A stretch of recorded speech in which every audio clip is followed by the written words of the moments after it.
Minutes. I'm just waiting for the colleagues from the. Thank you.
Good morning, colleagues.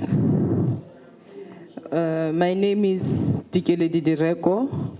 I am the member of the COGTA Portfolio Committee, and I'm with my colleagues who are from the Portfolio Committee on Cooperative Governance and Traditional Affairs, and also on the AG. And I also have my colleagues from the province who are from COGTA and SC.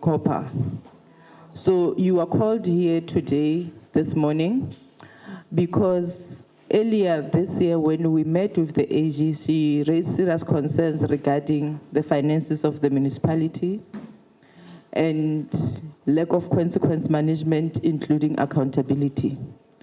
She also raised a concern about good governance and municipalities that are adopting unfunded budget, which somewhere, somehow, it affects their audit outcomes, including some of the council committees that are not fully functional, such as your disciplinary board, audit committee, and MPEC. So as a result of that, we then decided to engage on a oversight visit, joint oversight visit to the provinces in order to meet with municipalities. So we've been to Free State, Northwest, and Gauteng. So Eastern Cape is the fourth province that we are visiting.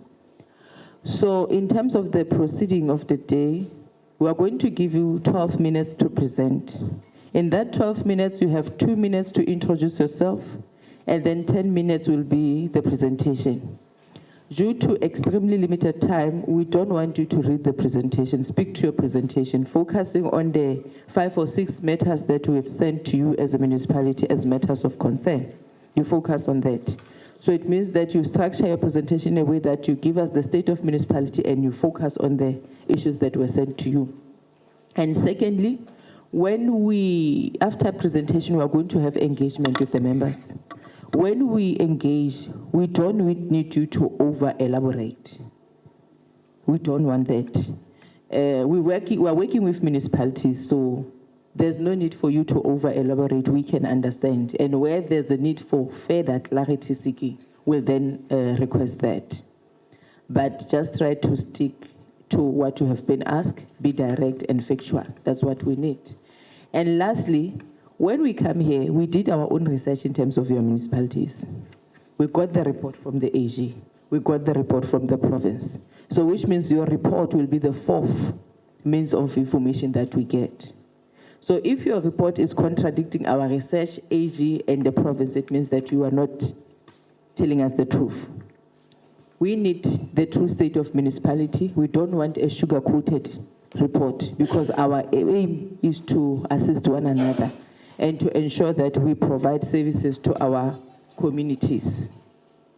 So I will now allow the executive mayor to proceed with the presentation and introduction. You have 10 minutes. Thank you.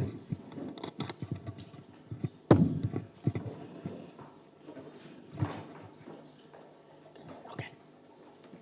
Thank you very much, Chairperson. Let me first introduce the team I'm going with. I'm the executive mayor, Alfred Inzot, District Municipality. My name is Vugile Mhlelembana. Next to me is the Speaker of the Council, Councillor Mehloma Nkulu, Skolile, his name. Next to him is the MM, Mr. Skundla. Next to him is the Strategic Director in the Office of the MM, Mr. Olo. Next to him is the lady who's the acting CFO, Ms. Kuzo.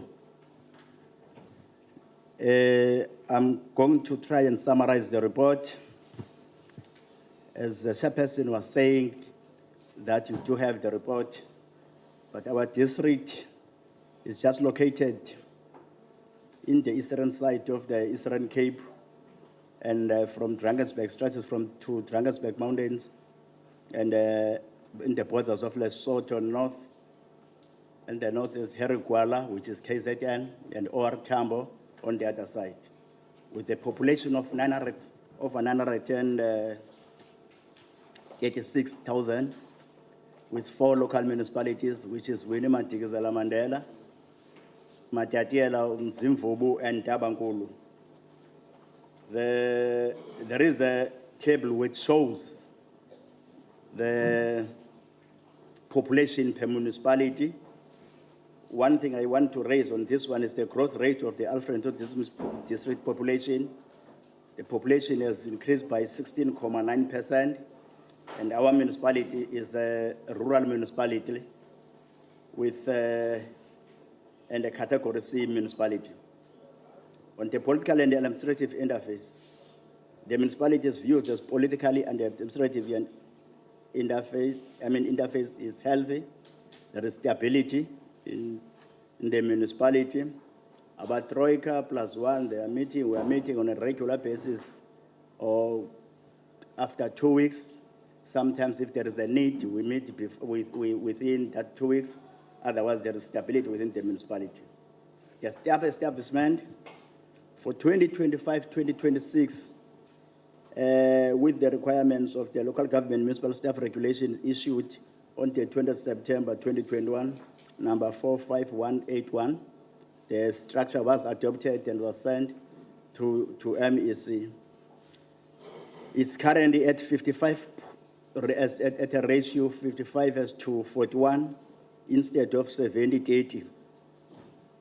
The municipality has prioritized service delivery posts in the new staff establishment. In this case, in our case, we prioritize the positions in the 2 departments, infrastructure and community services. The financial implications of the staff establishment: the municipality's employees' costs are within the 40% financial ratios and norms, were 37.7% for this financial year. I know the last financial year we were 38.4%, if I'm not mistaken, but we are below 40%. There is a acting, and there are people who are acting certain positions, which is the CFO and the corporate services. The Public Accounts Committee, the ADM is functional, and it is functional. It's performing its duties within the confines of the terms of reference and the law. All Section 79 committees are functional within the municipality. The Municipality Public Accounts Committee fully performing its functions without hindrances in terms of Section 79, subsection 3, A, B, C, and D, and E.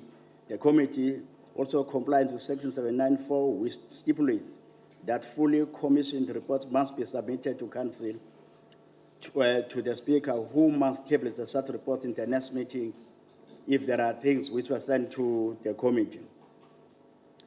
The municipality has been cooperating with AG as they perform their responsibilities, and the record from 2021-2022 was confronted with the historic irregular expenditure. The municipality is supported by the Provincial Treasury Development and unauthorized, irregular, fruitless and wasteful expenditure. Implementation of this strategy was in the main led by the impact. And moreover, the AGs developed a commitment certificate from the political leadership to implement the detection, prevention, and reduction of the UIF and W. This process was in line with the implementation of the AG's audit improvement plan. The trend analysis audit plan implementation, irregular expenditure and fruitless expenditure for 2023, 2022, 2023 financial to 2025 financial year. Over the past financial years, notably the progress has been made in addressing irregular expenditure, demonstrating the municipality's commitment to strengthening financial governance and accountability. For 2022-2023 financial year, the irregular expenditure of over 319 million was disclosed. Following assessment and consideration by the Council on an amount of over 137 was written off, resulting in the closing balance of over 214 million carried forward for the next financial year. In 2023-2024, the financial year irregular expenditure of 214, 802, 304 was an opening balance.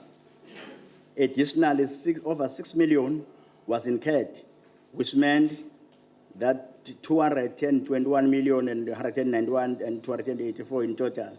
The Council approved the write-off of over 152 million. For 2024-2025 financial year, the municipality had opening balance of over 68 million irregular expenditure amount. In the same period, irregular and fruitless amounting to over 44 million was detected and reported to Council. It meant that the municipality has over 112 million irregular and fruitless expenditure. After investigation by the impact, the Council approved a write-off of over 68 million, leaving the closing balance of 44,908 and 597. There is a graphical presentation which shows the irregular expenditure when it was up and it's going down in your documents.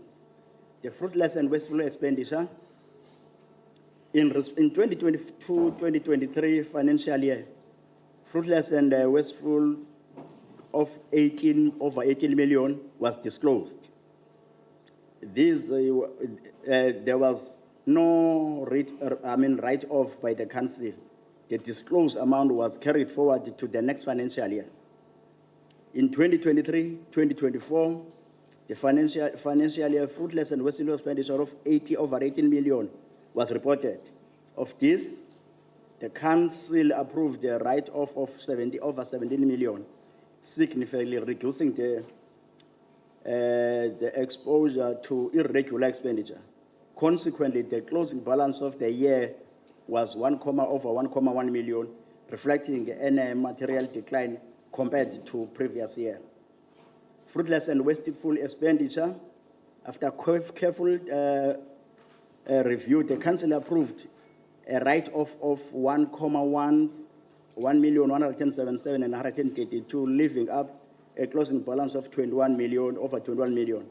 There is an increase in fruitless and wasteful expenditure from 1,117 and 13 previous year to 21,189 and 332 current year. indicating a rise in an unproductivity or wasted spending. For 2024-2025 financial year, fruitless and wasteful expenditure amounting to over 22 million was disclosed. In September 2025, which is last month, a council approved a write-off of over 1.1 million, while 21 million remains before impact for investigation. The reduction is evident, and there is somewhere where we showed the years from 2022 to 2020, 2022, 2023 to 2024, 2025. This reduction is evidence of the effectiveness of audit action plan implementation and the council's proactive stance in resolving legacy matters.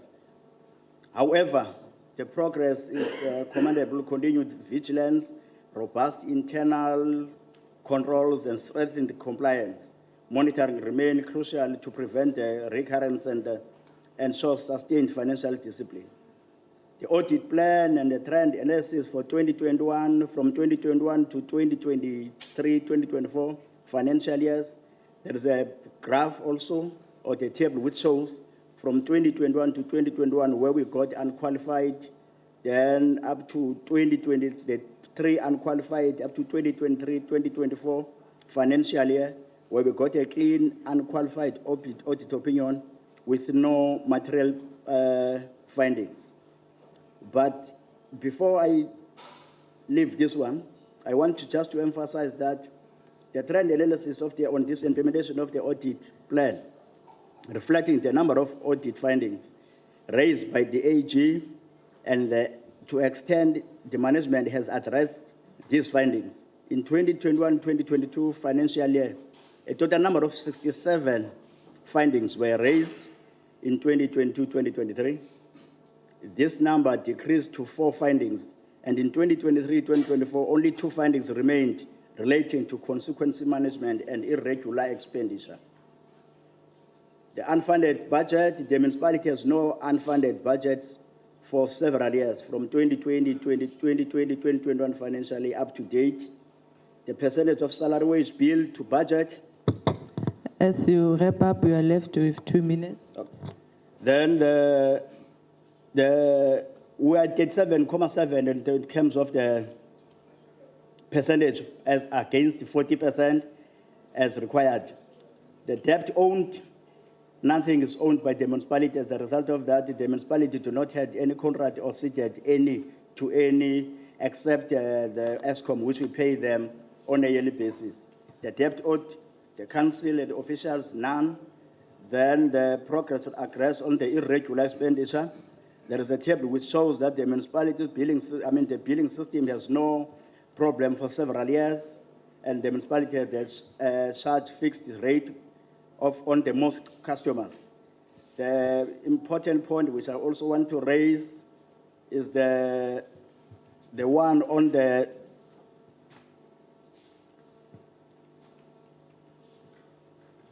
one which relates to indigent register, the last one.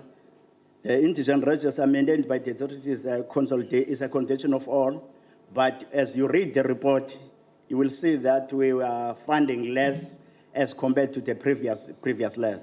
The reason is that we get information from municipalities who are depending to municipalities, and we requested municipalities that to do the cleansing, so that as the rural municipalities, obvious that we're supposed to support number of people, but the report shows that we are just dropping down from 8 million. Now we are at 1,800,000 and something, which shows that there is something we're not doing, but we are reliable on the municipalities. Thank you very much, Sir President. Thank you. I'm going to allow members for clarity-seeking question, and I must also indicate that the leader of this delegation is Honorable Dr. Zweli Mkhize, but he will not be with us today because he's not feeling well. So I'm now going to allow honorable members for clarity-seeking question. Each member have 3 minutes. The mic is there.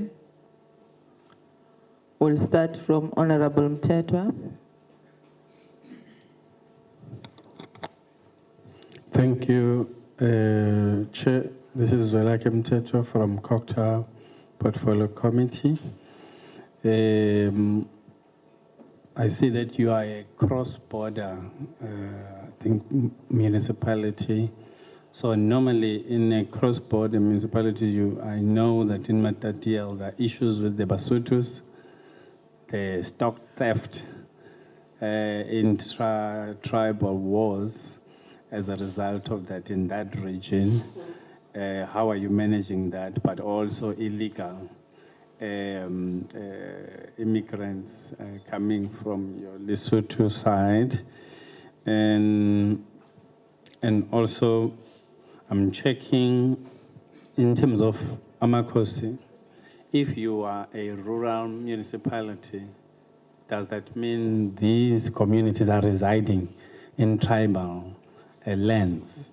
If that's the case, then it means the traditional leadership institutions should be working with you together. There is a notion that we are refining these days as we are here. Whilst at a national level, the white paper on local government may have defined Amakosi outside the institutional arrangement of local government, but there is something that I've coined, that you have municipal bylaws.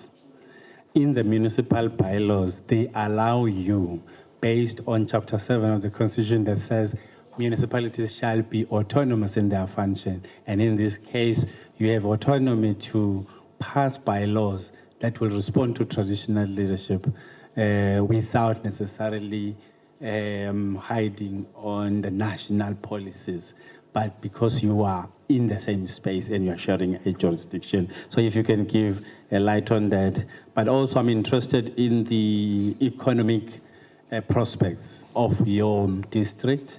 What are the economic drivers other than the Drakensberg Mountains, if there is an impact that they're having in your area? And yeah, I think that will be my submission. Thank you. Thank you so much, Chair. My name is Sanele Mwali, a member of Standing Committee on the Auditor-General. I have just 4 things. CFO, sort out your creditors. AG is highlighting that you have issues with creditors, your water losses, your debtors book, you are writing off big amounts. So sort that out. And also, I want to check, why is the CFO acting? Why is he not appointed? When did she start acting? When are you going to be appointing? Unless otherwise, maintain the municipality. Thank you. Thank you, Madam Chair, and good morning, everyone. Thanks for that high-level presentation. I just have one question because of the resurgence of this thing across all municipalities. We have given some reasons here why there was a need for consultants. How long have the consultants been in place? How much have you spent to date? And how long are they still going to be on site? But even more importantly, is this, are you doing something then to be not needing consultants? I hope you got, those are my questions just around the consultants. Thank you, Chair. Honorable Mtolo. No, thanks, Chair. For me, is to encourage the municipality to balance your gender equity when you employ your senior management. Thank you.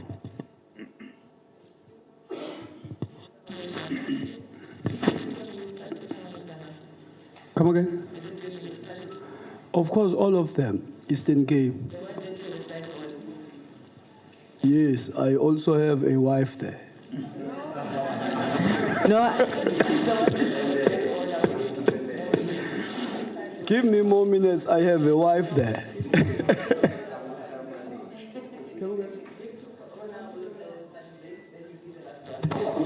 I think there's one on. Thank you, Chairperson. Good morning to the team up there. So I've noted the AG states that you underspent on your grants more than 10%. That's in the last annual Auditor-General report, which leads me to the question and statement that says the district still faces a huge backlog of non-functional water schemes. Nearly 50% remain broken. So what is the exact number of water schemes currently non-operational? And what are the specific reasons for the project failures? How many communities still rely on water tankers? Because you are quite a big district, that doesn't excuse the fact that there's so many water systems broken. Water tankers, how much communities rely on that, and what is the cost to the municipality? Or do you have only in-house water tankers? Then the Mkemane Dam project, it's supposed to provide sustainable water to local communities, and it's still not operational, according to some of the reports that we are getting. What is the current project status of that dam? Who is the implementing agent? And what are the causes of the delay on that project? I also wanted to find out what is the cost to date that you have spent on that dam. Then there is some issues with allowances for councillors, sitting allowances. That was what was coming from the councillors themselves, saying that in 3 local municipalities, they reportedly do not receive the sitting allowance they are entitled to under the Gazette, while only 1 municipality does. Someone is smiling, so I'm assuming that you understand what I'm saying. This is the comment from the local councillors there. If you can maybe just let us know what's going on there. Then I've received from the public some comments. I'm going to read them verbatim as they stand. It talks about what is the state of Mr. Ndoko's employment since the court said he must be employed? What is the state of Mr. Mambafula's case, where he has also won a case to be employed? And then what is the status of IPM versus the municipality in the tender case of 54 million rand? I don't know this, I'm asking you. And then how much money have you spent over the last couple of years in legal fees? Say the last 2-3 years on legal fees, your litigation cost. Thank you. Thank you, Chair. I am Kathy Labuskaghni, member of the committee from the Western Cape. You gave a good feedback on irregular and fruitless and wasteful expenditure and said that impact is working and doing reports.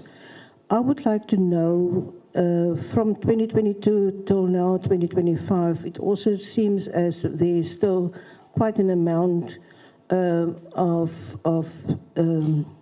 fruitless and wasteful and irregular expenditure that still has to be investigated. So what I need to know, what I want to know is, from 2022 up till now, on some of those things that is not written off or has not been recovered, is the investigation still going on? As you find, was there any findings and any consequence management?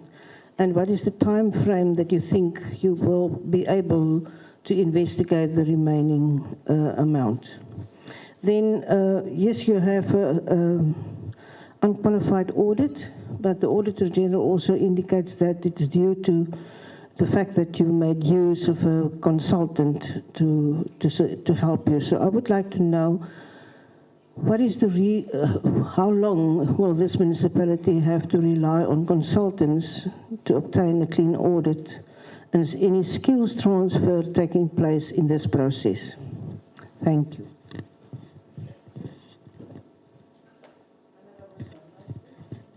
Thank you very much, Chair. My name is Pumele Lendamase. I'm the member of the Portfolio Committee on Cooperative Governance and Traditional Affairs. I have very few questions. The write-offs. I heard Executive Mayor talking about millions of write-offs. I just want to understand, if you write off millions, how do you sleep at night? How do you feel? Especially as the former mayor. I just want this question to be answered by the former mayor there, not the current mayor. Number two, deviations. Do you have deviations, and can you please quantify them if there are any in the 2023-24 financial year? How do you link your economic activity and the future economic activities with the N2 Wild Coast?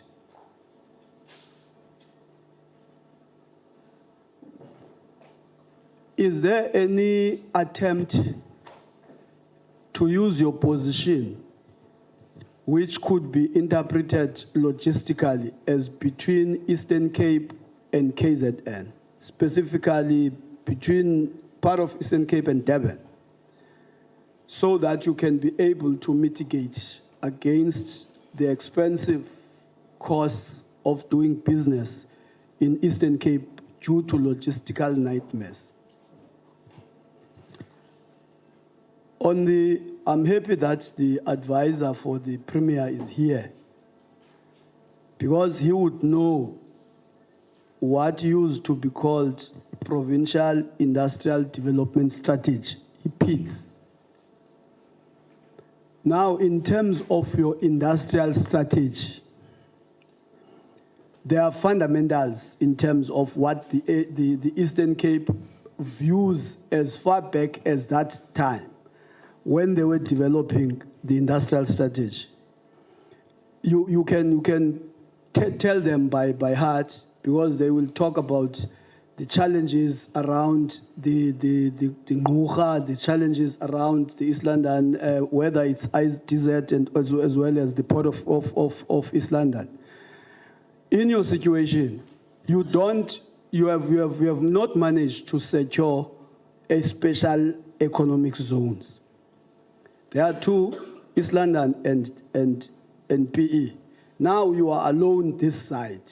How do you tap on the attempts of creating a third special economic zone that should cater both Krisani and OR Tambo? Are you involved in those activities so that you can be able to contribute to up it so that it can reach a special economic zone because of the investment that is needed in terms of the economic zones? Then the next point is to the MM. I don't know whether they are the current mayor. Can you just tell us about your MM? You know about Bengeko, Ukonango. Can we get the story just briefly? And to the MM, if possible, are you fine? No, I'm not asking it in terms of health and other things. I'm just asking in terms of the employer-employee relationship. If you are fine in that, can we get a picture so that we don't come back here to deal with issues that should have been resolved? Let me leave Mzimkulu, let me leave Khoda, between Mount Frere and Mount Elif. There are challenges that the mayor knows there. I raised with him. There are two schools there. Can you please, if you have not yet done that, resolve that issue of a situation where there are people who want to remove a school next to the road, be fully built, and drive children to go next to the river? That's a reflection of lack of leadership. Thank you very much. Thank you. I hope, honorable members, you've noted all the questions. Bond, we need you to respond to all the questions so that we save time. And because sometimes you take long to respond on questions, let me also go to the province so that they can ask. And when you respond to all the questions. Colleagues from the province.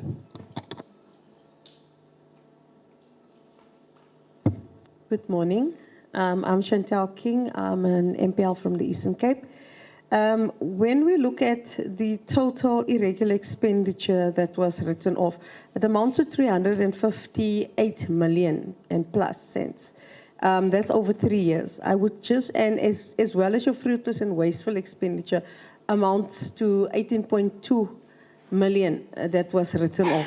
I just wanted to find out what necessitated these write-offs, because especially when you look at the irregular expenditure, it's not small amounts. It's huge amounts that was written off over the last 3 financial years. When we look at your litigations, do you have a legal service manager in place within the municipality? And the reason I'm asking this is because last year in 2024, your legal costs amounted to 10.2 million rand. I have the updated one. I just want to hear from you, how much is your legal cost this current financial year? Because it's already a trajectory that I think was presented to you, that you might be looking at an 81.9 million rand legal cost escalation in 2026. So I just want to get an idea this year, how far are you? Thank you.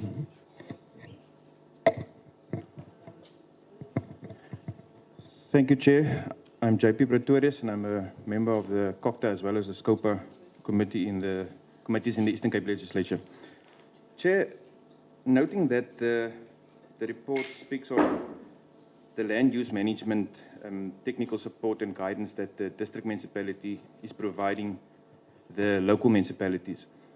I wanted to check, Chair, there's an issue that we picked up as SCOPA in the MIKCBNI cluster block office that's being built by Public Works, where there was a land claim issue that was not resolved between the Botswana Traditional Council people and the municipality. Essentially, the whole town of Imatlesebeni is claimed by this community. And the local municipality has transferred the land to Public Works to build this cluster block. It is a move that we see as very vital, because this cluster block would house at least 3 or 4 provincial departments that's currently housed in Kokstad, which is outside of the province. So it's a progressive move by the capable Eastern Cape government that now is being stalled essentially by local government, which for us, it's a problem. And the legal cost that just was incurred, because this case was now shifted to the High Court, where an interdict had to be executed against the community, because there was attempts to stall the building of this office block, which has actually led to the AG causing findings in this area because of fruitless expenditure, because the construction couldn't continue. So I wanted to check, if you are saying in this report that you are providing technical support and guidance to local municipalities, Mayor, what have you actually, your role in this part, have you played to the Mzimvubu local municipality to guide them to not transfer land when there's a land dispute? Because now essentially a whole office block has been built, and there's an issue between the community. 3 of the villages there has been paid by the Land Commission. This community has not been paid or remunerated, or any form of repatriation has happened in terms of the land claim, which now it essentially puts us in a very difficult situation, because the Land Expropriation Without Compensation Act now is there. So it puts a difficult situation now in terms of this community being repatriated in terms of the land.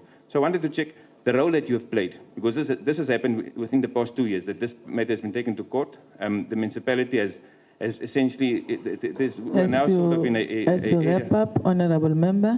We're now in an area where this project can't continue. So I wanted to check, what technical support have you played? You also mentioned that in your fortnightly political management team meetings, that your interface of your political, administrative, and political interface is healthy and workable.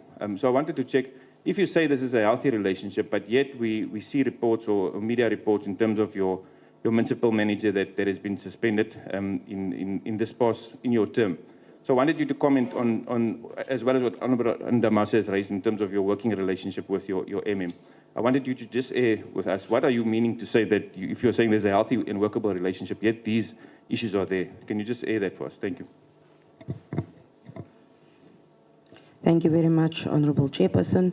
I'd like to latch on to Honorable Ndamase as well as Honorable Pretorius. In January 2024, there were allegations in the Sunday World paper that the MM at the time, Zamile Sekunda, was suspended for asking the mayor to account for corruption allegations against him. So my question is to the mayor, what is your relationship with Zinzama Consulting Engineering and Ubuntu Palm Rural Developers? And did you continue drawing an income from Ubuntu Bam Rural Developers after resigning from the company as a director? Thank you. Thank you, Chairperson. Good morning. My name is Thabo Matiwane, the whip for both SCOPA and COGTA Portfolio Committee in the Eastern Cape Provincial Legislature. Good morning to the mayor and the leadership. First of all, let me commend the municipality for the clean audit.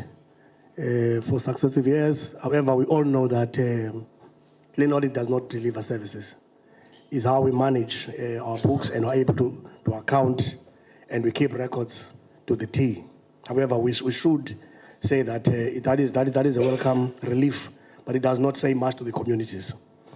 In this regard, I wanted to raise a question about the Mbizana water scheme for Ward 21, Ward 23, Ward 24. In a letter in my possession from the Provincial Department of COGTA, dated 12/11/2024, the director is raising a concern about his understanding of the project. That the project was given to construction or consulting engineers by the name of Sokeni.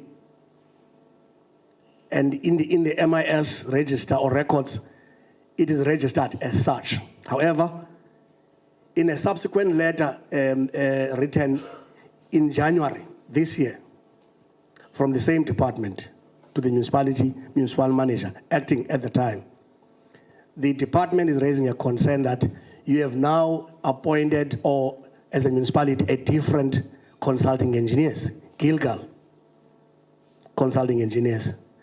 And the money that was set aside for original Sokeni consulting of 27 million has now been disbursed by Gilgal.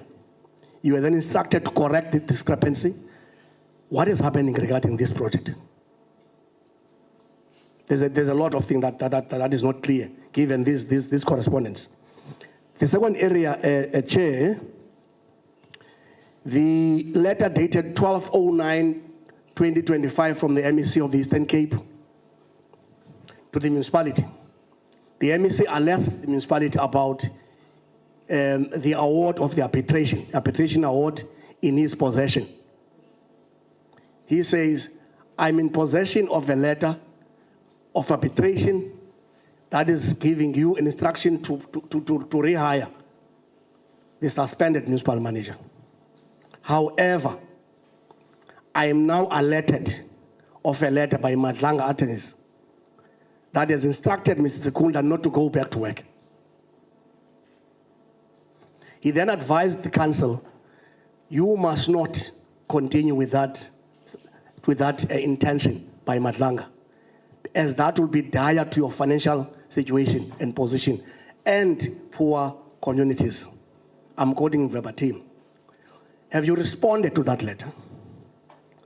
What is the latest status regarding your intention to appeal the arbitration award for Mr. Sekunda to come back to work?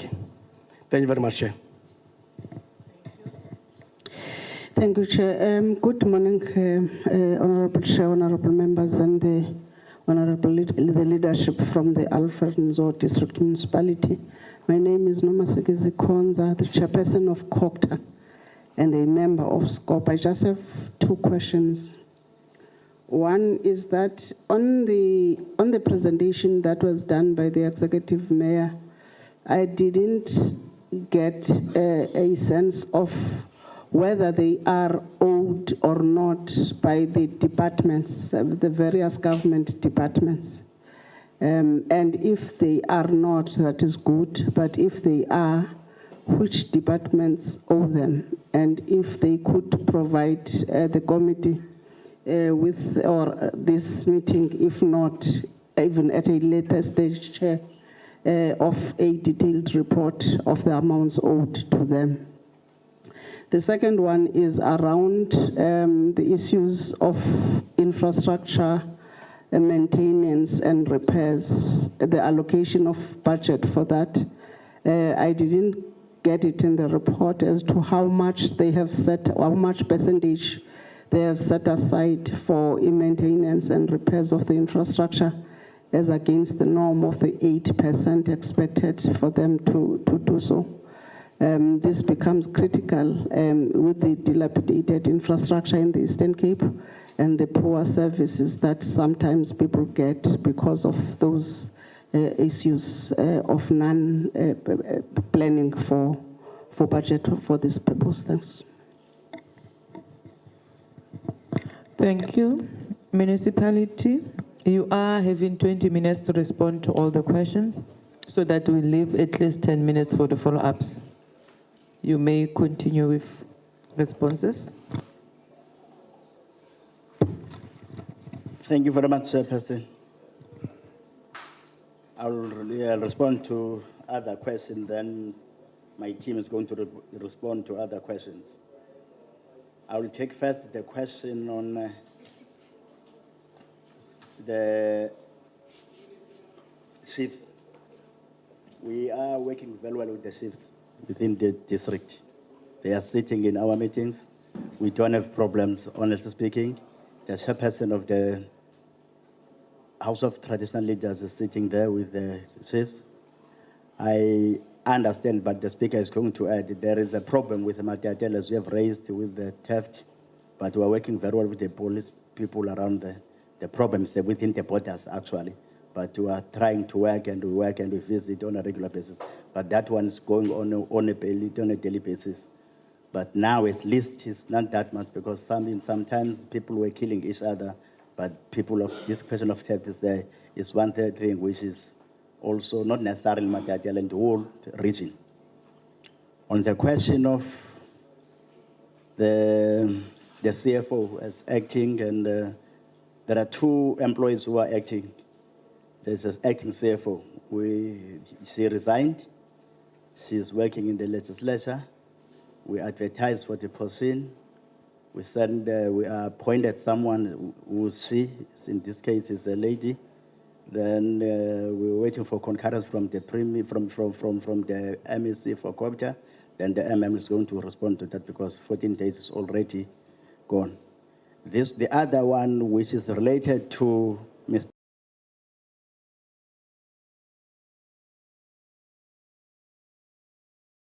Mambafula. He won the case, as both of them actually.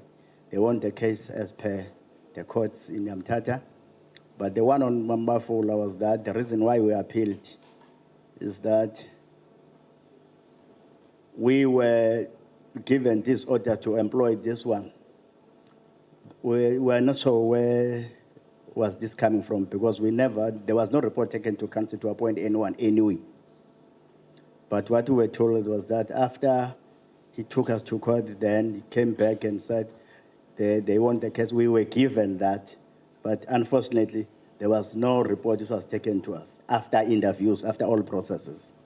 Then the court directed us to appoint Mr. Ndogo and Mr. Bambafula, both of them, one for community services and the one for corporate services. That was for the one for Mambafula at corporate services. For the one for Mr. Ndogo, again, this one, there were two employees applied for this position. The other one applied. They were both internally. The question was a question of qualifications and so on. Remember, in the interviews, there are a lot of people. There are people from, not necessarily from the municipality alone. It's the MM, and the other people are from COGTA. It's either Salaga or this and this. Then the complaint was that she's qualifying more than the other one. We appealed for that because our understanding is that everything which was done by the panel was correct. But we appealed for that. The illegal fees, I'm sure in terms of the money, the CFO is going to come in that. I'm sure what raises the illegal fees is that because of the number of cases within the short period of time, for employees who are disputing the employment of other employees and this and that and that. This goes to the question of the Gilgad and Sokane. The report we got, the other one, which is in this case was appointed by the municipality in 2013 at a 200,000 rand. This money escalated to 39 million. And there was no work done as per our report we got from the management. At a later stage, from last year or beginning of 2022, 2023, we were told that this guy wants the money, which is over 30 million, from the initial appointment of 200,000. That was where we were battling with it. Later, we were told that there is another company, the Gilgad was registered after the panel was changed. Generally, there are a number of consultants of that nature who were appointed long time ago. It's either 2013, 2012, 2014. There is a man which is, there is a project which is supposed to be done there. A certain letter comes from the certain consultant and say, I was appointed by 2015 or 2013 to do the same job after the other one has been appointed, with the signatures of the MMs, the then MMs and so on. Then that's where the confusion is. We assisted the Department of Water and Sanitation to assist on a number of issues regarding to this one. I'm aware that the MEC, we were told that the company, the project is registered under Gilgad, then the management appointed another one. But it's escalated from that to over 30 million. The argument was that from the management when we were advised that there is nothing done which can cost up to 32 million for this one. That's where we had problems.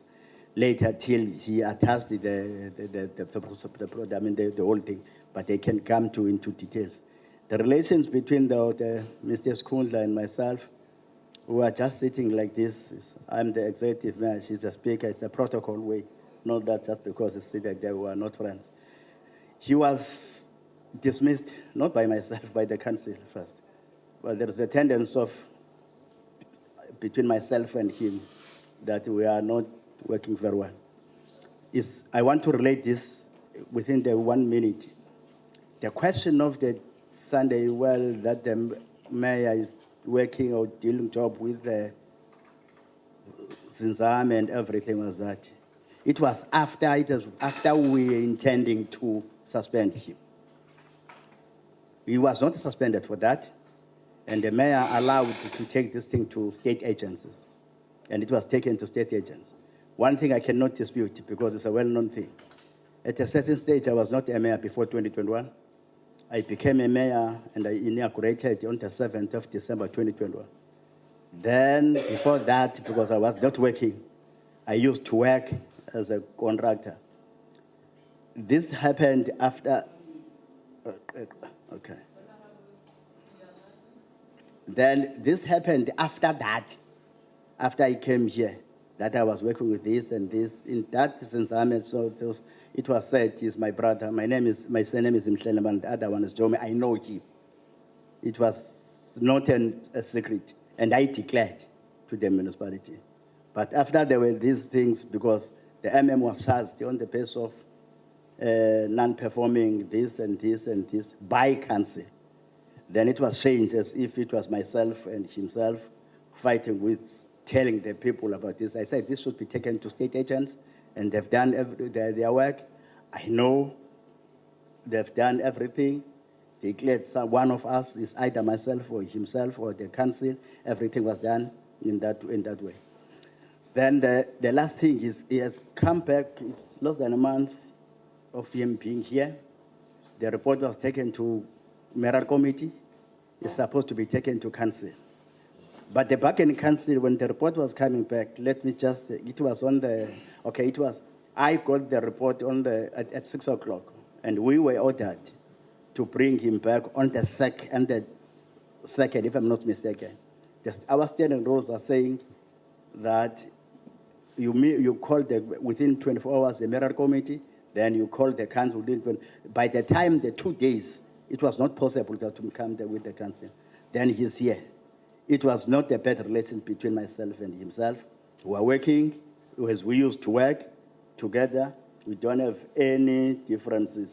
The only difference we had then, it was related to work-related things. The last one from my side is the,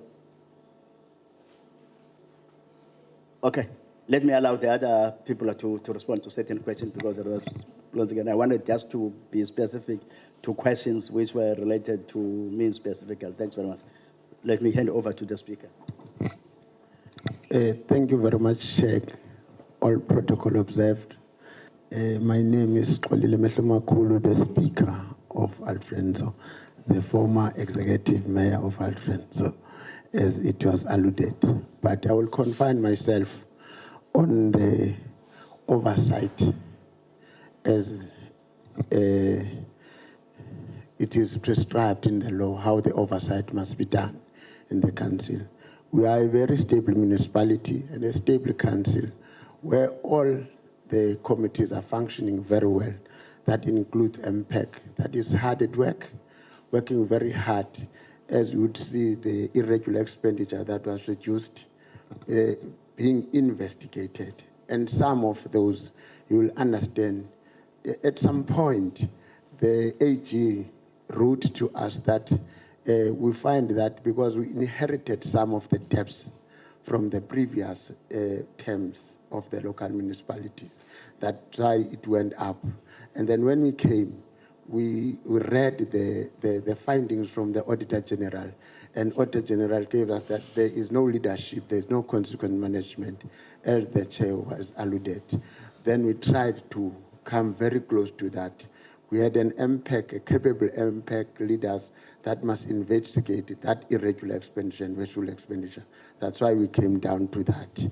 And at the very same time, you would understand that as we are a rural municipality, pro-rural, we are working with the chiefs there.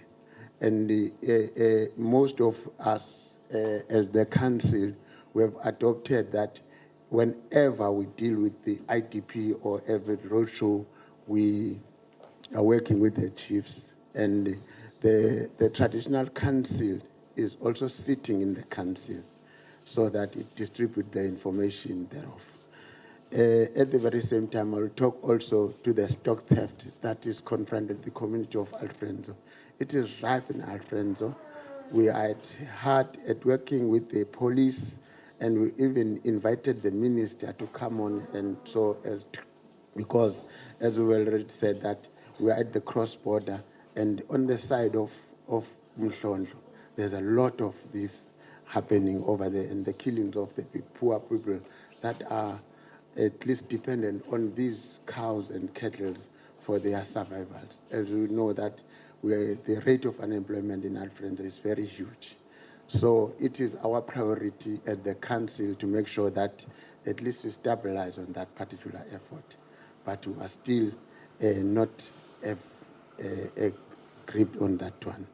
At the very same time, I would confine myself that there are questions that are coming to us that I will add that we have revoked. It's not that it's a relationship that is bad with the council, but when there are transgressions and they emanate that, we must revoke consequence management. Because at some point, when the money was not spent, grants were not spent, council resolutions were not implemented, we had no option, but the council took a decision to revoke consequent management against the MM. And MM was found guilty. On the charges were 12. Then about 8 charges, he was found guilty.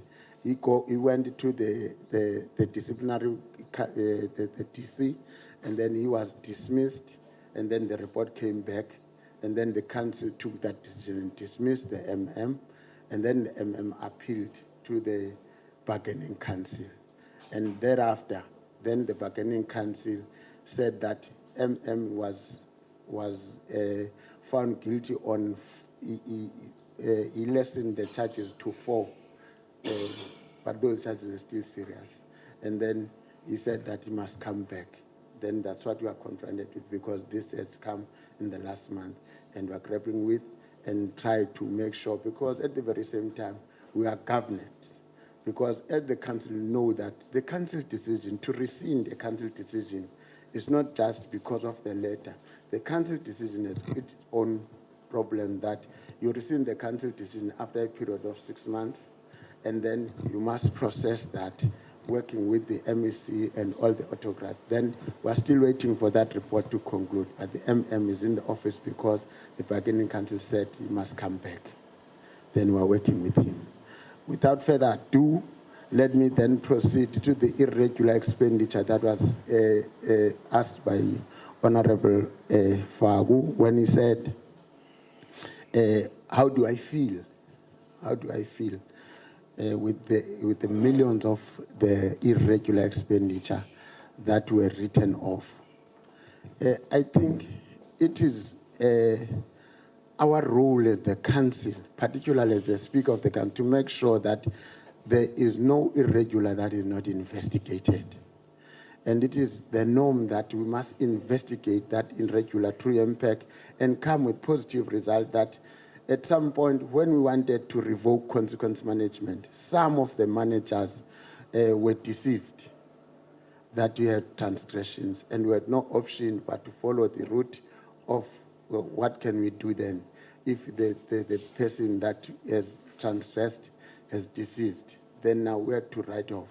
At the very same time, it is important that we want to maintain this clean audit because we preserve this clean audit for the people of Alfredo so that there is no wasteful expenditure. And I'm happy then when it is written off and there is no wasteful expenditure, because the wasteful expenditure, it says on the other hand that there is no leadership whilst you are there. And it is our prerogative to make sure that we deal with the irregular expenditure until there is zero, as we see that there are no unfunded budget. There are no unfunded budget. We spend our grants to the latter because we have revoked the consequence management. We are not friends.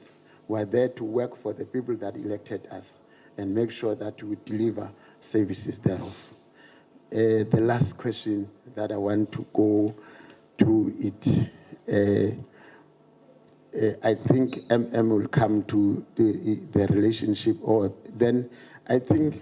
You are left with 4 minutes. Okay. Thank you. I think I want to echo the same sentiments as raised by the executive mayor on the issue of the employment of two officials, Ndoko and Mambafula. As you know, we established the panel as led by MM, and I think MM will get into that, whereupon that panel sits for the interviews. And in that, in one of they came with the name who is number one after following all the processes and came with a report to the council that the person that must be employed is Onke Tiko as number one. And Ndoko was number 3 or number 2 in the process. Then now, Ndoko went to court and then came out that he has qualification, but the council has already employed the Section 56 manager, which is called, and then we are grappling with that. And we have to defend because it's the decision of the council after following the process. Let me give to the others so that they may conclude. Thank you, Chair. I'll hit the ground running with regards to some few issues. One of the issues is the issue of international trade with Lesotho. We have opened borders in terms of economic processes between us and Lesotho, especially the area of Matatiele, which has a potential of having Eastern Cape in particular, Matatiele area, supporting Lesotho, because you know that in terms of economic strength, Lesotho is far below than us as the Eastern Cape. So they travel from via Kashasnek to our areas. So we're building through ECDC an instrument that would see how we encourage businesses in Matatiele to fit into Lesotho. I know there are issues of stock theft that the SA, the police, and other people around the communities are dealing with them. So, and the borders that you face us as the district, and also the beneficiation of persons from Lesotho into projects like human settlements, housing, and other projects will deplete our resources as the Eastern Cape. That is being considered. And also We have the beach to back projects that talk from the beach to the mountains, which the district is championing across the district. With regards to some of the issues that talk on Mkemane Dam, if you looked, we said we had about 20 billion backlog, which Mkemane is part of the project as evergreen projects that are cited. We are working with DWS so that we can see those projects. We're running on the funding on RPIG, which is about 5 billion rands that we have to make sure that Mkemane gets resuscitated and put in a better position. On the issue of IPM, we are in discussion with IPM on the 54 million project because we're sitting tomorrow, I'm sitting in fact with the legal managers of LMs so that they deal or help us with our litigation register because it is quite huge. So we need to see which projects are low-hanging fruit in terms of litigations that we can close off. So with that meeting, we'll be able to see how we see Mr. IPM and the 54 million project. Because if you recall, that project is a result of a dispute between the two companies because we did not appoint, but we are handling it. On legal fees, maybe we are in the, between myself, Mamba Fula, and Dogo, we stand about 8.5 million rands. That has been spent. On my side, it was about 5.5 million. That was spent to defend my case. On Mamba Fula was about 1.2, on Dogo about 500,000. So just that's a snapshot of the figures, especially on litigations. The issue of the investigated 22 million rands on UIF, I think maybe let me start with irregular expenditure. The AG is here. Most of that arose from a point that we did not have 4 directors sitting at a PAC level.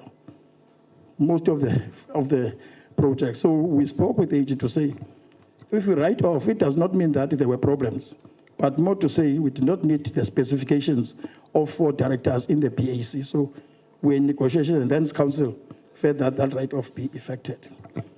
On the issue of KZN and us as a border, we are in discussion because the reads talk about localization, training and development, and other factors. But we are looking at the issue of, in terms of the Eastern Seaboard, there are projects that we are pushing around the Eastern Seaboard with MISA and National COGTA to say that where could we have harbors around our ocean, our 30-kilometer stretch. So those things are being discussed at that level. Maybe just to touch on the issue of my employer-employee relationship. I arrived back to Alfredo on the 10th of September. The mayoral committee convened. We're still yet to get the report to council. But per se, there is not much of a tension that I would call, but more to say that nothing has gone to a point where council has confirmed or noted my return. So the relationship between myself and the mayor, I wouldn't say it's hostile because I'm sitting here as well. So we have that working relationship, although it is not yet structured in accordance with the expectations in terms of somebody being welcomed back into the institution through a legal process. I'm not going to touch as yet on the issues of Undogo and Mambafula. As you wrap up, you only have 1 minute. Can I hand over to the CFO? Maybe she'll be able to talk on the specific on finances. Thank you. Thank you, thank you, Chair, and good morning. I'll try to be very fast, Chair, just to cover some of the questions that I can cover. On legal costs, maybe just to give figures to what has been explained already. In 2023-2024 financial year, we spent 10 million, and in 2024-2025, it was 29 million. Deviations, we did away with deviations in the previous financial years, but due to certain things that we're supposed to do and we couldn't follow the SCM processes properly. We incurred from 2023, it was 4.7 on deviations. 2024, it was 7.8. And then in the 2025 financial year, it was 8.5. On consultants, Chair, we haven't had consultants that are preparing financial statements for the past 2 years. The consultants that we've got are the ones that are assisting us with the infrastructure asset register, and we've spent 1.5 on them. I need you to wrap up because we gave you 20 minutes to respond, and we're working on a tight time schedule. So, members, I just want you to pause and check with members if all your questions are responded to. We are risking the possibility of having a delay in our program because we have scheduled this meeting to 9:30 and we are left with 9 minutes. So in order to manage time, can you advise what needs to happen?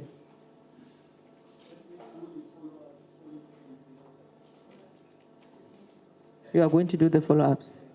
So which means that we are going to have some delays in our program. Okay, thank you.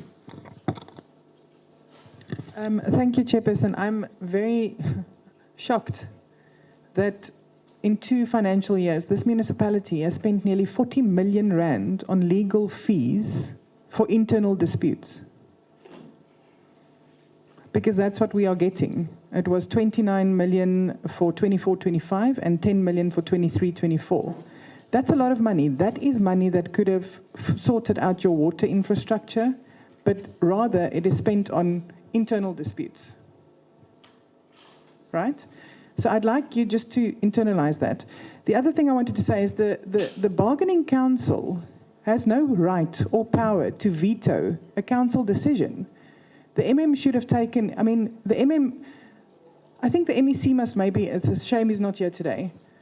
The bargaining council cannot say to the council, you have dismissed someone, but we say he must come back. What right do they have? The MM should have gone on appeal to the Labour Court.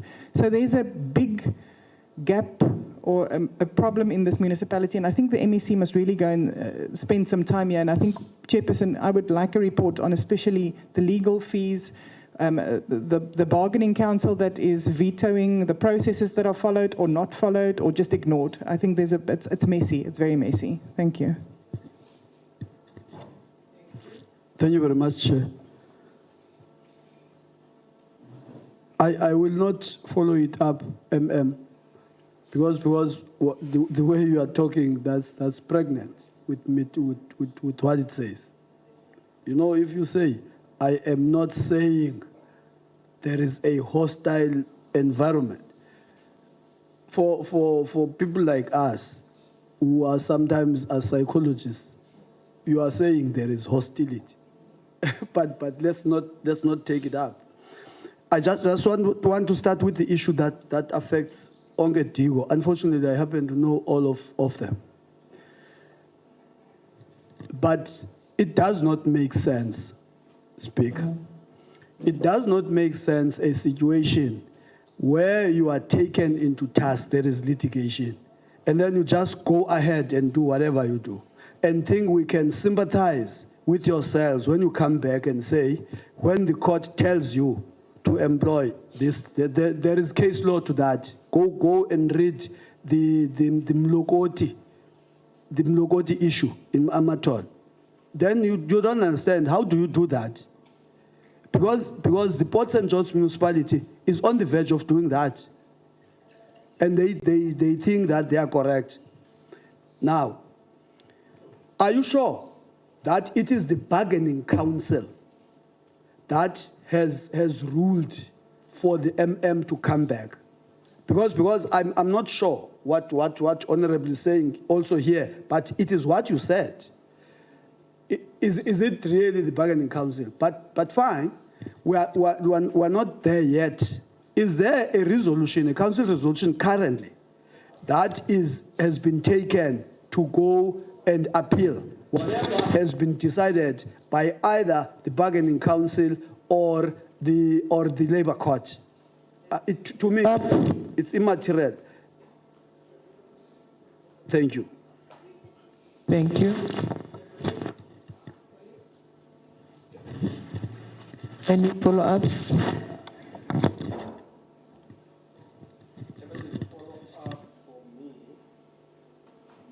First of all, I think the speaker uses the word revoke consequence management. Revoke, you cancel or withdraw.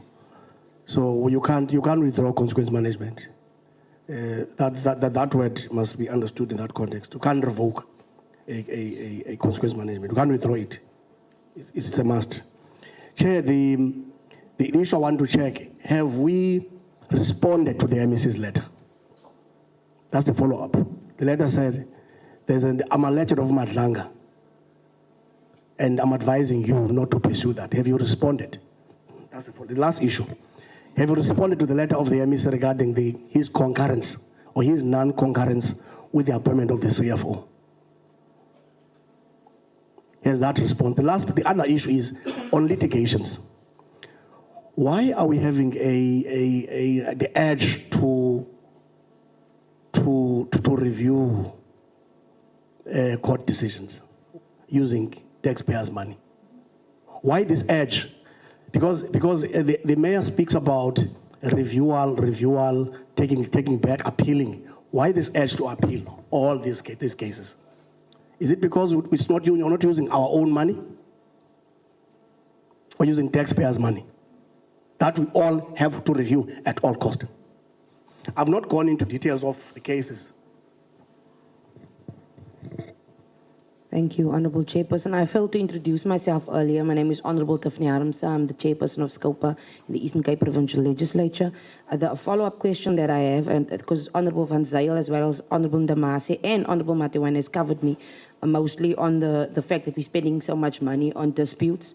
But what I want to ask is, can the committee please be provided with the declaration that you say you submitted, Honourable Mayor, as well as the detailed report about the charges on the MM from Council and the Bargaining Council Award? I'd like to know if we can please be appraised of that. Thank you very much. Thank you, Chair. Chair, I just wanted to say my question has not been responded to at all in terms of the land use management advice and guidance that the district has given to Mzimvubu local municipality on the MITC Beni office block. So if I could just, because it didn't touch on it at all. Thank you, Chair. You? Okay, Chair, when it comes to the legal fees, yes, it is almost close to 40 million that was spent. I just needed to find out one thing that was not answered. Do you have a legal service manager in place? When was that legal service manager appointed? Because I'm failing to see how you can spend so much having a legal manager in place advising you to litigate everything. Thank you.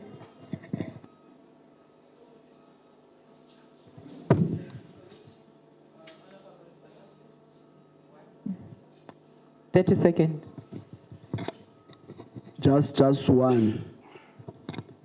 When you started the disciplinary processes towards charging and eventually getting where you got in terms of the sanctions of the municipal manager, Honorable Mayor, did you get any legal advice? That question is because how on earth, when it reaches a higher level, then all the charges are cut in the middle? Thank you. Honourable Fanze, are you covered? Okay, thank you. Municipality. Thank you very much, sir. In order to avoid a situation where members are not responded to, can we please, when we respond to members individually? So respond to the questions of Honourable Ndamase. All the questions, you respond. We go to Honourable Fanzek, you respond to her questions, and so on and so on. Thank you. Let me start with the one which is coming from Mr. Matuan. On the edge to always appeal against decisions. I think we need also to be advised. If we're not convinced, whether we just keep quiet. I mentioned one example of the case, where the court orders us to appoint someone of which we never seen the report. Like Mr. Bambafu, there was no report presented to us as a Emerald Committee, to council. Then he said he must be appointed. And there was a lot on that. The department was written. And the court is saying we must appoint someone, of which as a council we never appointed anyone. There was no report to us. If in that case, then we were supposed then to just employ people. If there were no reports which were taken to us as a municipality, we are supposed to appeal. That's our understanding. And in other cases. The question why there are more cases in this case, there is something which we don't know, why there are these cases. On the question of the bargaining council, I confirm that's the bargaining council, which ordered us to do this. The MA, we never responded to the letter to the MEC because we're going to take this thing to the council. That's the reason why we did it. I think I responded to that one. We are going to take this to the council because the council dismissed the not the Emerald Committee and the mayor. On the question on the land management, I want to be honest. We were briefed by the mayor of the local municipality. We met with as mayors. Up to so far, I don't want to lie that we've done so much with that. And I want to be honest, but I'll make a follow-up so that we can assist, then we get the correct information. The other problem there is the question of the chiefs. Sometimes they agree with us or the mayor of the local municipality. Sometimes they do this and this. There are those disputes. Not necessarily in that one, generally in our place, in the Alfredins. Sometimes when you agree with the certain chiefs or a certain chief about this, there is a dispute among the two chiefs. There's a claim that this one is not a chief, this one is not a chief.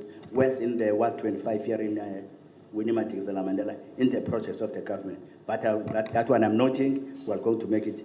I've never done anything more than what we briefed by the municipality.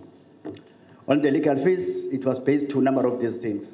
Because as government, we're a government. But we need to advise, because there are people in other departments, in certain departments, people that do appeal. But if we're told not to appeal, if we're not convinced, I'm just citing an example of the Mr. Bambafula, where we were told by the court that we employed this well, but we never appointed anyone in that. Where does he get the report? Then that's when then we took a stance to say, let us appeal. And as I'm saying, there are other departments who sit in the panels, whether it's COGTA or this and this, or the Provincial Treasury, and so on. So we never responded. We have not yet responded to the MEC report because we're going to take the report to council, then we'll respond after that. The last one on the, it's a bargaining council. I'm confirming it's a bargaining council. That's where we got orders. And I want to put it like where it is from now. Then it's a bargaining council. And there is this letter which was coming from the COGTA, MEC, and this, and the, but it was the bargaining council. And our understanding is the same as we have said, that the bargaining cannot order us. That's our understanding, that's our stance. But there is also letter from COGTA that is fine, but to respond to MEC at the correct time when we take the report to council. Thank you very much.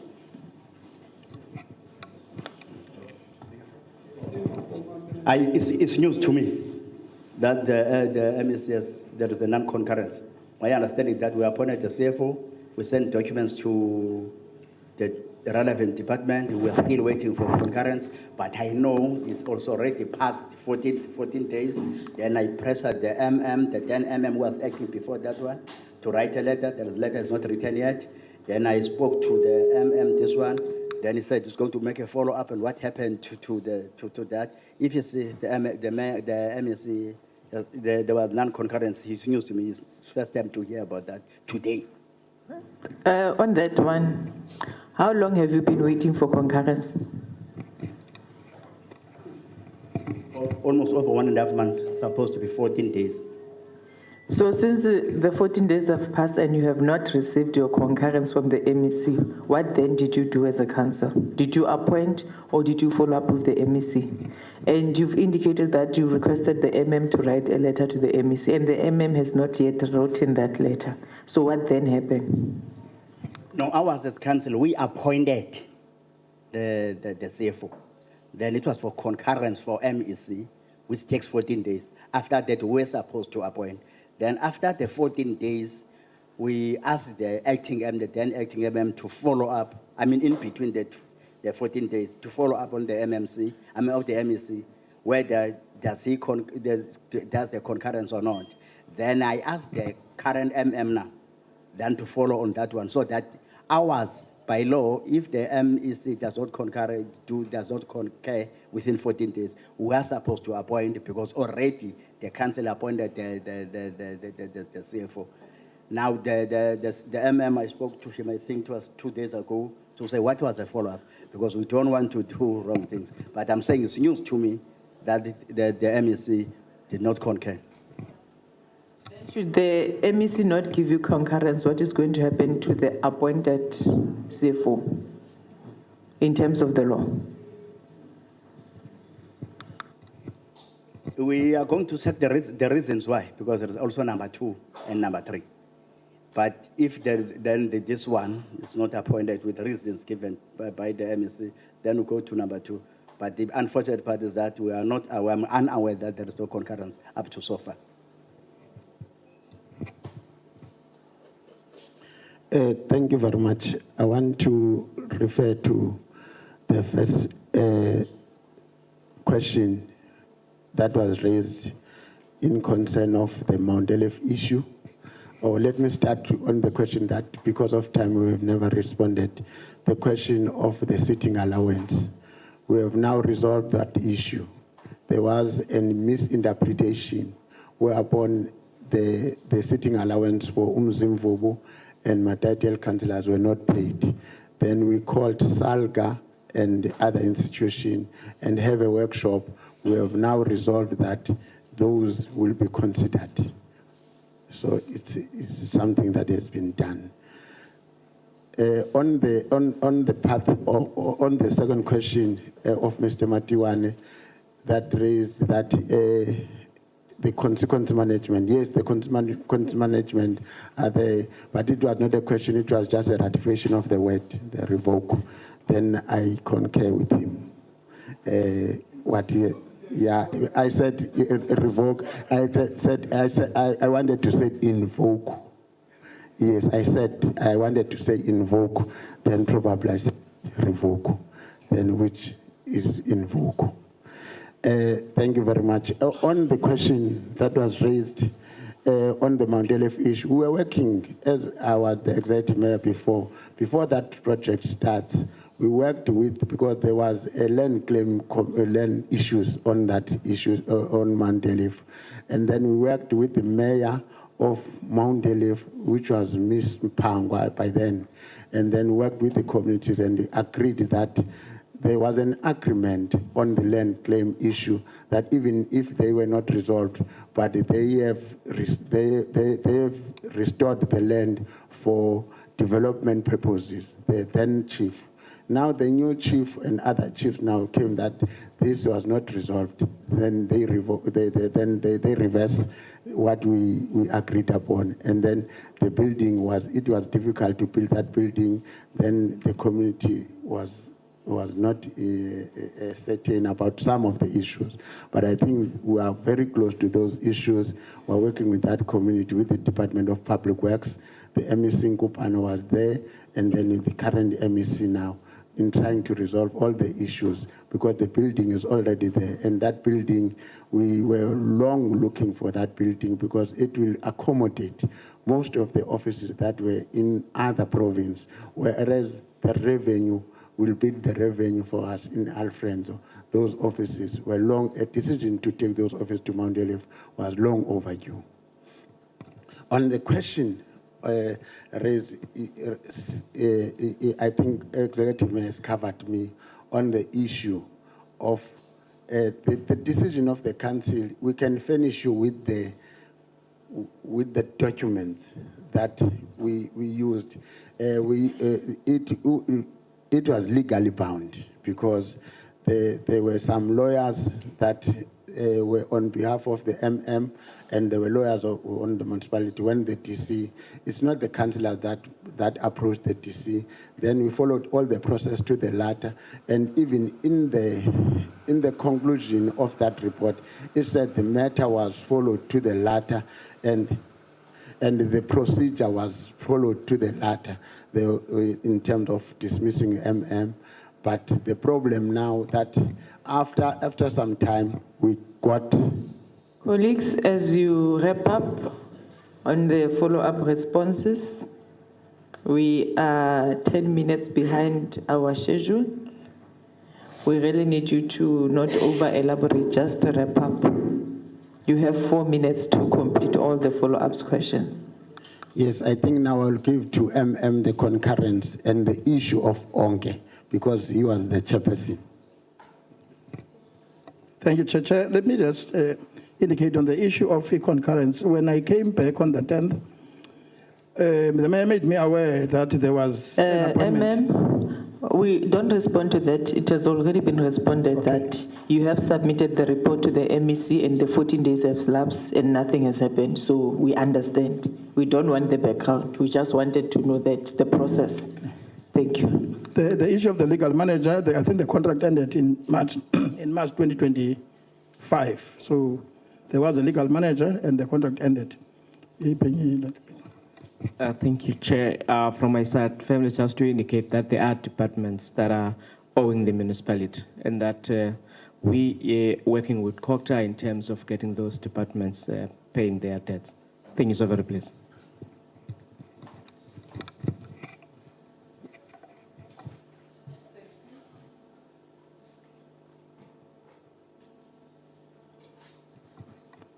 Thank you. Colleagues, are you covered? Thank you. On Alfred and Zo, as we summarize, we need you to compile this document and submit them to the Provincial COGTA, and it must be within 3 months. And they will then forward those documents to us, and as and when there's a need for further clarity, we'll have to schedule a meeting with you. But if the portfolio committee, the joint portfolio committee is fine with whatever that you would have submitted, we'll then see you as and when we get time to come back to you with regard to further engagement on the state of municipalities. What we need on your side is to strengthen the oversight, Executive Mayor, because one of the things that the AG has raised is that there is a failure to hold the officials accountable in the municipality on non-compliance and poor implementation of remedial action from the AG. And that on its own, it then goes back to consequence management and oversight.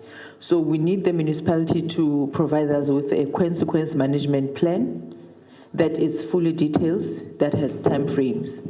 On that consequence management plan, you must also include the irregular expenditure transactions that have been raised by AG, and also the progress in you addressing those irregular transactions. We need the Office of the Executive Mayor to also have a monitoring and evaluation strategy so that you can monitor the performance of the municipality in terms of service delivery and the finances. And it is also indicated that the audit committee do sit and they do submit the report. However, it takes long for its report to be implemented. So that should also be part of the document that you submit to us as to what were the resolutions of the audit committee. And at the time when you submit, we also need to get progress on the action that has been taken on the resolutions. And you also have the rights of. On the rights of, we need a report of the rights of, a detailed report as to why did you write them off, and also the breakdown of the costs for that particular rights off, which then will have to be accompanied by MPEC report, because for you to write off, it means that it should have been a report from the MPEC. We need that. We should be accompanied by MPEC report.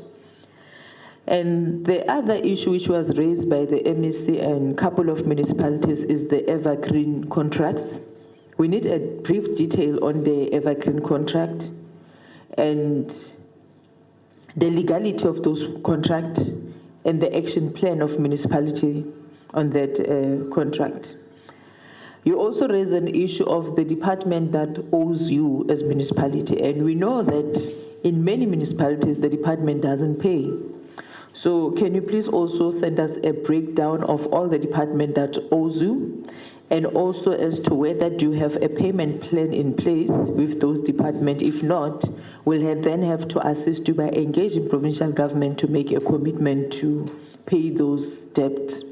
As we all know that even with Treasury, when you're supposed to get your MIG funds, they will always say you can't give your money because you owe third parties or you owe this government entities. So before you can get your money, we'll have to have an agreement with those entities in terms of payment plan. So even in this regard, the department will have to make a payment plan, and failure to do that, you will need to engage the Premier and his ESCO. If they are not paying, you must switch off. That's how it should be. You'll only focus on the essential services where you can have exceptions. But for these other ones, if Public Works owes you, close, cut their electricity, cut their water until they pay. That's what needs to happen. Since we are in a cooperative governance, we always encourage municipalities to work hand in hand with both the provincial and national government as a transverse of government. So what we've seen as a common denominator in terms of the presentations that have been done, there seems to be challenges between the provincial government and municipalities in terms of concurrence. So we'll need you to engage the MEC and try to find a possible solution and fast track this matter.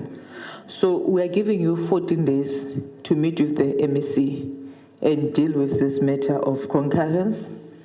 And if there are any challenges, you are welcome to have a mediation process between yourself and the provincial government if there's some disagreement in terms of the appointment that has been made by municipality. We need to engage each other, be able to persuade and be persuaded on other matters. And where there are allegations of political instability, corruption, can we please get that report? But on political instability, you've already cleared that. But on corruption, because there are some allegations that have been made by members, can you please also submit that report in a written submission? So now we have come to the end of our meeting. We really appreciated the fact that you did come, you presented, and we are expecting those reports within 3 months. And as and when we need to further engage with you, we'll always let you know. Thank you so much. Our session with you has come to an end. Thank you.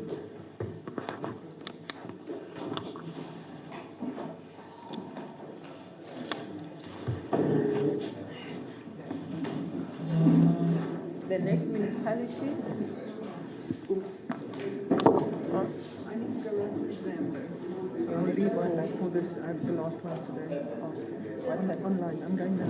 Okay, I have the whole day. Yeah. Okay.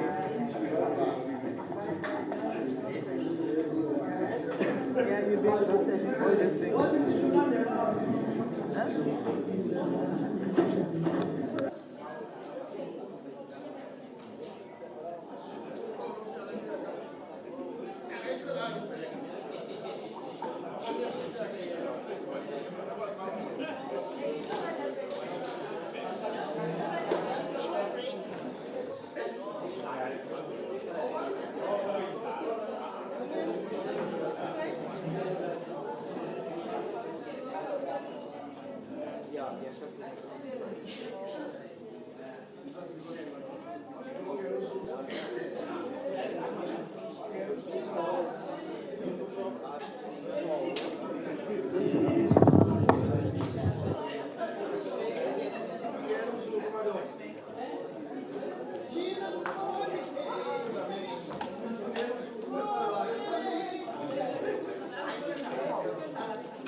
Greetings, colleagues. May we get seated so that we can start with our meeting?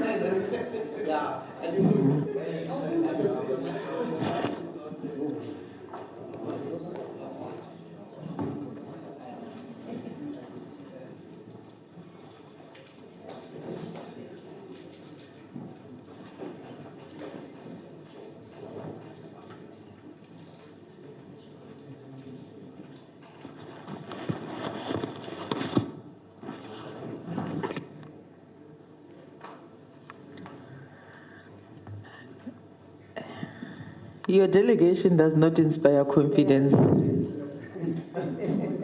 It's really emzinesinsiswa. You are reversing the gains of democracy with your delegation. It doesn't inspire confidence at all. Greetings to the leadership of Dr. Kuma, local municipality. My name is Dikeledi Direko and I will be facilitating the session for today. We are a delegation of Parliament, a joint committee of the AG and COGTA in Parliament. The leader of delegation is Dr. Zweli Mkhize, who is the chairperson of COGTA, but will not be joining us today. So our main reason for inviting you to this joint oversight visit is because earlier this year, we met with the Auditor-General and she raised some serious concerns regarding the audit outcomes of our municipalities. And as a result of that, we then decided as the committee that we need to modify our oversight visit. And as we modify it, we then agreed that there's a need for accountability ecosystem in local government, whereby the focus will not necessarily be on local government alone, but we should extend the scope of accountability to the provincial government. The reason why we are involving provincial government is because they are also the role players in terms of municipality, because in their component, they have a responsibility to support and monitor local government. That is why you are submitting your report quarterly to the Department of Treasury and Department of COGTA. However, we then observe that even if you submit those reports, we still encounter some challenges when AG comes. And what is even worse is that we only realize those mistakes or those challenges during the audit process. It then poses a question as to what is the role of COGTA and Treasury in this whole accountability system. So we have called you here because we need to engage with you. And I must also indicate that when we came here, we did our assignment. We know what is happening in your municipality because we have our own research. We have our councillors who are working there, and there are community members who are sending us messages. We have the report from the AG. They are part of our meeting. We have a report from the Department of COGTA. So yours will be the fourth information that we'll be getting with regard to your municipality. So we need you to be honest to us. We don't need a rosy report that gives a picture of everything being perfect, while we know that is not the case. We need both of us to work together in ensuring that we turn around municipality and we get exactly what is happening in the municipality. So as you will be presenting, we are going to give you 12 minutes. 2 minutes is to introduce yourself and 10 minutes will be for presentation. On that presentation, even if you have sent us 20 or 30 pages, because it's something that you do every day, we expect you to summarize that in 10 minutes. Give us a high-level briefing in terms of the state of municipality and also on the questions or concerns that were sent to you as a municipality with regard to the audit outcome. And after we have done with our presentation, we'll then expect you to submit some document, if need be, to the Portfolio Committee of COGTA in the province, as they are part of our delegation here, COGTA and SCOPA. That information will need to be submitted to them within 3 months, because it must be with us within that period of 3 months. And when there's a need for us to call you again, we'll then have to call you again. And as you also respond to our questions, we've observed with some municipalities that sometimes they skip the questions of the members, and sometimes they feel like they give us half responses. So we'll need you that as and when members are asking questions, you concentrate, you note all the questions. And when you respond, instead of haphazardly responding to the questions, maybe we can say, if the questions were four questions, if you had 4 questions from Honorable Mthethwa, we first start with Honorable Mthethwa to say, okay, let's start with Honorable Mthethwa, and then we respond to all his questions, even if it's not one person, all of you. Then we then move to the next member so that we answer all the questions.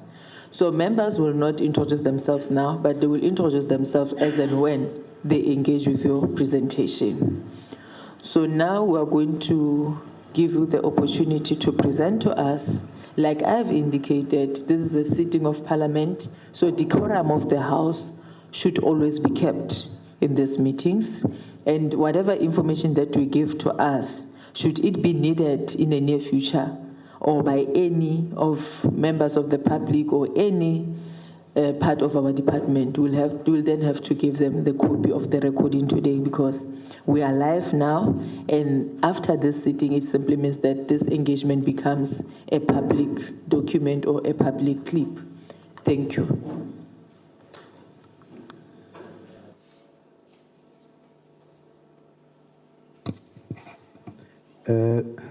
Thank you very much, Honorable Member. Let me greet all the members of Parliament, both from national as well from the Provincial Legislature. Let me begin by introducing ourselves. I'm Councillor Siyabulela Zanga, the Mayor of Dr. A.P. Xuma Local Municipality. On my left is Councillor Mandilake Kondile, the Speaker of our Council. On my right, Mr. Mulawuti, who is the Municipal Manager of our local municipality.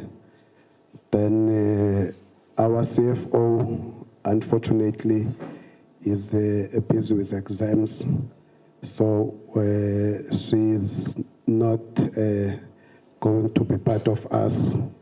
Now we are going to have Mr. Avwe Jezile, who's an acting CFO in this particular meeting. So our local municipality consists of 20 wards, and our head office is in Ngcobo. The municipality, as some might know, that it used to be a Ngcobo local municipality, and we renamed it, I think, sometime in June in 2021. The municipality is composed of 39 councillors. 31 councillors now are from the African National Congress, because we do have a vacancy from Ward 15. They're going to by elections. We've got representation, 2 members from the EFF, 2 members from the UDM. So in terms of the governance and administration, the municipality has established the following oversight, and all of our oversight committees are functional. We do have MPEC, we do have, as you would understand, that the powers of the municipal council, both the legislative and the executive authority, it rests within the municipal council. So we do have MPEC, we do have Section 79 committees, We do have internal audit, we do have ward committees, audit committees. In terms of our senior management, all the positions except the Director for Corporate Services are filled. But also with regard to the position of the Corporate Services Director, we've advertised, we're following our recruitment process plan. We're hoping that before the end of this year, we're supposed to have appointed, so we'll have the full complement of our senior management. And then in terms of the organogram establishment as adopted by the council is having 279 posts, which constitute the 46%, which is 6% above the normal norm. But what we have done as the municipality, we took a conscious decision to say that we've only filled the 88% of our organogram structure. So the 12% are positions that are not yet filled. We're still looking into merging other positions as a municipality because we are a 100% grant dependent municipality. So we are working towards of making it a point that we stick to the norm. Then in terms of the current staff complement field, in as far as the percentage, according to the audited annual financial statement 2023-2024, in terms of the spending, remember we spoke about that 40% threshold, we are at 39% in terms of spending. The savings have been as a result of that 12% that we have said that in the process we're going to make it a point that we reduce, we bring that 46%, which is the cost of the entire staff establishment of the institution. So I'm not going to go into other, but as a municipality, we also have to look into the LED strategy of the local municipality, because if we hope to increase our revenue base, we need to make it a point that there are investments that we are doing as a municipality, so that at least we're able to do projects that we're supposed to be implementing out of our own generated revenue as a local municipality. So the investment that, because our local municipality, our key economic driver is agriculture. There's a lot of work that we're doing in that particular area in terms of the livestock improvement and as well in terms of the agriculture. We do have a potential of 20,000 hectares of land that we're supposed to be working on as a municipality. But unfortunately, we are not, because of the limited resources, we are not working the potential land that we should be working on. We are only working around 5,000 hectares and the 15,000 hectares we are not working on as a municipality, and hence we are making all efforts to make it a point that we partner with the other spheres of government. There is a work that we're doing with the National Department of Agriculture, because what we're looking at as a municipality is that because we've identified agriculture as a key economic driver, we want to make it a point that we are very much active in terms of the primary production, with intentions of processing the primary production that we are producing in our own local municipality, so that at least we move from only having seasonal job, we are having sustainable jobs. Because if we have got those processing facilities, certainly we're going to have sustainable jobs. We're also supporting your spaza shops because we have seen an opportunity around that particular area. It is a national phenomenon that in a number of locations, townships, our spaza shops are owned and operated by foreign nationals. So as a municipality, we've developed a plan to identify some potential spaza shops within our communities. And there's a support that we are giving to those spaza shops. There's a criteria that we are following to make it a point that we don't support people that are not from our own local municipality, because we want to invest into those spaza shops so that we can be able to fight poverty and then unemployment. There are a lot of agricultural cooperatives that we're supporting as a local municipality. We have done well in terms of the electrification. Just to warn you that you are having just 4 minutes now. Oh, and I okay. can see that you are having about 28 slides. So if you could just summarize and make an overview report presentation. Okay, Thanks. thank you.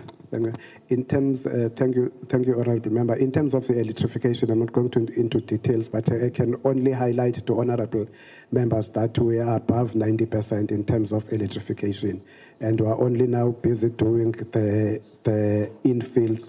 In terms of our capital projects, from 2021 to 2022 up until now, there are a number of bridges, because if you look into our local municipality, it is mountainous and it's having huge rivers, and hence we have decided as a municipality to focus on the construction of bridges, and we are doing very well around that particular area. So the next slide will deal in terms of the wage bill of the municipality, as well as the collection rate starting from 2020 to 2021 up to the current financial year under review. And I can also highlight that in terms of the revenue collection, because of a number of factors, the high employment levels that have risen, so we are not doing well. It's one area that we are not doing well. In terms of our audit outcomes, we have at least been doing well since from 2021 up until 2023-2024 financial year. We've been getting in 2021 financial year, we got qualified audit opinion, and from 2022 up until now, at least we have improved, but we have been getting unqualified audit opinion. The other thing that we can report to the committee is that all our budgets are funded. So there were issues that were raised by Auditor-General in terms of irregular expenditure. The one irregular expenditure has been as a result of the misinterpretation of Section 32. It's coming from, I think, from 2017-2018 financial year. And in terms of fruitless and wasteful expenditure, from 2022-2023, it's 8.5 million, and 2023 and 2024, it's 1.3 million. And there are consequence managements that we have undertaken as a municipality. The senior managers that are involved, the other one have been subjected through a disciplinary process and has since been expelled. And the PMU manager has resigned. We have withheld the monies that were due to the PMU because we're looking at recovering all the monies that have been incurred by the municipality through those wasteful expenditure. There were 9 findings that were identified by the Auditor-General, and 8 of those findings have been resolved. The challenge that we're confronted with as a municipality is the reliance on consultants, and we are busy dealing with that particular issue. We are trying to make it a point that the current consultants that we are working with, there is a plan of transferring skills so that things that are done by were assisted by consultants, at least were able as a municipality to be able to do those particular issues. So that's so far that I can go. I know that I have skipped some information. Maybe when you are coming back for clarity-seeking questions, engaging, maybe we can detail on some of the issues that you might need us to be detailed. I think, thank you very much for the opportunity for now. Thank you so much, Executive Mayor. I think now what we are going to do is to give for the members to interact with the report. It's 5 minutes per member, and then we are going to start with that ended Honorable Mthethwa and move this way until this side. Over to you, sir. Your 5 minutes start now. Honorable Mthethwa. No. I'm starting there.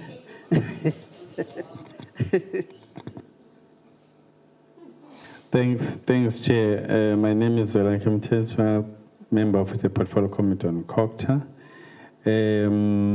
This is Nobo. It is formerly called Nobo Local Municipality.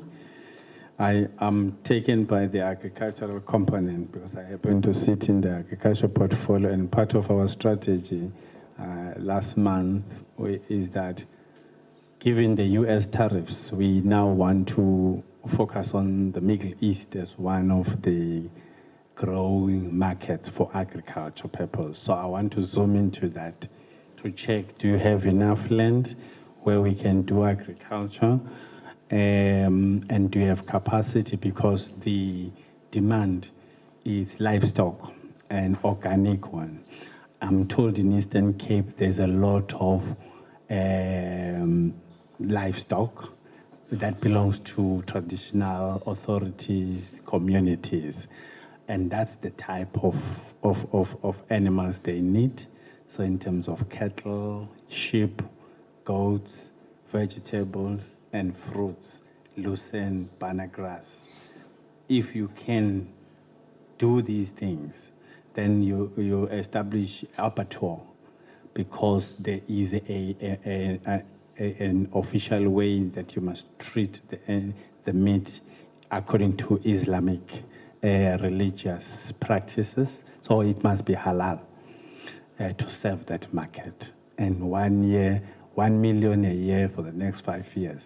It's a market that exists. So if you have capacity, let's talk about those things, and then there should be training involved as well for people so they know how to handle this type of opportunity. So it's not just meat alone. Already you can see there's logistic, and there's gonna be movement of these goods as part of export. So I want to encourage to grow the economy of your municipality, because already you've demonstrated that you want to zoom into that. So that means now then you have a market that you need to service in terms of across the commodities I've just mentioned. That is job creation for you. That is local economic development.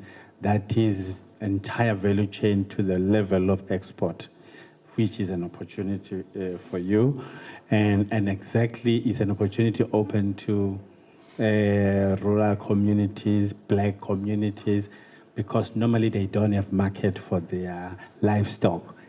And their type of cattle, livestock, is what is needed. So already I'm speaking to Amakosi. If you have traditional authorities, here is a low-hanging fruit opportunity which you need to package. By so doing, I'm already strengthening the relationship with Amakosi, with you as a local municipality, and I want to advance that. Look into your municipal bylaws, see how we can tweak them to enable you to have a healthy relationship with Amakosi, not just peripheral or initiation issues, because Amakosi are landlords and they're keeping a big critical mass community, but they are not being engaged economically because their areas are deemed to be not bankable. Yet now there is an opportunity to actually improve their communities. As I have already wrapped up, that's an opportunity. Thank you. Thank you, Chairperson. I'm not sure if this mic. Oh, thank you. Thank you, Chair. My name is Sanele Moali. I'm a member of Standing Committee on Auditor-General. On issues that were highlighted by AG is your non-functional internal audit unit. If this unit is non-functional, you see with the number of findings that you would have with AG. So correct that. And also your audit committee. Audit committee is an oversight, or is an oversight body that is very key with regards to assisting also with the reviews of annual financial statements before they go to AG. So if you have a competent audit committee, it will assist you to have financial statements that are free from material misstatements. Because mayor and accounting officer, it doesn't make sense that you spend around 17 million for asset management and financial statements, but send financial statements that have material misstatements. That is disservice to the community, and that is disservice to the people of South Africa, because you should be redirecting those funds to service the community. And also, it speaks to incapacity in the finance unit, because before financial statements are sent to AG, they need to pass by CFO and be reviewed before they get to AG. Because by the time they are material misstatements are picked up by AG, there's already issues. The whole value chain is not functional, which is MM, CFO, audit committee, then AG. AG is the last one. And then the AG would say, no, correct this, correct that, because part of the report they're saying, must correct your revenue, you must correct your VAT, you must correct your payables, you must correct. You can't spend 17 million for the whole process, but have financial statements that needs correction during audit. It's really not making sense. Also, as I was saying, get people who can do this thing. If you get them, you won't pay 17 million. You'll pay way less if you get someone who can do financials. There's many in South Africa. I can tell you, there's many. Get competent group, get people who can do stuff, remove a consultant and do it in-house. Buy a license and produce your own financials. I want to answer to ask the two. There's on performance. You said you want to do. There was a road that you said you want to construct. You said a number of kilometers for disaster access road constructed by 30 June 2024. You had planned to do 30 kilometers, but you didn't construct any. And the number of kilometers for upgrading primary relief road constructed by 30 June 2024. You said 3.3 kilometers, but 0 was achieved. Also here, you spend 100% of your budget, but also only achieves the 62%, of which this is the heart of the municipality, which is performance, service delivery. This should be your focus. That's why AG is saying unqualified, because your debits and credits might be correct, but that with findings speaks to service delivery, which is the core function of the municipality. Hence, when we interpret this audit outcome, it's a good audit outcome, but it doesn't speak to service delivery issues. Here you have two MIs, two very key MIs. The payment of construction work on Nongala Bridge, not delivered. Payment for construction work on Matribini Bridge that has already been paid for. And this is being investigated by Hawks, right? So I want update on that one. How far are you with that one? Any progress with that one?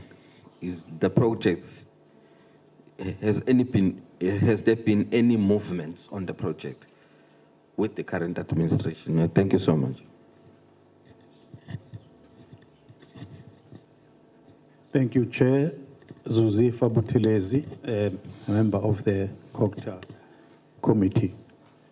I will just refer directly to what is reflected on the report here, Mayor and your team. We have given us a glimmer of hope in terms of what you are doing on the financial side. But here it says there's too much reliance on the audit process to achieve unqualified audit outcomes. I'm sure you'll agree that this is not sustainable. You really have to do something about that. And also maybe just share with us what are you going to do, because it's actually a temporary solution, that one, it's not a lasting one. The other point, also referring directly to the report, is also the ineffective use of consultants. I think you spent 23-24 year, you spent about 12 million rand, and yet failed to progress to a clean audit. So really, that is quite an indictment. The one of the budget, my colleague here has mentioned it, the discrepancy between achieving spending and achieving the targets. Then maybe the last one from my side is the inadequate implementation of the post-audit action plan. It becomes really useless if you have a plan but you don't implement it, because then what is the idea of having a plan? It's academic, and it just shows also that then the intervention of the Auditor-General is just you don't put emphasis on it and see it as a lifeline to rescue the situation that we are in. I think those things are very important. The other part, which maybe lastly, Chair, which I would like to find out from you, is how much do councillors, if there is anything owed, councillors and staff, how much do they owe the municipality? And then lastly, the bonuses. Have you paid any bonuses, and how much were they? Thank you, Chair. Thank you, Chair. I'm Councillor. No, sorry.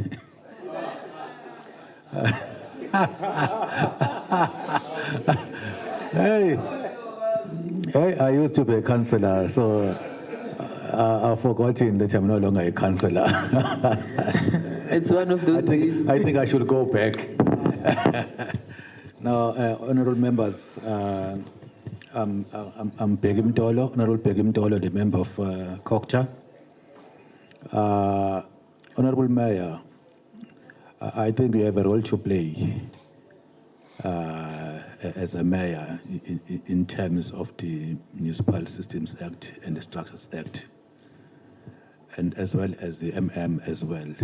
So the AG is not happy about your roles, about your performance, the roles that you have to play as a mayor in terms of making sure that the accounting officer does his job and is accountable to you, as the executive mayor, and the speaker as well.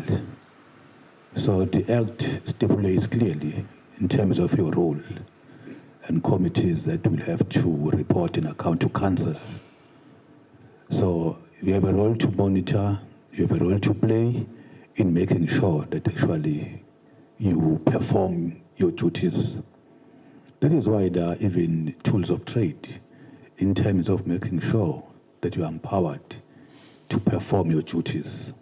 That is why actually when you are appointed, there has to be concurrence from the MS's office to make sure that actually you qualify for your job as a municipal manager, you qualify for your job as the CFO. So disappointing, if actually the AG should raise such concerns in terms of your failure to monitor and perform your duties. Hence, actually, there is this audit outcome. So I think moving forward, it will be important that you do your job as outlined and expected. Thank you. Thank you very much, Chair. I am Mayor Ndamase.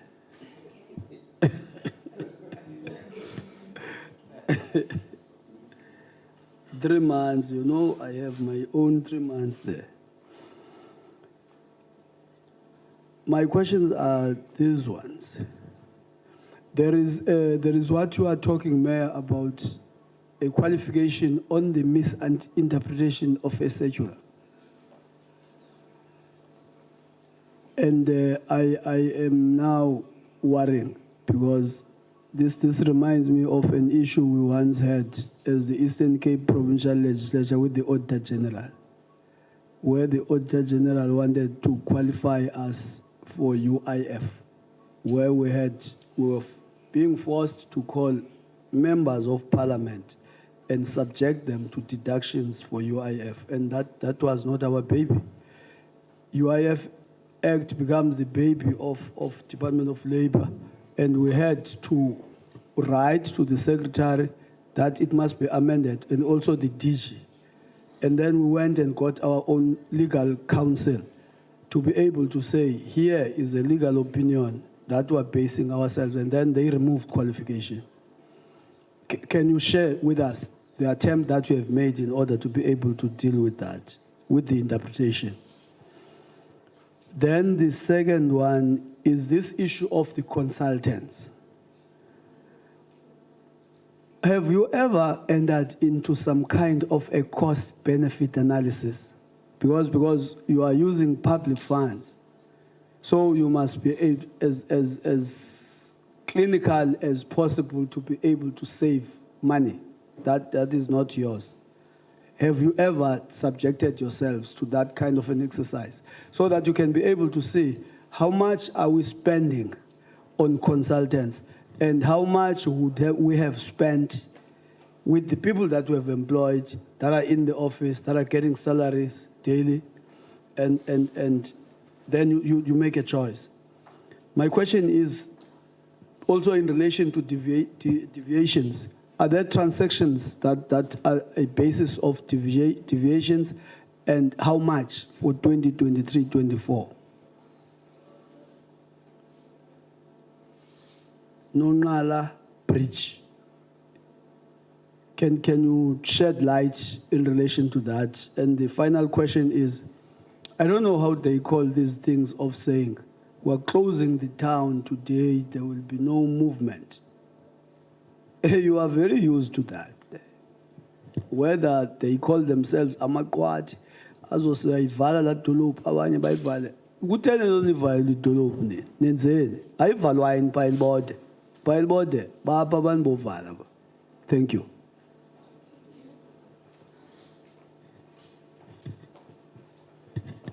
Thank you, Chair. I'm Kathy Labiskachny. I'm a member of the COGTA committee. I would like to start off with the irregular expenditure. It seems to me, according to this report, the irregular expenditure is now 81 million rand, and 69.6 million of that 89 million rand was incurred in the 23-24 year. Can you give us a reason for that irregular expenditure, and has it been referred to impact? Has it been investigated? What is the stand thereof, and will some of that money be able to be recovered? Then something that's very worrying is that the cost of the financial consultant that you utilized to help you with asset management and the preparations of your financial statements and your performance report comes to 17 million rand. And that worries me, because if we look at the mandate of any municipality's existence is service delivery, then the Auditor-General's report found that you only delivered at 62% of your targets in direct service delivery or in key service delivery targets, but you've spent 100% of the budget. So that brings me to the question, do you know what your problem areas are in your service delivery? And do you know what you have to do to fix it? And how can you convince us that with the next audit, you will be able to do your own asset management and your financial statements and your performance report? Because if you're going to incur or make use of a consultant year on year, that 17 million rand that's going to a consultant that was supposed to be spent most probably on service delivery, and that domino effect will give you maybe unqualified audit, but it's one of those examples that due to unqualified audit there's no service delivery. Or are there any other reasons why that is not happening? Thank you, Chair.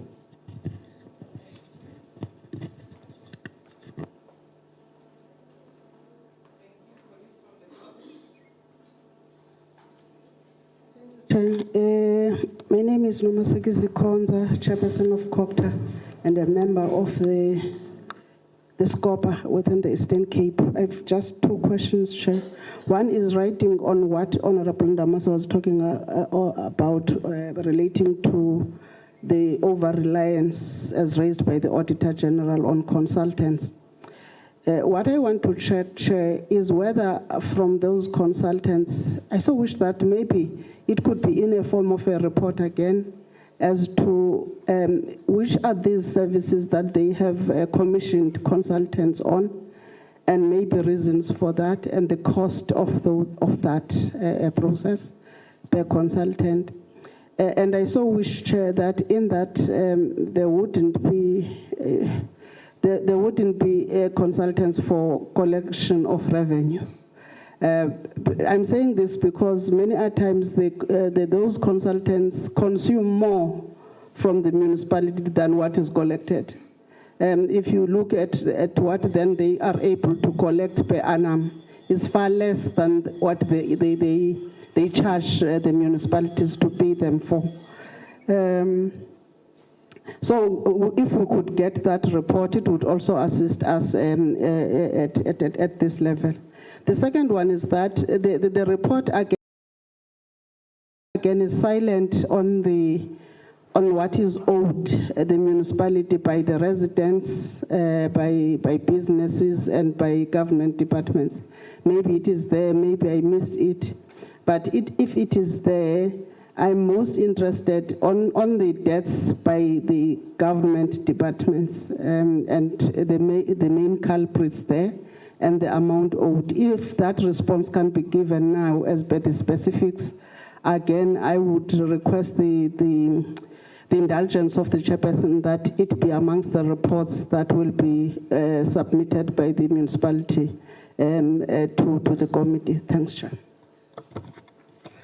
Chairperson, I first of all commend the municipality. My name is Thabo Matiwane, the whip of COGTA and SCOPA of the Eastern Cape Provincial Legislature. Chairperson, let me first commend the municipality with the but we all agree that unqualified clean audit does not bring services. And in this regard, Honorable Chairperson, I want to understand your plans regarding the main street of Engcobo, MM. We can learn something somewhere in a town called Butterworth. There's something that we can learn there, because your town is very active every day. But there seems to be no, with all this good work that we're seeing here in the books, you can't relate with the CBD, that the municipality is at work. One thing that gives a good impression, when you get in town, clean main road, and markings, road markings being done. So I just want to understand MM, in particular the MM, what exactly is being done there. The second area is irregular expenditure. Very positive picture. from 12 million down previous year, current audit period 1.2 million. Well done. However, you are saying you have done consequence management in relation to officials involved, who has well done transgressions related to SCM prescripts. One of them was dismissed, the other one resigned. Now, when the employee resigns during investigation, the employer loses disciplinary jurisdiction, right? However, the employer has a right to investigate and complete the investigation. What have you done regarding complete investigation and record in your recording, in your findings, record them for completeness of the process, to say there was this thing. If you want to pursue further recover, you still have that right. But I would have loved to get a sense, what happened? Did you at least proceed with investigation so that you record your findings in your register of your investigations? And then the last one, Chair, are there any investigations done by the Hawks in the municipality? How many? Is the municipality aware? The last one is related to the officials. The money owed by councillors. I see officials owe 190,000. How about councillors? Honorable Conza was also raising a point that some of the things that sometimes, Chair, that municipalities are not talking about, the amount owed by residents. We're just told of how much to collect, but we do not get a sense about how much are the residents owing the municipality. I think that one cannot be responded here. A report can be done to say, and this is what we're doing regarding residents that are owing the municipality. But councillors, I'm just interested by councillors. Thank you, Chair. Thank you, Chair. I'm JP Pretorius, and I'm a member of COGTA and SCOPA in the Provincial Legislature. Chair, let me latch on to what, firstly, let me applaud the municipality for the honest reporting and the approach you've taken. I think we must appreciate that. I think this is one of the easier municipalities before us this week. And I also want to latch on to what Honorable Moali has done in his approach to encourage you as a municipality on your competence of your audit committee and your over-reliance on consultants. I think if we can get that right, the municipality will be in a step in the right direction to improve your audit outcomes. I think it's some small things that you must, your approach that you must work on. Chair, let me just ask you one question in terms of your challenges as a municipality. Have you ever written and requested assistance from the provincial government, in particular COGTA, on the challenges that you face? And what guidance have you received or not received from the provincial government in terms of COGTA, as well as perhaps the Office of the Premier? Let me rest at that now, for now, Chair. Thank you. Good morning. I'm Chantal King, member of the Eastern Cape Provincial Legislature on COGTA. I just have one question. The over-reliance on consultants over the years to ensure that you get clean audits, has there been any skills transfer to ensure that you have an in-house capacity to start doing all of the works consultants are doing? Thank you.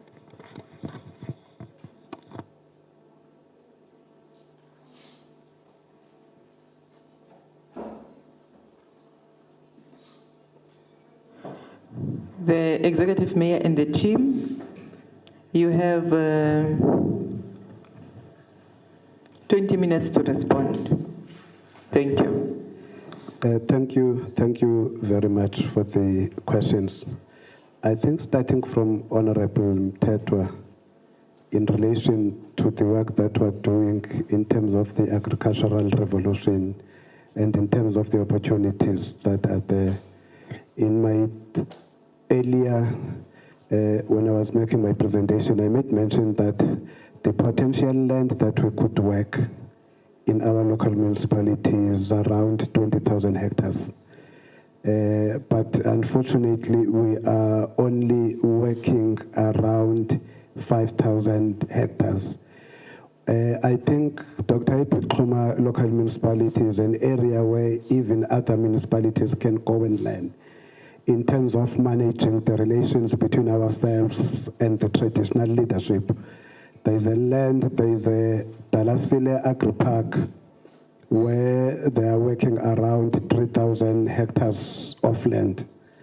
And that the relationship between the Agri Park, the municipality, as well as the traditional leadership is very, very good. And that is why you'll find that those fields, they are not fenced. But through that collaboration and cooperation between the Agri Park as well as the traditional leadership, when there is a season for plowing, cattle and all other livestock, there is an area that has been designated so that they don't go to the mealie fields.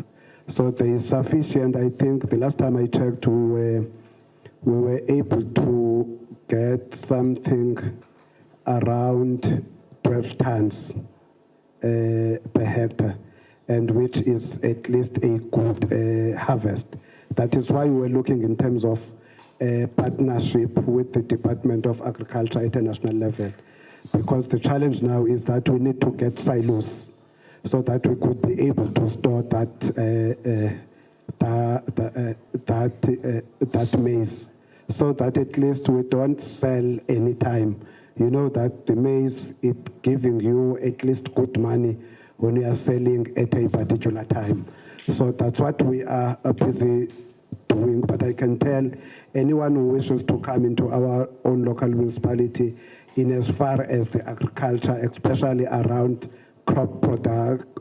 around your crop production, is welcomed. There is a work that we're doing with the Chrysalis Development Agency in terms of making the point that there is an aggregation in terms of your SA gap and your global gap, because the intention is that we need to get our local produce into the market.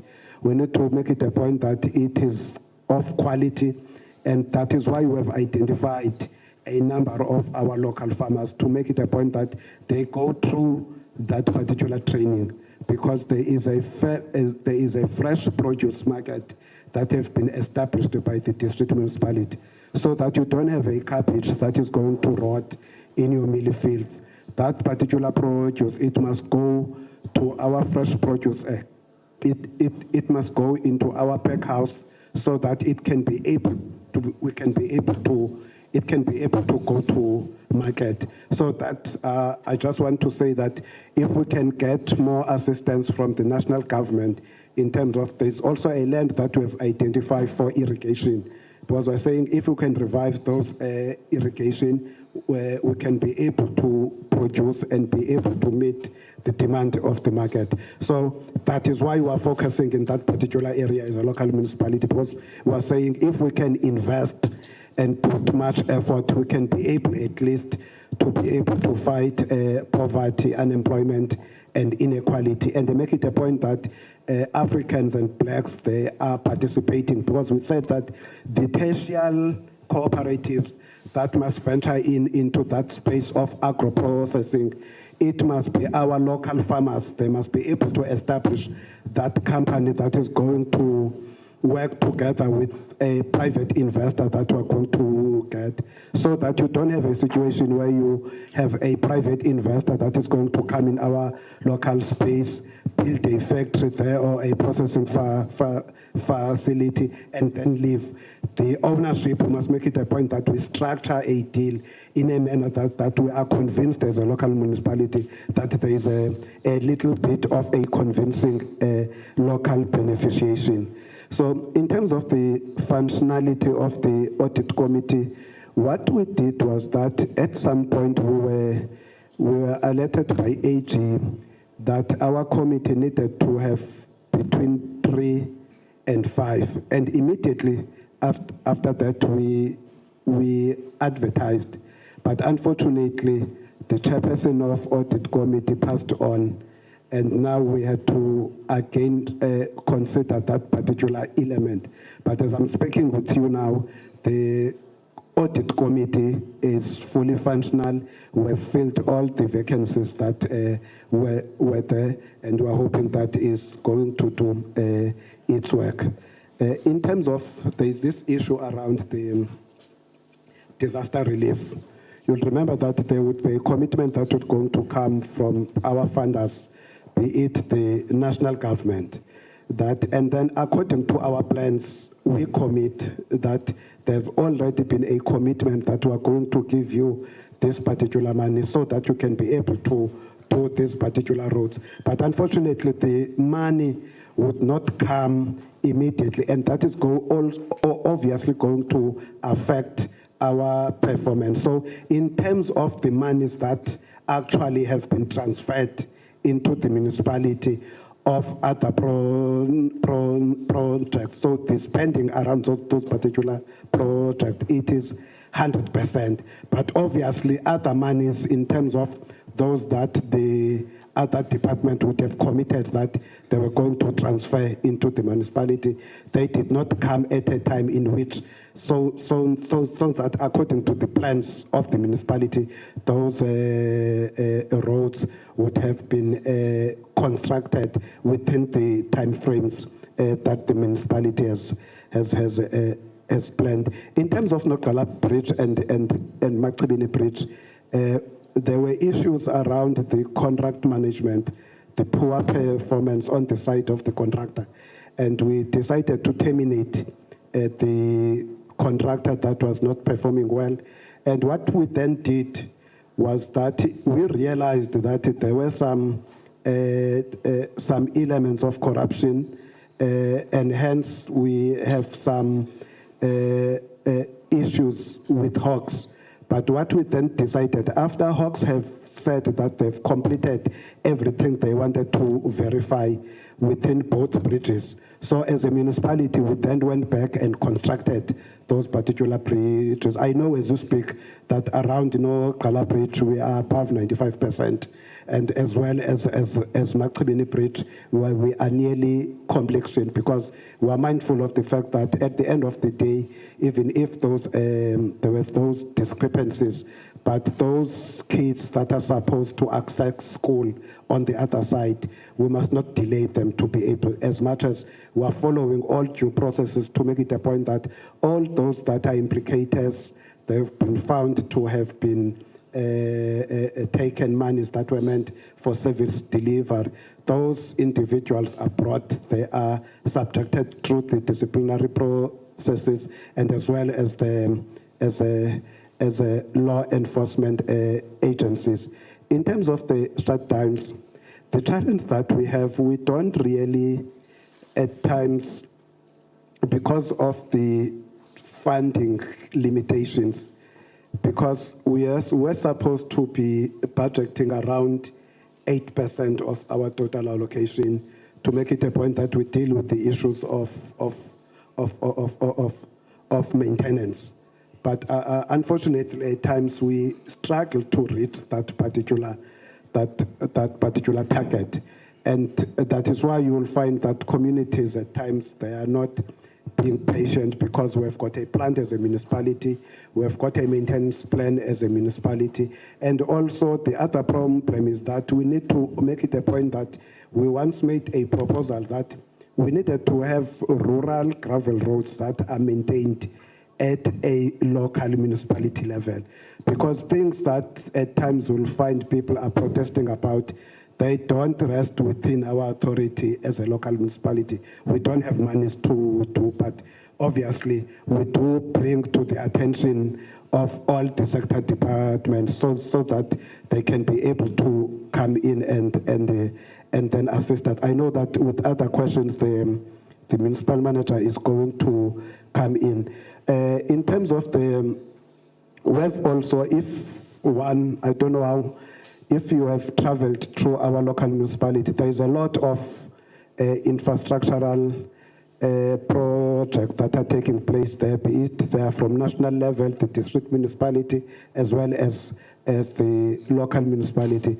There is a project of Central that is going to rehabilitate and upgrade the main street. It was supposed to have been started together with the another one that has just been started from All Saints up to Bazia. But unfortunately, the Sanral could not get a service provider. And now they promised that by next year, that particular project is going on tender again. But we are engagement with Sanral to say that, because if you can go there, even you go strip lanes and everything else we have done as a local municipality together with the maintenance team from Sanral. So there are engagements that are at an advanced stage between ourselves and Sanral to say that they must separate the rehabilitation and the upgrade of the main street from the other project that has been cancelled, because it's just going to take too much time. So we are hoping that as soon as possible, the Sanral, because they've already given an indication that they are going to consider our proposal, so that at least the face of the town is at least better, so that it can be able to attract investors. There's a lot of if you talk about the wastewater treatment works as well as your bulk water services, also around that particular area, there's work that is being done. The wastewater treatment works is implemented by the district municipality. I think it's above 90%. And all those bulk services that we have lobbied as a local municipality have resulted in some investors having some appetite to come and invest. Tomorrow, if this setting was in Ngcobo, I was going to invite you that I'm doing a sort turning of a development of a mall. It's because of those deliberate infrastructural bulk project that we're focused in as a municipality. That is why we are saying that we are very deliberate on supporting our local producers, because we want also to make it a point that the value chain, also our local producers, they must find their produce in the shelves of those malls that are going to be developed in our own local municipality. Yes, of course. Unfortunately, I don't know what has happened. Maybe it's because of the historical imbalances. Councillors, all of them, they're coming from rural areas. So they don't own, it's only one ward where we're collecting revenue. So they're living in Mkhanzi, they're living in rural areas. That is why they're not owning the municipality, because they are not owning properties in town. We're still in the process of making the point that we've disposed land, so that because the only way in which we could enhance our revenue base is that all the pieces of land that are available within our local municipality, we must be dispose those particular pieces of land and sell it to some individuals who are going to build properties, so that at the end of the day, as a municipality, we are going to be able, those particular individuals, they are going to be able to pay rates. So I think there have been some interventions that we have approached both the national government and as well as the provincial government. At some point, we had an infrastructural indaba within our local municipality, where we convened all the spheres of government to say that this is how much we need in order to make it a point that we improve the provincial roads, that unfortunately at times they would lead to some schools being closed. Because if our schools are not accessible, if our clinics are not accessible, which unfortunately those roads are not within the competency of the local municipality, and hence we have convened that infrastructural to look into all these areas. You have 3 minutes to go. Okay, that is for 3mm. Greetings, honorable members. I will only respond to the ones that Sodolopo did not respond to, we must confirm that we do have got the internal audit unit that is functional. We have appointed the CAE. Then there is this issue that was raised, the issue of over-reliance or the issue of a lot of errors that relates to the annual financial statements. We must acknowledge that in the previous financial years, there was those high-level review errors that was identified by the AD, by the AG.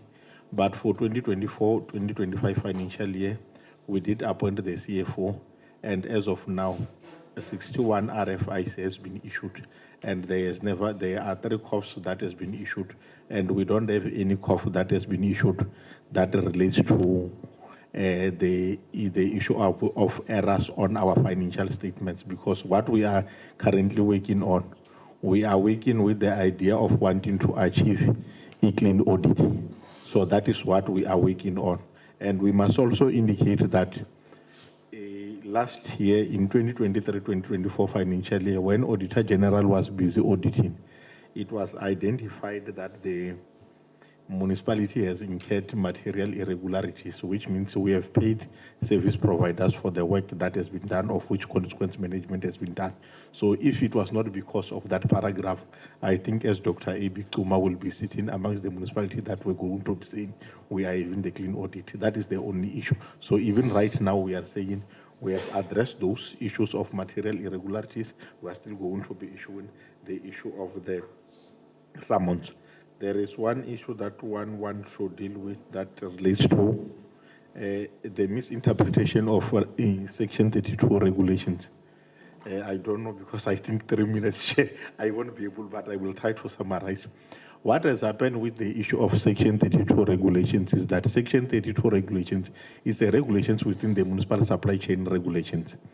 What it says is that if the municipality is aware about any service provider who has been appointed using competitive bidding processes, you can use that contract or that appointment. What municipalities has been doing, I think it happens between 2014-2015 financial year to 2018-2019 financial year. If we are saying like at Dr. A.B. Kuma, I will use example for Dr. A.B. Kuma. We are aware of a consultant that was appointed to design a road for 1 kilometer. Dr. A.B. Kuma appointed the same consultant to construct the road, either the consultant or a contractor to develop a road for 3 kilometers, which means the scope is more than what they were appointed for. But when Treasury, I'm not speaking on behalf of Treasury and Hotel, when they start to realize that there is an abuse of the system of Section 32 regulations, then they come up to try to make it that it is very difficult. You can't use that section. The section is there, but in terms of the requirements, it's not easy for one to be able to meet all the tick for you to be able to use that regulation. So as a result of that, we are amongst the municipalities that one of the contract that we have done, we call it piggyback. We piggyback on a contract when we appointed the contractor for electrification project. So what happens is that when that contract, now it was identified that if you have appointed, you must compare rent to rent, then those contracts, they were forced to be classified as irregular expenditure. It does not necessarily mean that the service was not rendered. The service was rendered, but the issue is about compliance with the relevant supply chain management processes. That is one issue that one would like to indicate. With regards to the services, we are using the consultant for the following services: annual financial statements, asset management, and performance management. We have noted the issue of the cost reduction. Then the investigations that are currently taking place is the one for Nogala as well as Makibini. There was also a question that do we get support from COGTA and Treasury? We must confirm that we are getting support from Treasury as well as COGTA. They do review our apps. They do give us support training whenever we need to be assisted. I think I have dealt with all of them. Then the last one, government debts. We have been owed 14.7 million business, 10.8 million residents. It's 15.8 million. Then we must also indicate the issue of that the municipality is busy implementing that incentive policy. But we must also note that as the municipality, because we are consist of 29, of 20 wards, 19 are rural, then one is there. Then right now the municipality is not able to implement any debt control policy because we don't sell electricity or water. As a result of that, what we only do is to convince those consumers to say they must come and service their account. Thank you.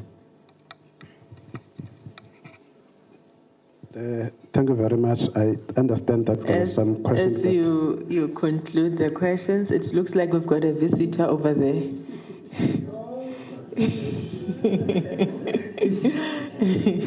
Yeah, as we conclude the question session.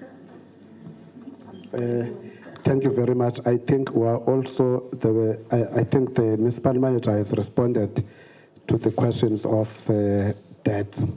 But what I want to further clarify on this issue of the panel is that we followed the supply chain. We appointed a panel of contractors. So now there was something that the AG came up with to say that when we have appointed those consultants, we need to make it a point that when we allocate work, we need again to issue RFQs. So hence now the expenditure, because we did not do that. What we do, because remember when we allocating, just for instance, we were talking about the electricity, when we will have villages that will have to be electrified. So what we did as a municipality was that we would allocate work without sourcing quotations from those service providers that we have appointed through because we have already appointed them through, so they are forming part of the panels that the municipality must use whenever we want to. So, and as well, I must also mention that within the regulations, there is nothing that says that when we have appointed those service providers, you must then begin when you have to allocate work. Because remember, when you're talking about the rates, there are standard rates for this particular, whether for civil work or for electrification. There are standard rates that are regulated. So it was on those bases that we did not see it as a municipality that we must, whilst we have gone through that extensive process of appointing all those consultants. So we must then again go to issue RFQ to individual consultants. But we are going to correct that and make it a point that at least we comply with the advice of the Auditor-General. Thank you very much. Thank you. Members, any follow-ups? Honorable Ndamasi, you have 1 minute.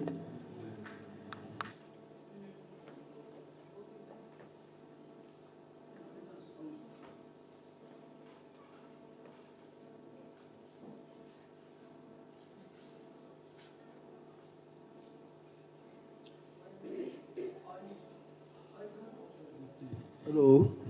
Okay. Go imizuzu yami yahamba avundikati. My proposal, Chair, is that there is a submission that must be made by the municipality in relation to other things, including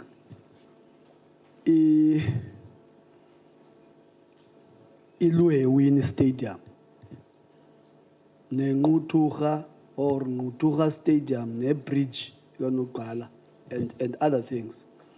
Then, the last one is that I think this issue that you are negotiating, I'm happy, Mayor, that you are saying at the end, you want to comply with the advice that is given by the Auditor-General. Our stance, as much as we are on the AG's side all the time, but we know that they add sometimes. But if you want to prove that they have add, you must have your facts right. As much as I don't agree with this panel of contractors thing, from my ideological position, because it has nothing to do with the distribution of wealth equally, but you still have a duty to be able to operate within the parameters of what is being said. Thank you.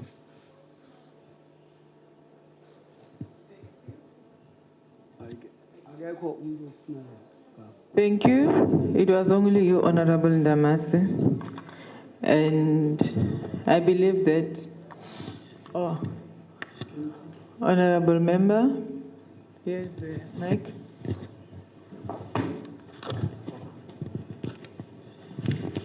As the mayor concludes that there was an issue about the main road.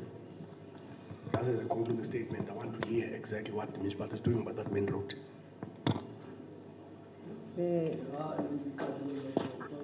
Are they aware of the main road that you are referring to?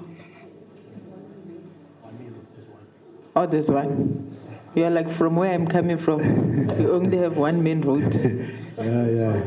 So I'm saying thank you, Honorable Member. As I've said that, as I'm speaking with you already, there is a contractor that has been appointed by Sanral. It's already on site. It's going to rehabilitate that road from All Saints up to Bazia. There is a contractor that was cancelled by Sanral, the one that was including the main street. So we have been engaging with Sanral to say that we can't wait for them to restart that process again. So our discussions and engagement are at an advanced stage. We are hoping that because they told us that the rehabilitation and the upgrading of the main street, they wanted to issue a tender by next year. So our engagement at that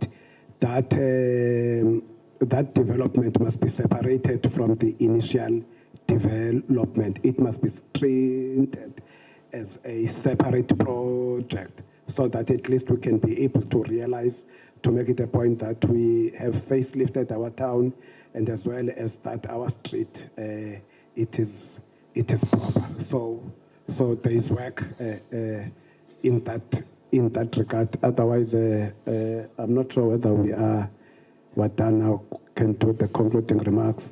I can be able to say that we are going to make it a point that it's a pity that the Honorable Member left when I was responding on the issues. But nonetheless, we are going to make it a point that we prepare those supplementary issues that have been raised, in spite of the fact that we've responded. But we are going to make it a point that we make a supplementary report and make it available and forward it as soon as possible. Thank you very much from our side.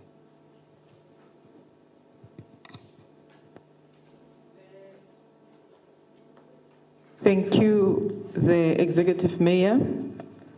Don't switch off your gadget yet because we may continue the discussion until late. Nothing is guaranteed in this committee. There might be a possibility that as you respond now, something just comes out of your response. However, yes, we have come to the end of our discussion. And I must say, as I did say with the one municipality that presented to us, that as a public rep, we expect that municipality must follow all the laws that guide local government, including in finance.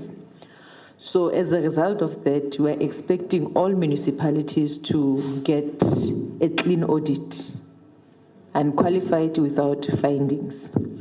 However, looking at the current situation, we then realize that it has then becomes difficult for many municipalities to get unqualified audit outcomes. And in your case is an exception. However, we are to get unqualified audit outcomes. And in your case is an exception. However, we are raising a fish for swimming.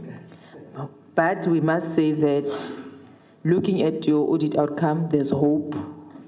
And what we are expecting from you going forward is that you improve on your unqualified to a clean audit.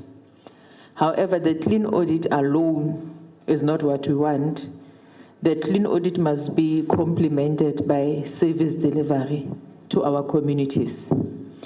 We don't want a situation where we praise you for being able to put the paper together, but unable to provide services. So it must be complemented by both.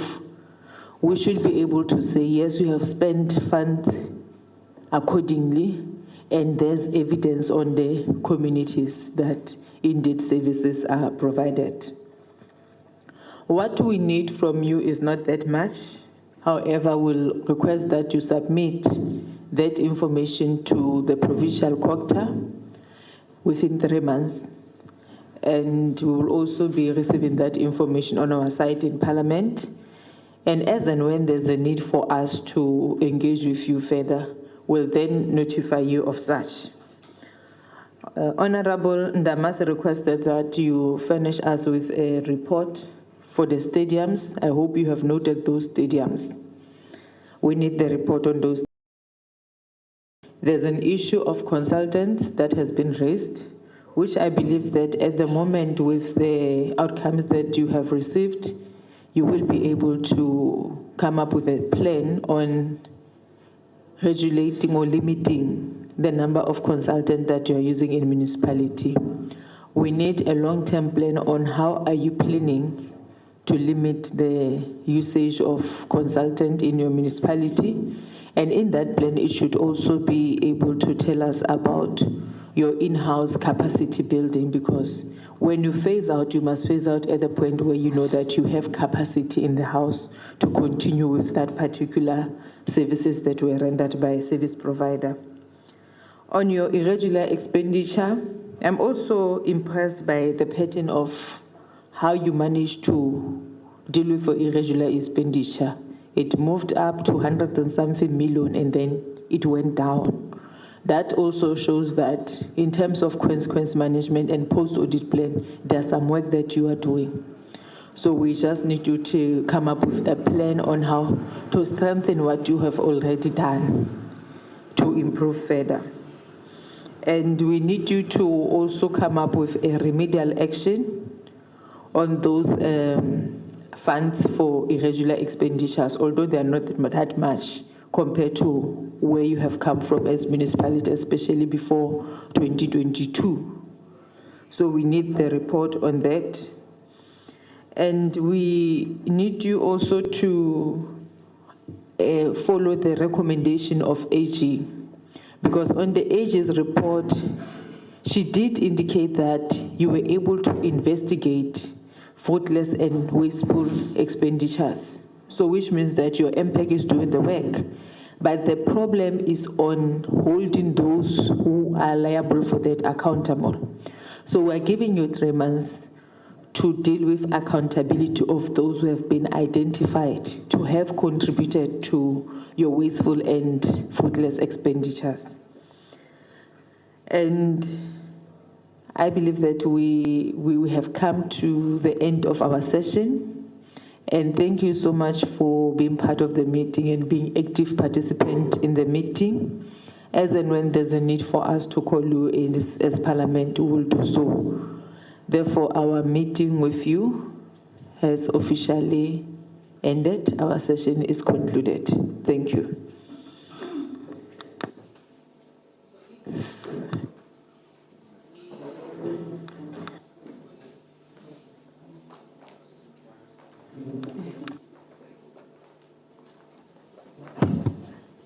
Colleagues,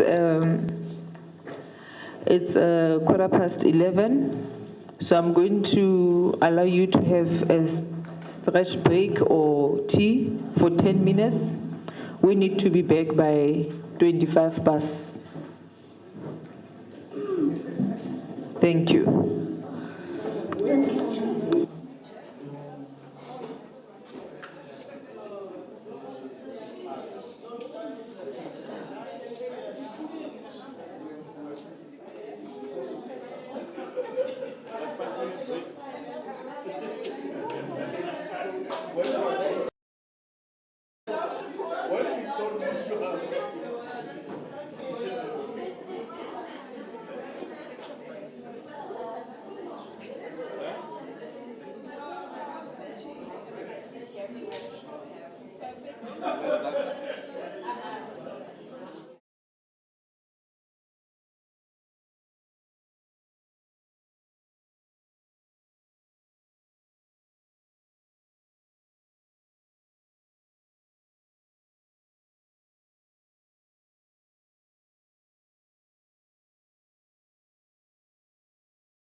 municipality.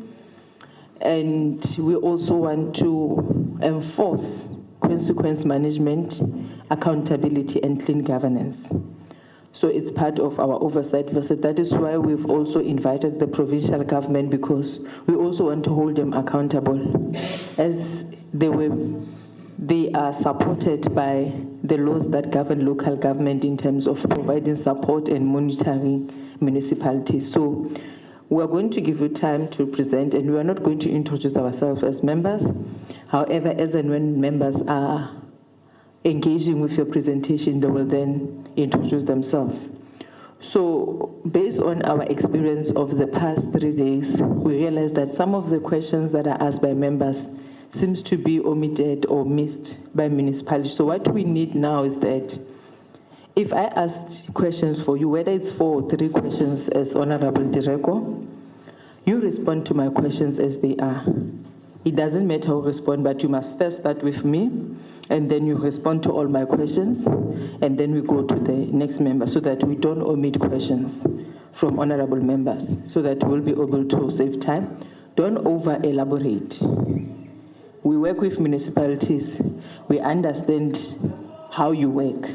So if you explain to us that this is the situation in terms of consequence management, we will be able to understand. But if we need more clarity, we'll then do it in a form of follow-up. So we need you to be honest to us when you from the AG with us as we speak now.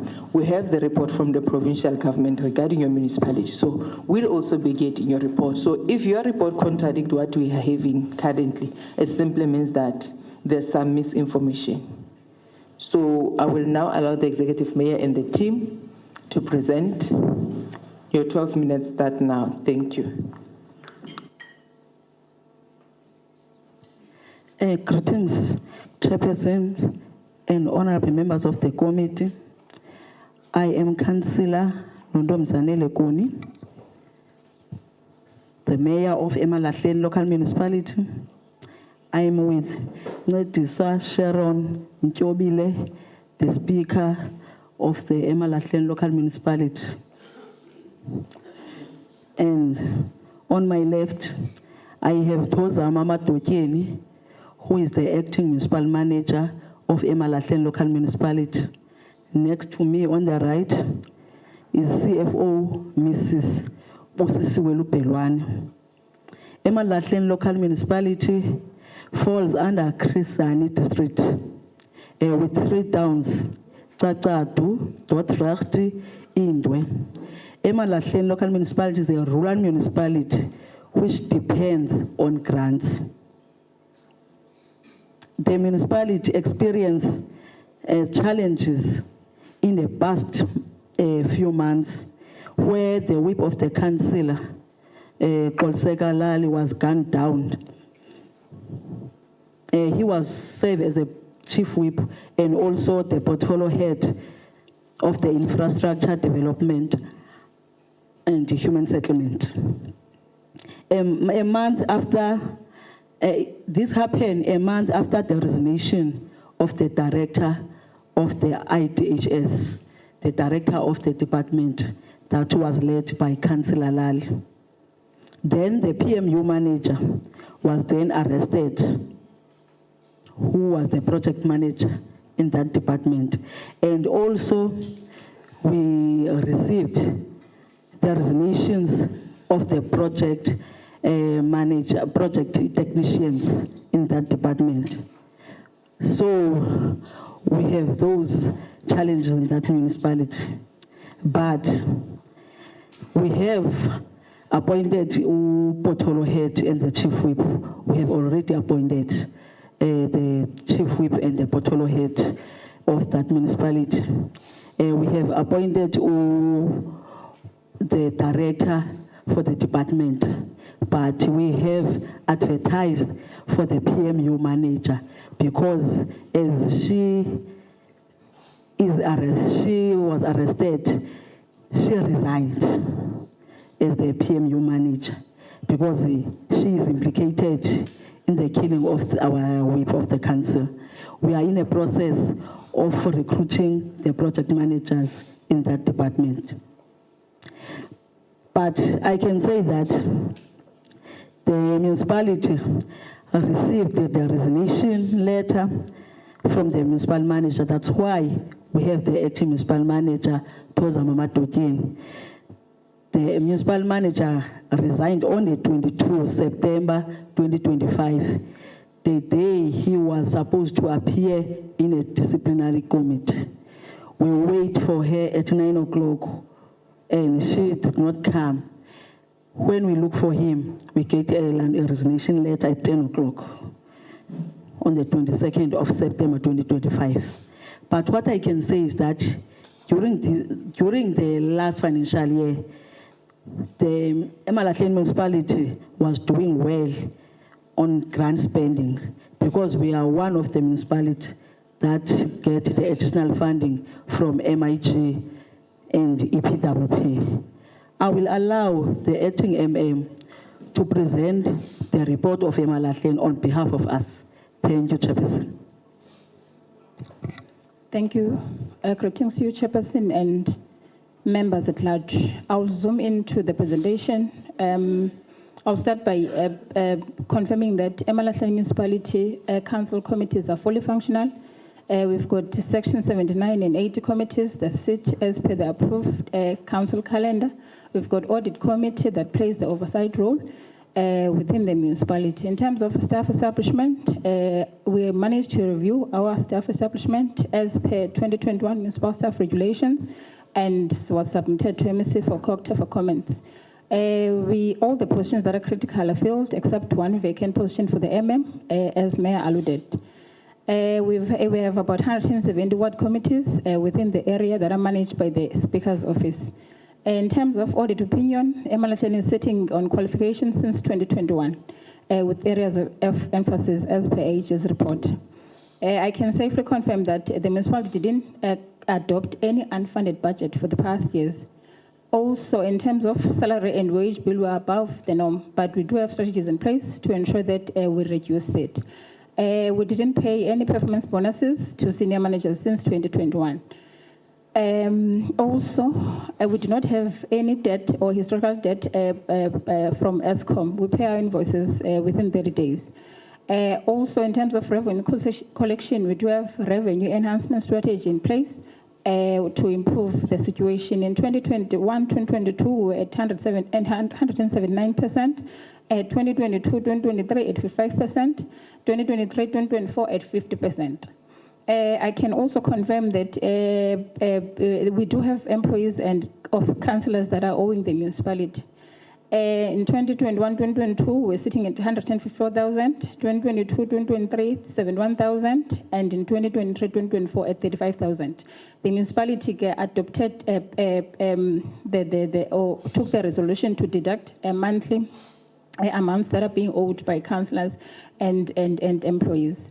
There were no issues of immaterial irregularities that were identified.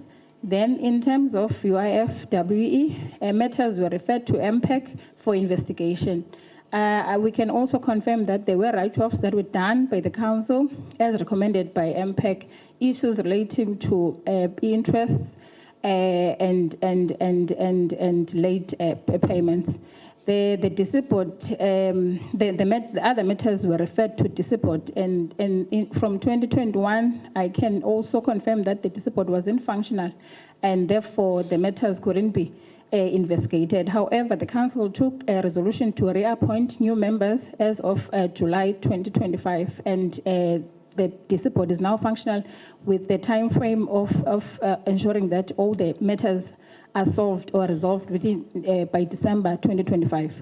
The issues to deal with unauthorized expenditures, manage and monitors the approved budget, and ensure that whatever that is being procured is taken from the budget. And also, when it comes to irregular expenditures, we develop the procurement plan that is being monitored on a monthly basis by SCM unit. When it comes to fruitless, we make sure that we pay our creditors within 30 days so that we avoid the interest that can be there. With issues that were raised by AG, they are there in our management report.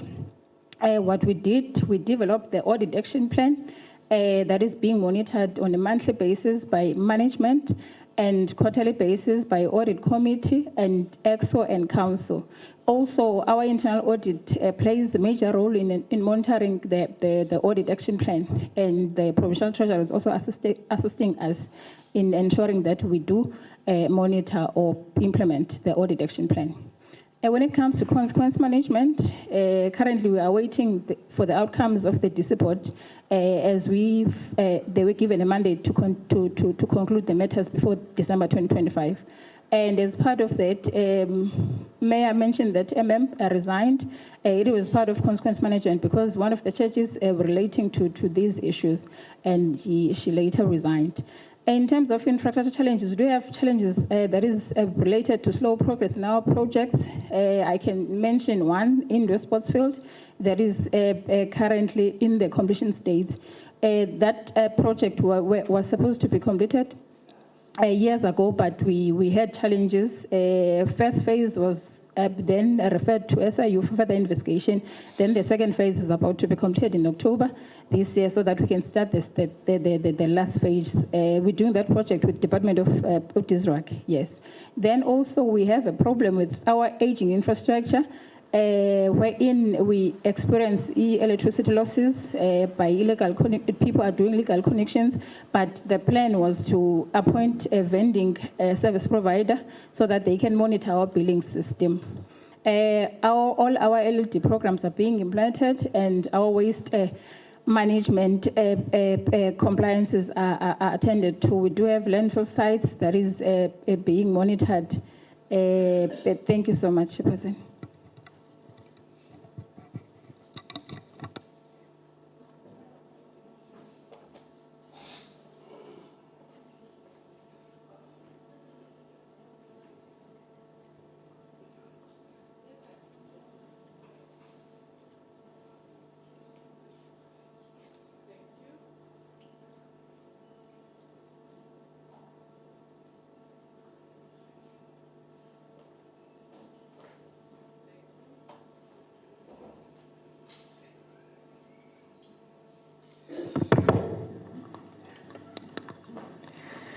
Thank you.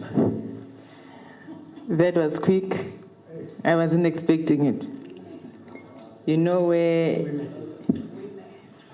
where there's a Abu Mama, you can see efficiency. I will now allow the honorable members to participate on the engagement. I will start with Honorable Mtetwa. You have 3 minutes each. I want to check with you, honorable members. Do we feel that we should continue with the system of you asking and municipality responding, or we give 2 members, they ask question, allow municipality to respond, and so forth? Okay, so that's what we're going to do. We're going to give 3 members, you respond, we then go to other members in order to save time. We have Honorable Mtetwa, to be followed by Honorable Mwali and Honorable Buthelezi. Thereafter, the municipality will respond. Thank you. Thank you, Chair. Zwelakhe Mtetwa, Member of Portfolio Committee on COGTA. My focus is the traditional leadership institution. What is the representation of Amakosi in Malahleni? The issues of land claim as well for Laumakosi, because by this it's a major of municipalities which were some of them, I think it was Lady Frey, and some of the historically established by the colonial era. So I want to understand the dynamic in terms of Amakosi, their restoration, where they settled closer to the town. I see if you are called a Malahleni, it can only mean that there was once coal there. So do you still have coal mining as an economic generator? Because the last time I checked, it was 1890 when coal was mined there. So I don't know what is the prospect now, or you're just carrying it as a heritage. then I would like to understand the interface between Umasipala and Amakosi, especially at an official level, where whilst national gives us a policy, but local has municipal bylaws, which means you can take council resolution and attend to issues of Amakosi. And by virtue of you being a rural municipality, it means most of your communities are residing in traditional leaders areas.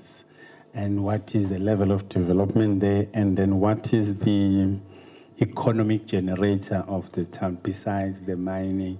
If it is still there, obviously you will say, but since it was a long time, what is actually keeping the municipality functioning? And what was the idea of amalgamating? Was it because of the backwardness of Lady Frey and others, or Doddridge? And now, are you better off now that you are measured, or you are still just like in the old? Because then the rationale should be is to make you better. So we need to understand that, so that we understand what intervention we can make even to assist in terms of turning around the economy of that area. Because we shared with the previous municipality, if you do have land access, that we have due to US tariffs, where our agricultural produce can no longer go to US unless they are slashed. So there is an opportunity, if you have land, since you're working with Amakosi, to supply your Middle East, because it's part of our strategy. Honorable Member, you are left with 20 seconds. Okay. So you can tell us if you are, because we do have off-take agreements from the agriculture portfolio to share with you, to say this is something you can do. They need 1 million hectares livestock a year for the next 5 years, fruits and vegetables, lucerne, banana grass. You need abattoirs to slaughter and package and send, and you have logistics to move these things abroad. These are opportunities to turn you around. Thank you. Thank you. Thank you, Jen. I want to establish a few things. Then I think I'll ask one question, because I think I was a bit traumatized by people resigning, people, a lot happening there. So I want to check, Mayor, how long has been the CFO in the position of a CFO? Can respond like right now.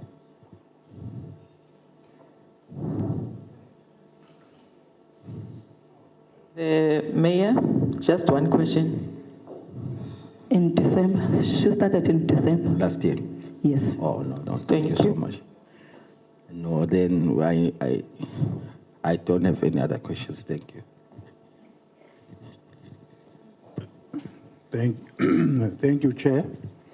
I think it will be remiss of us really not to commend Emalahleni for having 4 ladies. I don't think in all my oversight visits, it's the first time ever I see 4 ladies, the whole team being ladies. Then maybe, also really congratulations on that. Maybe moving on from the pleasantries, ladies. I think maybe your report was nice and short, but conspicuous with what was not mentioned than what was mentioned. Because if I'll just touch on 1 or 2 things, Chair, which are important for us to ask. I see that, this one is a repeat. It's a repeat, it's like a stark record. The ineffective use of consultants again. You paid 4.4 million rand in the financial year 23-24.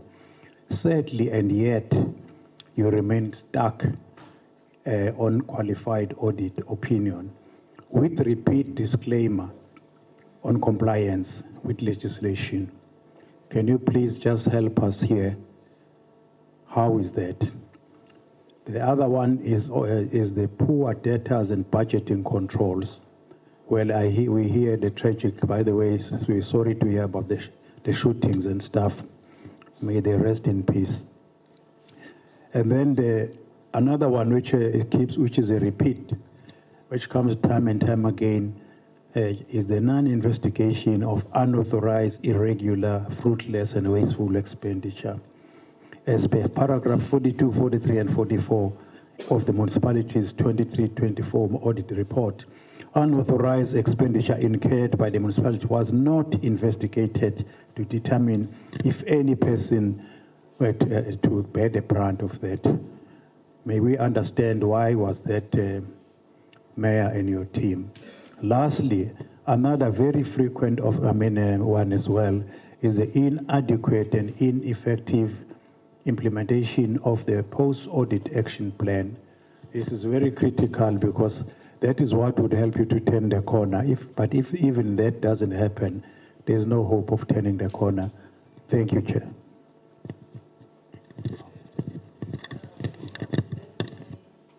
Allow the municipality to respond. Executive Mayor and the team.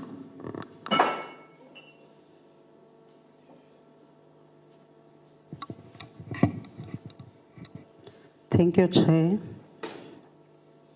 Let me take this opportunity to greet you and honorable members, my team. My name is Nodisa Mtyoble, the Speaker from Emalahleni Local Municipality. I just want to respond on the question about the traditional leaders. After the council was inaugurated, we went to all tribal authorities to introduce ourselves as the Council of Emalahleni, pledging that we will work together. The representation of the traditional leaders in our municipality, there are two traditional leaders, and we are working together with them. Some of the meetings, or most of the meetings, are held in the tribal authorities or sub-headmen's venues via or through the ward councillors. There are some events that are held in their venues. So we are working together with the traditional leadership of Emalahleni Local Municipality. Thank you.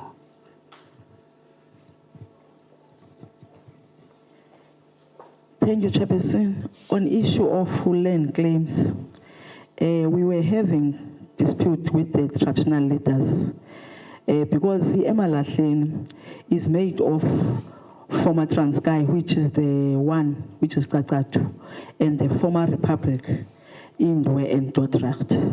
And the traditional leaders are on the side of the former Transkei. There are no traditional leaders at Indwe and Katatu. So before we have the issues of land claims, but we resolved it by doing land audit. So we resolved that issue of land claims because there were land in Letifre which the traditional leaders claim that it belongs to them. But we go to court and then we resolve that because, and then after we do the land audit, because they take us to court and then we do the land audit, we know where is the F1 that belongs to the municipality, where is the F1 that belongs to the municipality. Mine was open and then closed, Eliteni coal mine. Even as the municipality, if the committee can assist us or support us, because we don't know what happened in that coal mine, because the license of the coal mine is done by the DMRE. So nothing we know as the Emalahleni. We think that L10 coal mine can assist us in economic development because we are a rural municipality. As we presented that we are depending on grant. We think that coal mine can change our situation.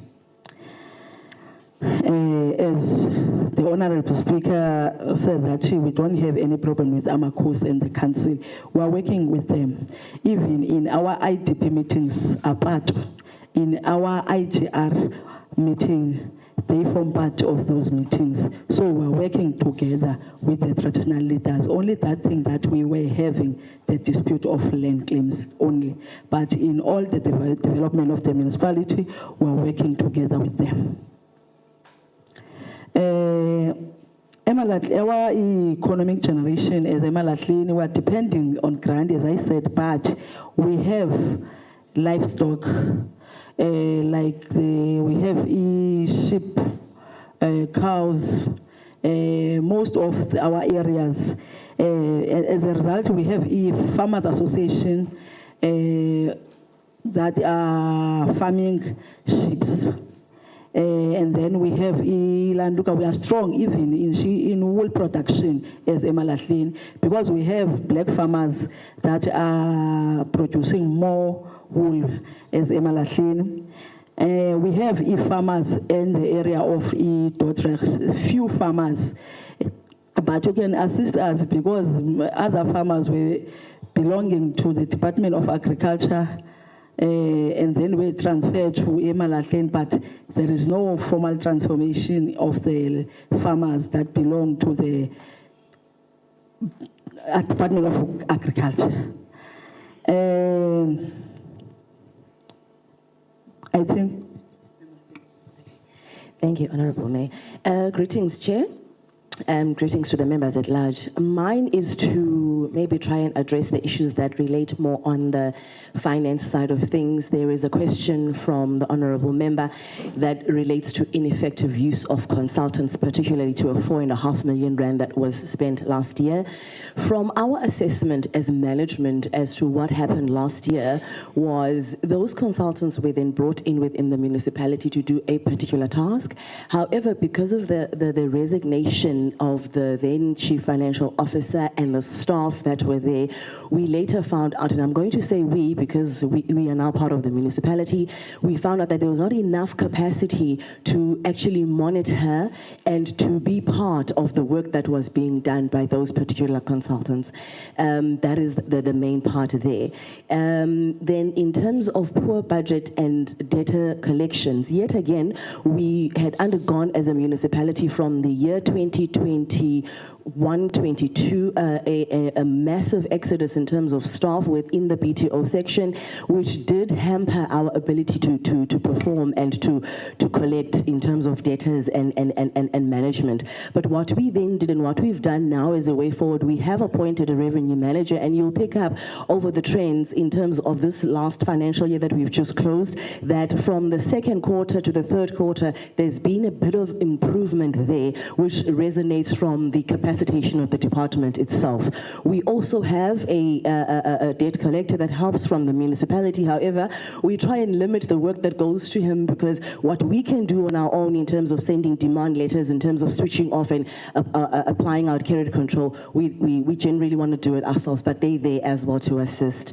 And then there's one last one, the inadequate post-audit action plan. So I think you're very much correct, but for this one would be for the year before the one that we've just closed, because the year we've just closed off has been so tight in terms of the monitoring of the audit action plan. I can confirm that most of the items were relating to the preparation of annual financial statements. So at year end, we were sitting at about 65% of our audit action plan monitored and audited by the internal audit. So what we put in our systems in terms of treasury systems, they went in and they checked as well to make sure that if we say that we've done this restatement, we've actually done it.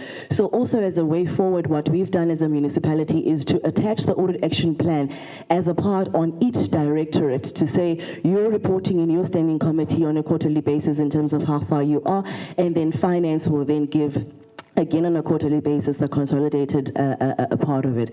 I think it's pretty much obvious. If we don't monitor it, we sit with the results that we've been experiencing over the years, but there is definitely a way forward, and it has been implemented within this year that we've just closed off. Thank you. Thank you. With regards to the question that was saying that was referring to non-investigation of your IFWEs, we indicated in our report that there are investigations that are being conducted by MPEC, but the problem was the DCIP board that was not functioning. so that they can be able to check by who is liable. So now the council appointed or re-established the board. So the matters are now taken to them with the due date of December 2025. So we'll be able to report about that after December 2025 and take actions. Thank you so much. What I left is... Thank you. As you wrap up, the Executive Mayor, I'll just give you 30 seconds to wrap up. Sorry, Chairperson. What I left is on issue of traditional leaders. At Emalahleni, we have 6 traditional councils, and we work together with them. What I can say is that we're working with the traditional leader, Ufoma Nkosi Ungangumhlaba.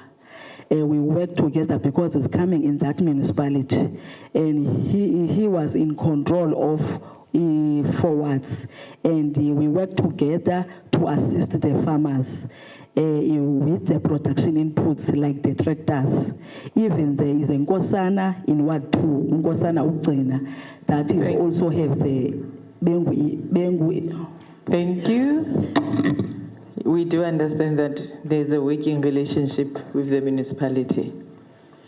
I will then allow Honorable Mtolo, Honorable Ndamase, and Honorable Fanze. Honorable Mtolo. Honorable members, Sanibonani, Niapela.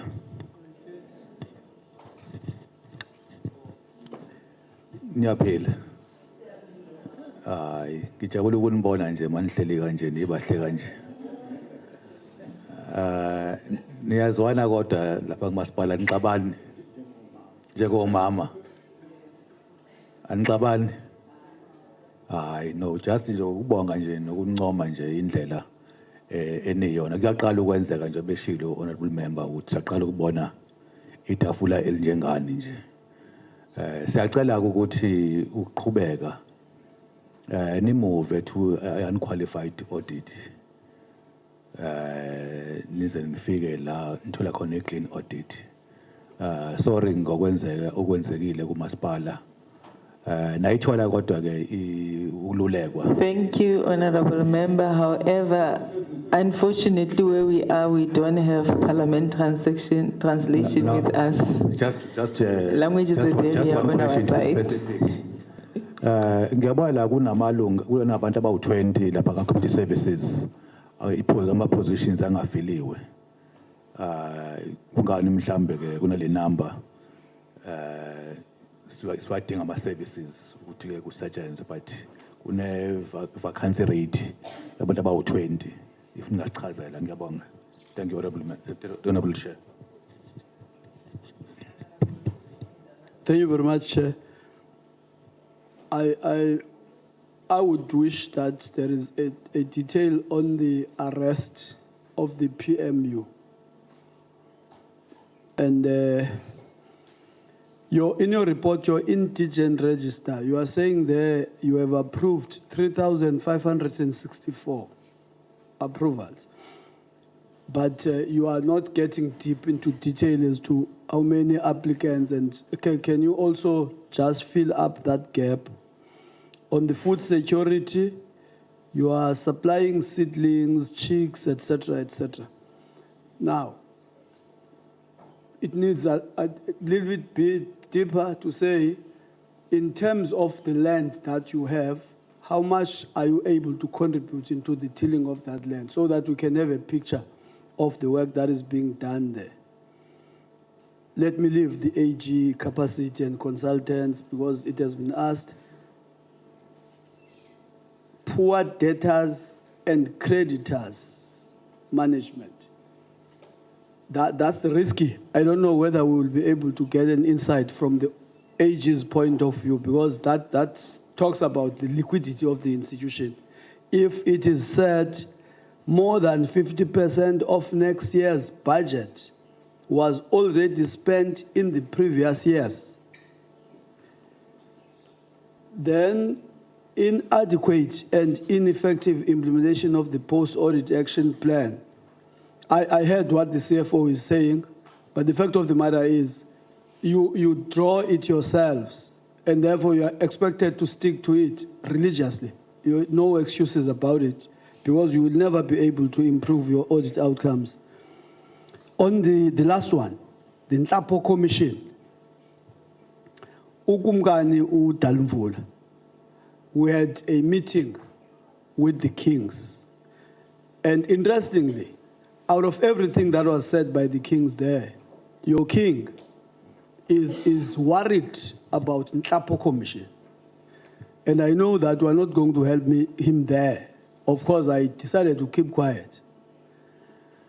But are you aware?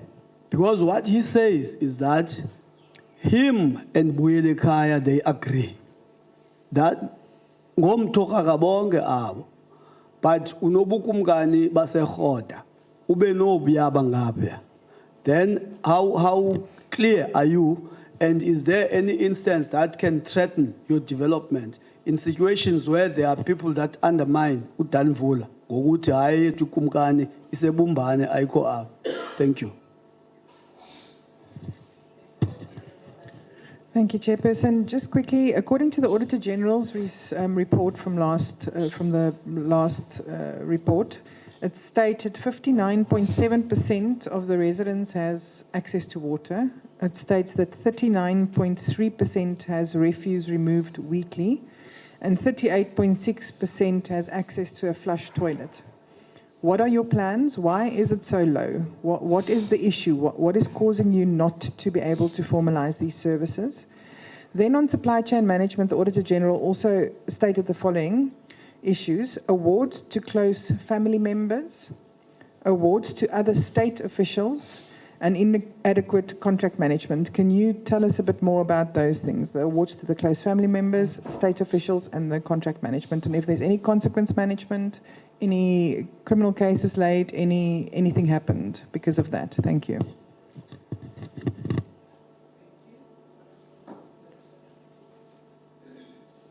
Thank you, Chair. A lot of the questions I had already been covered on the fruitless and wasteful expenditure and the audit plan and the investigations. I want to go to the debtors and budget control that said that 80% of next year's budget, 50% of next year's budget's already been spent. Now, I would like to know what is going to happen. Do you have a plan to rectify that? Because if you go on like this, what is going to happen in the third year, which is 3 years of medium-term budget? Because if you spend the budget now, how are you going to be able to do all the service delivery that you're supposed to do in the outer year of the medium-term budget? And what is the reason that this is happening? Thank you, Chair.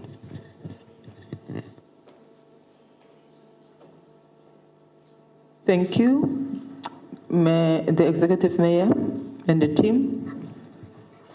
You have 8 minutes. Thank you, Chairperson.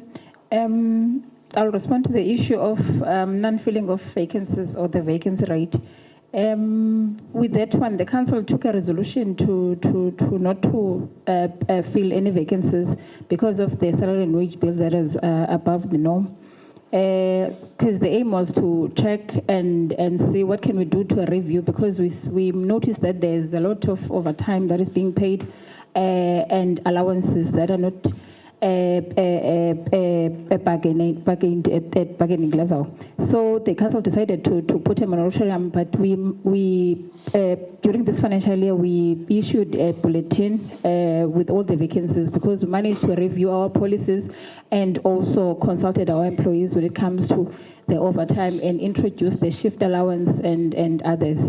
So that was the reason we had we have that vacancy rate.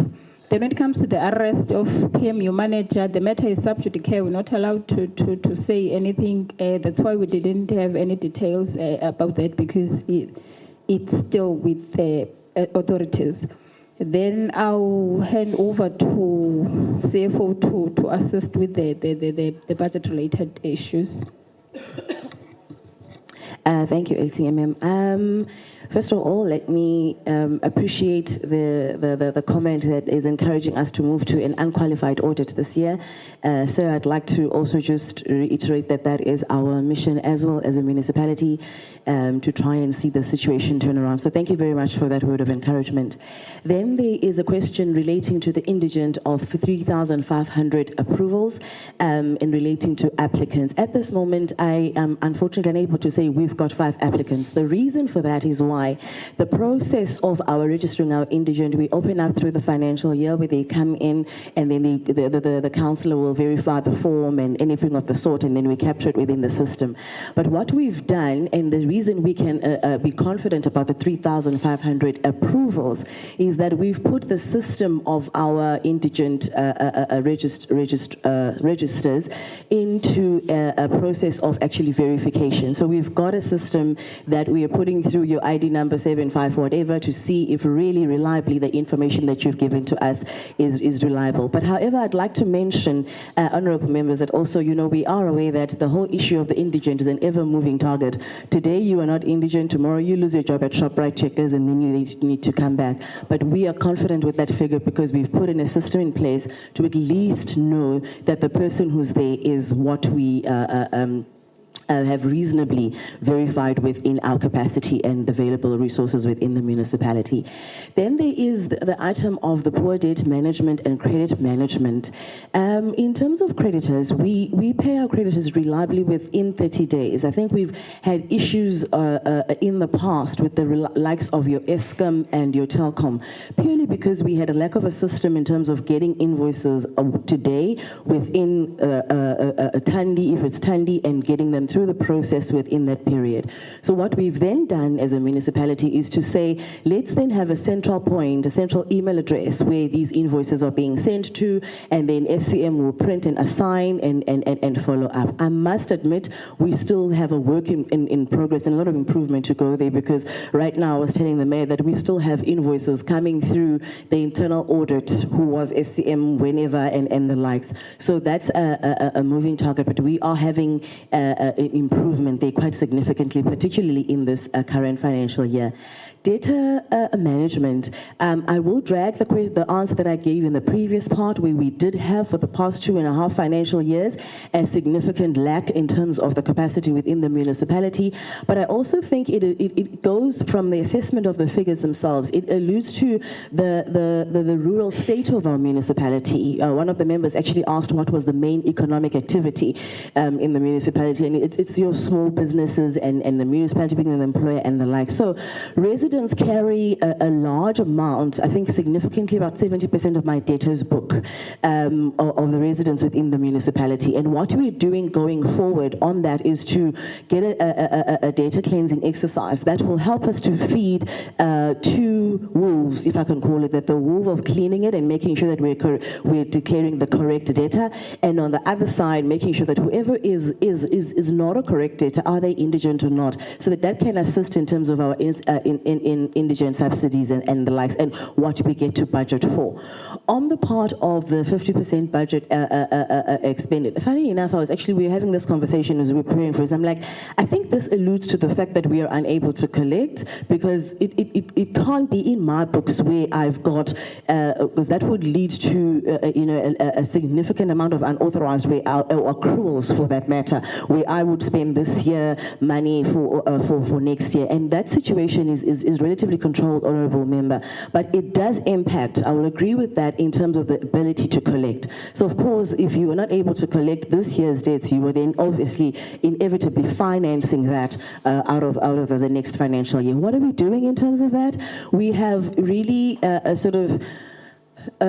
being unpopular, you know, as a finance and a CFO, trying to scale the budget down to make sure that what we actually have, we can pay for from the municipalities. And I'm a big fan of making sure that I don't carry large accruals in the next financial year. You are left with 2 minutes. Thank you so much. So that was that. So the management of the budget in terms of that, and our procedures now in terms of doing our debt collection to make sure that we're collecting our previous debt as well as the current one. We're doing quite well in terms of current debt, so we should be fine in terms of the current year's income in and expenditure. And then there's a question on awards to close family and members of the state. On the procedures that we have and the tools that we have within the municipality, we afford the tenderers the ability to declare that on the various forms.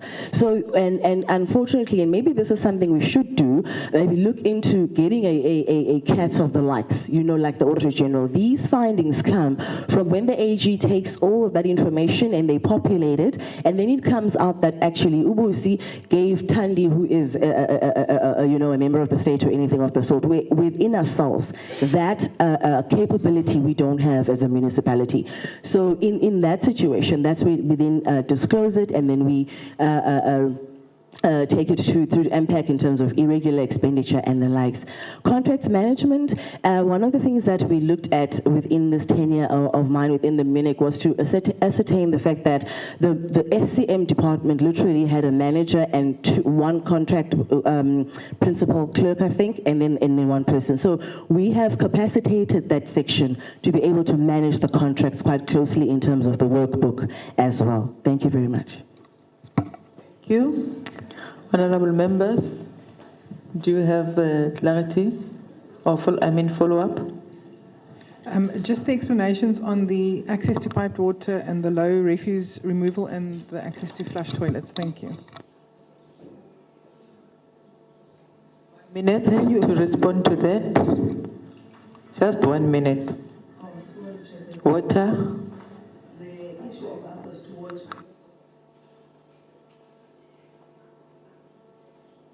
The issue of access to water, this is the responsibility of the district, but we are sitting with the district through its district development model to give them look at the problems of water shortages and look at all of these issues that are depending to them. Even their refuses belong to it. Which one? Oh, on the refuse removal, that one is ours. Okay, that one is ours. What we've done, we had also a capacity constraint there. We are having only 1 truck per town. So what we've done is we've gotten leases in terms of getting new trucks to be able to speed up the process. So we're waiting for about 3 trucks as a municipality now to be able to expedite the refuse removal side of things. Thank you.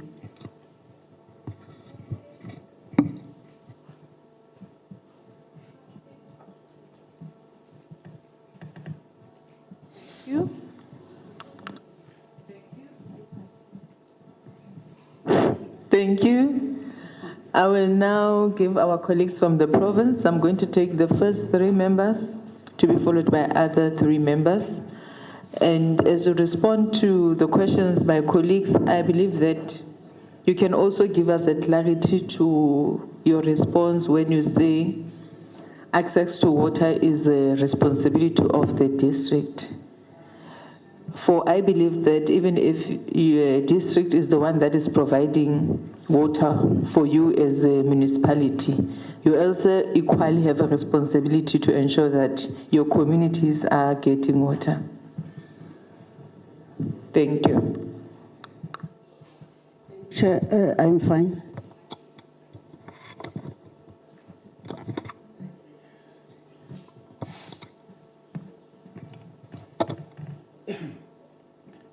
Thank you, Chair.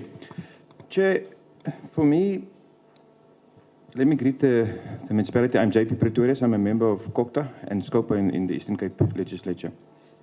I'm just worried, Chair, that the municipality is projecting the political and administrative interface as if all is well.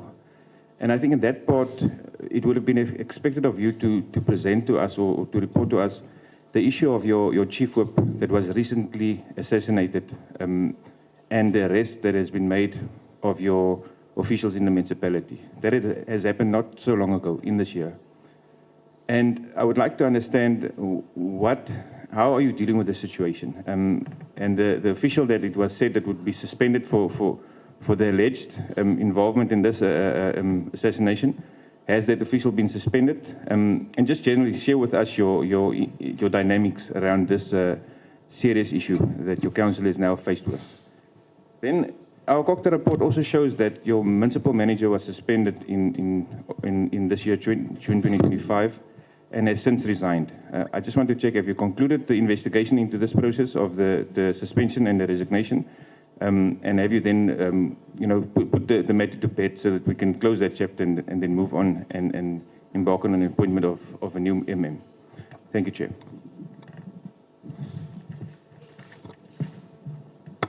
Thank you. Are you all covered, honorable members? I will then give the municipality.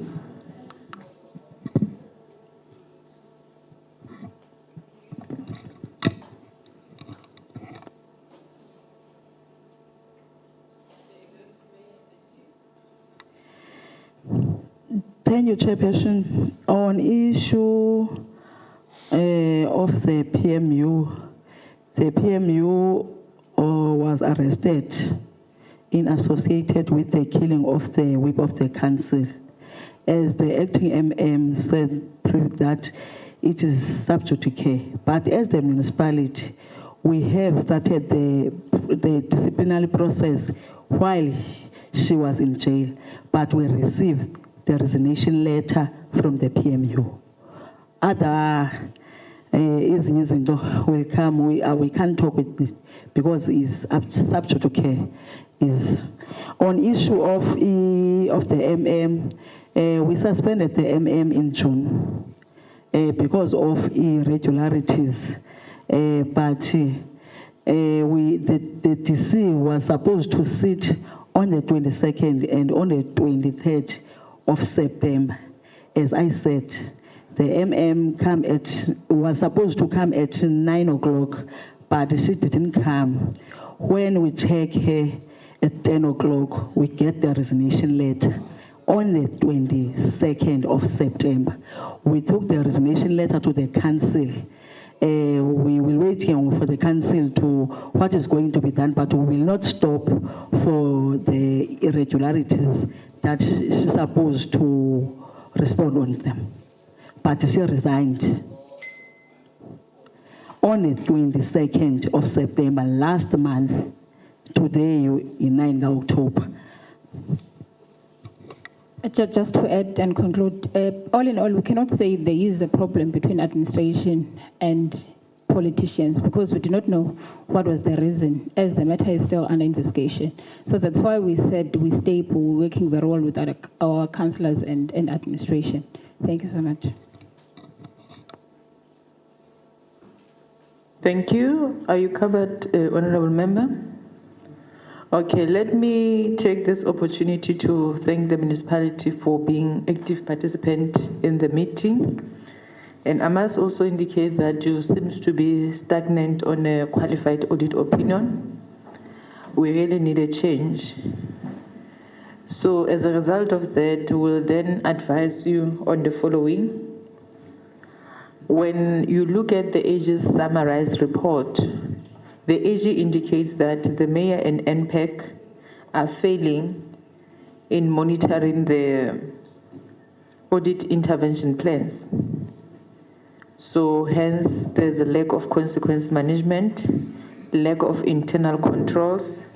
Audit committee has made some recommendations to council and municipality, but their recommendations are not fully implemented. So there's a poor record keeping, and there's also lack of monitoring and evaluation. So as a result of that, we'll then advise the municipality to submit the following documents.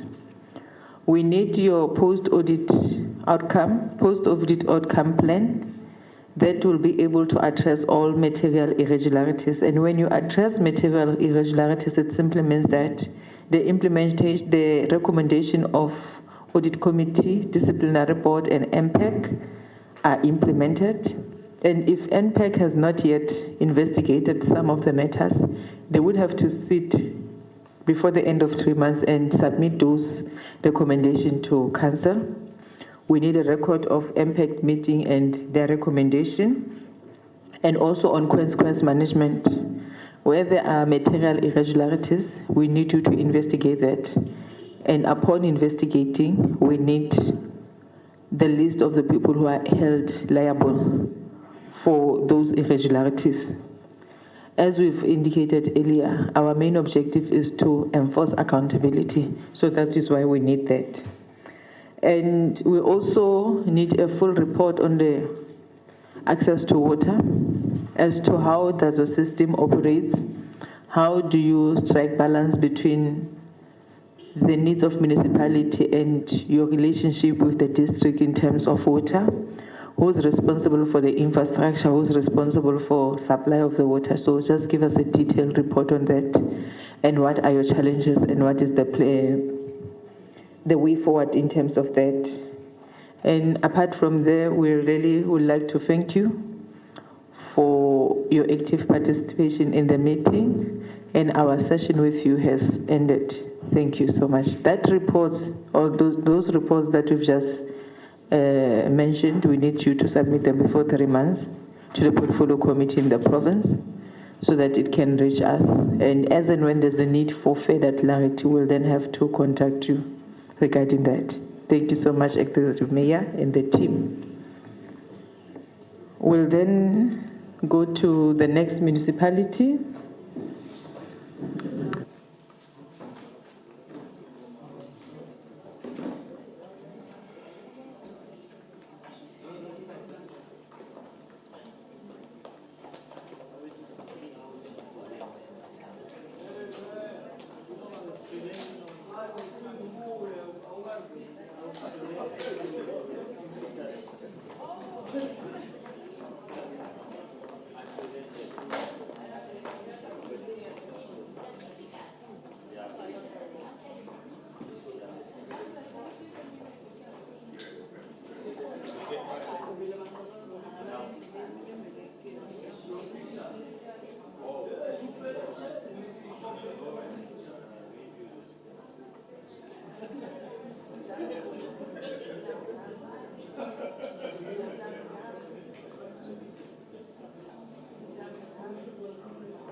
There seems to be a bad trend in Eastern Cape where we are being addressed by MZNOs in Sisu. I believe this is the third municipality that has MZNOs in Sisu. The question of gender is not respected in Eastern Cape. We hope in future you'll address that when you appoint your senior management.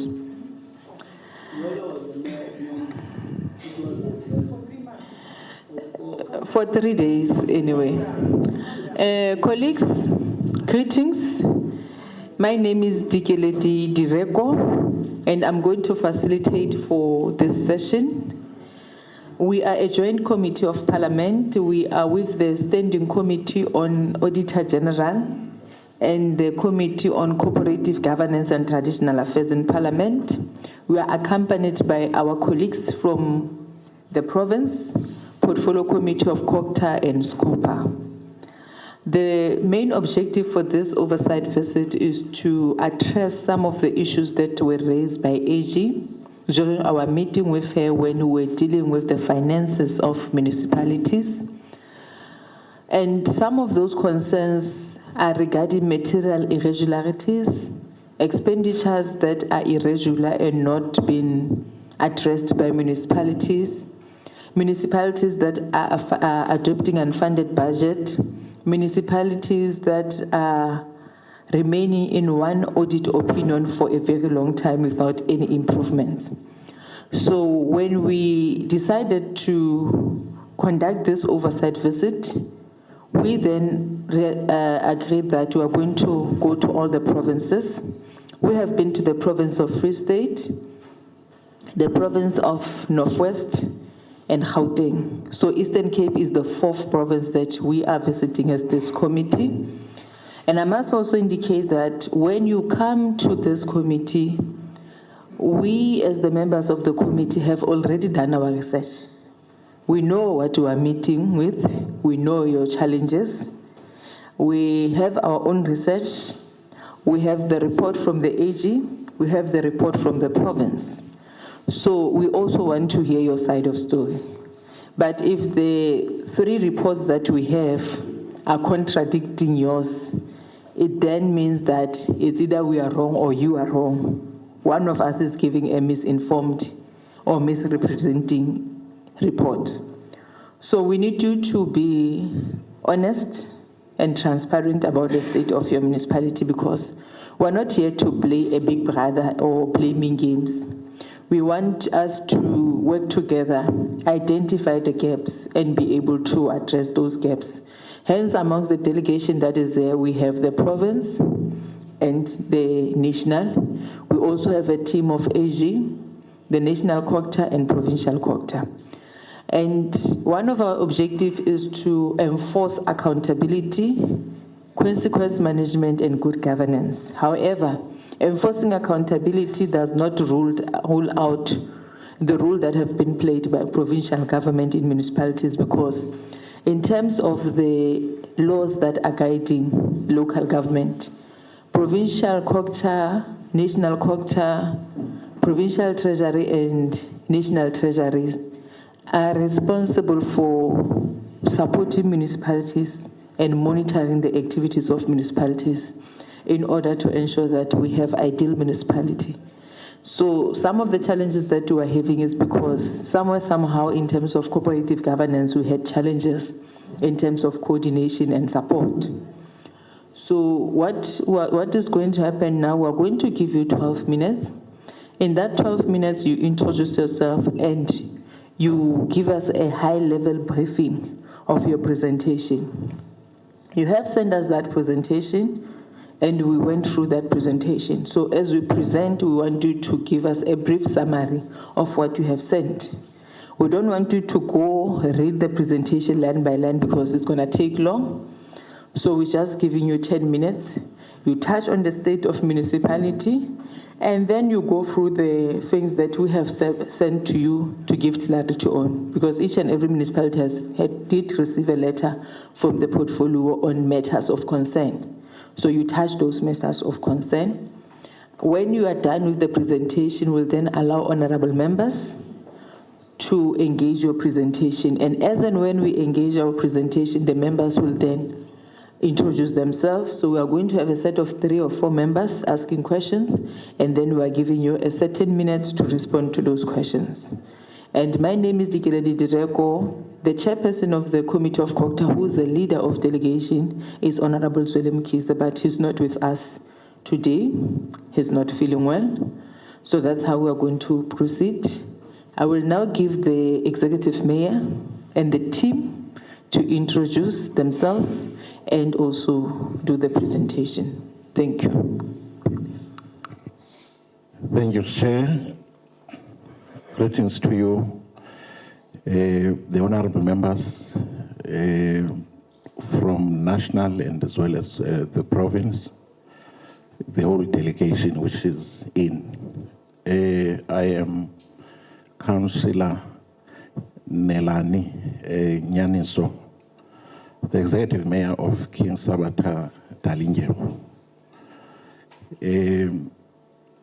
Next to me, I'm not sure, Chair, whether we'll give each one of us to introduce himself, or I must just continue.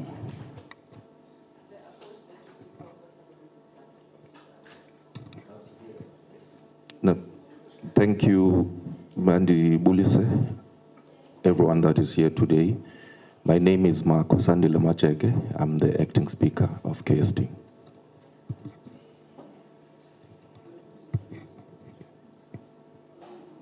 Good morning, good afternoon, Chair and honorable members. My name is Zukisa Kana.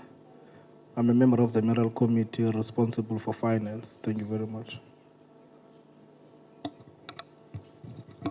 Good morning, Chairperson and the honorable members. My name is Ngamela Pakade. I am the municipal manager at King Sabata Dalindyebo. Good day, Honorable Chair and honorable members. My name is Dumisani Mkologoto. I'm the GM, responsible for accounting and asset management at KST, currently representing the CFO. Thank you. Perhaps, Chair, let me tender the apology of the Speaker of the Council, who is not well. He has been given a leave by the Council because she was being operated. I'm sure it's about how many? About 3 months. It was just a minor operations, but she is coming very much well.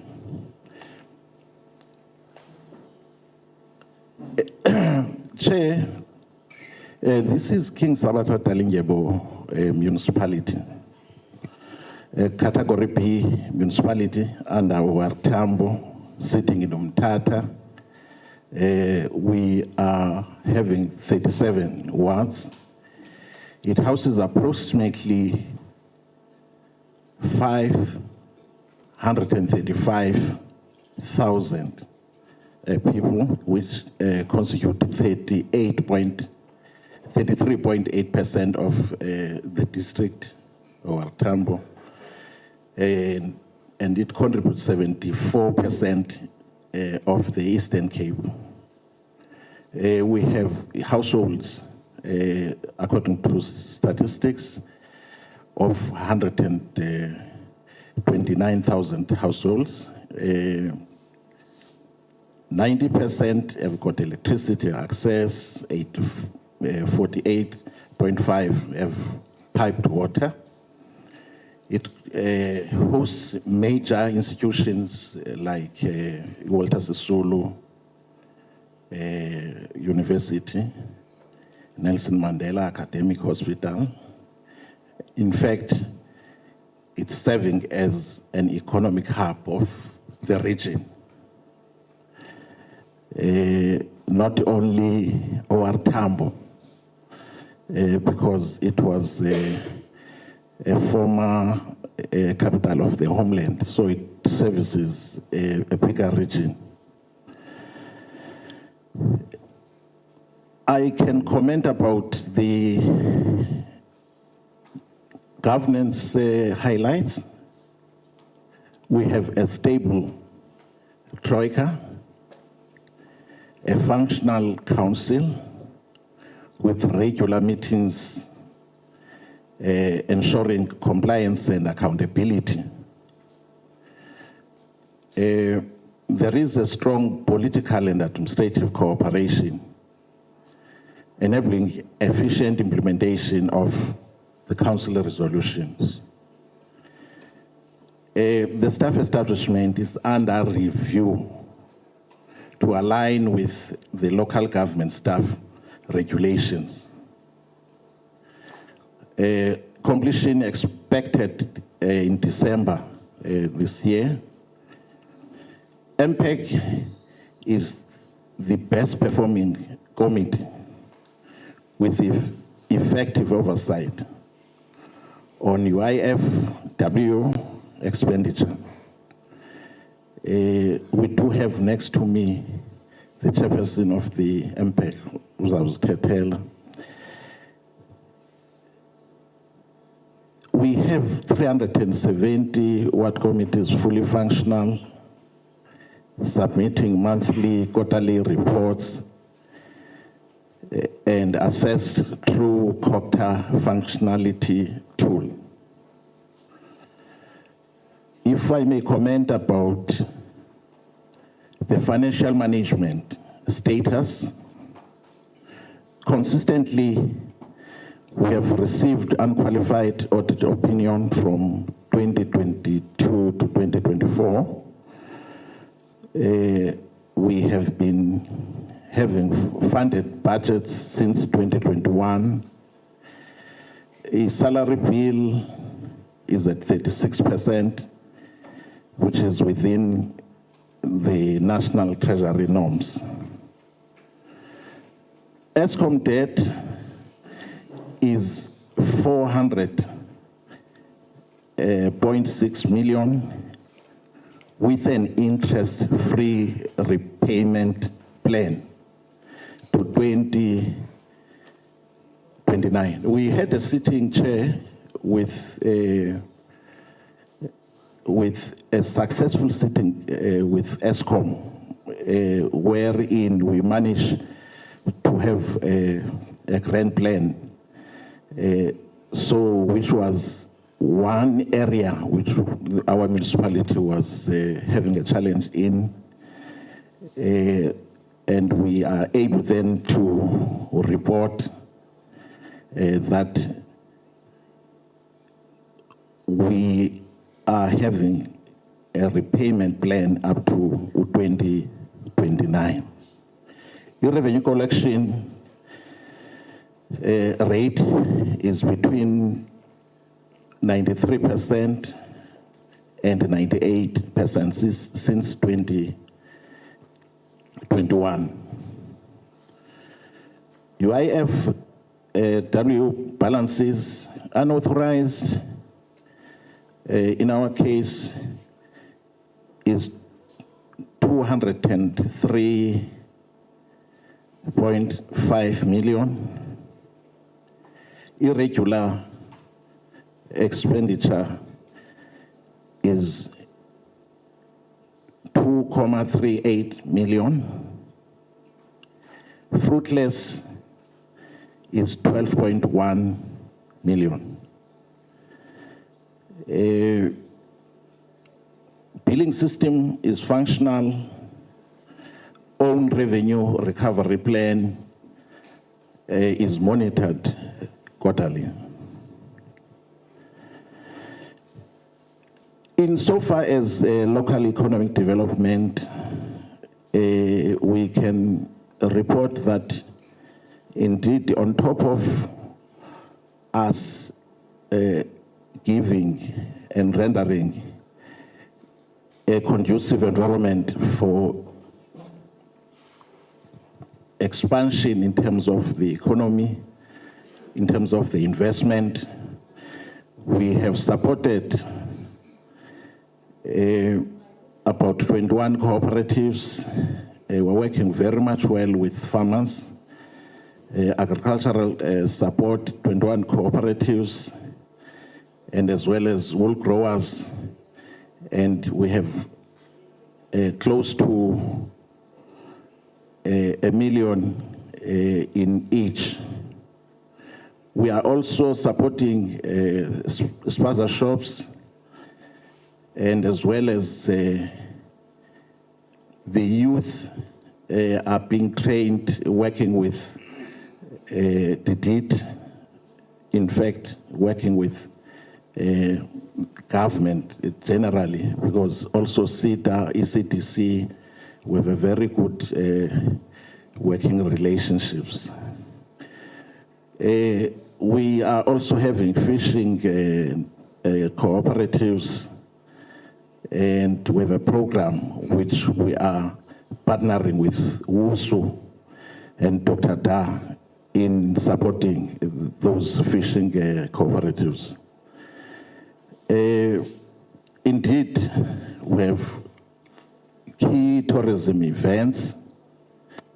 We can mention Kubeni Heritage, KSD commemoration, horse race, Coffee Bay Festival, just to mention a few.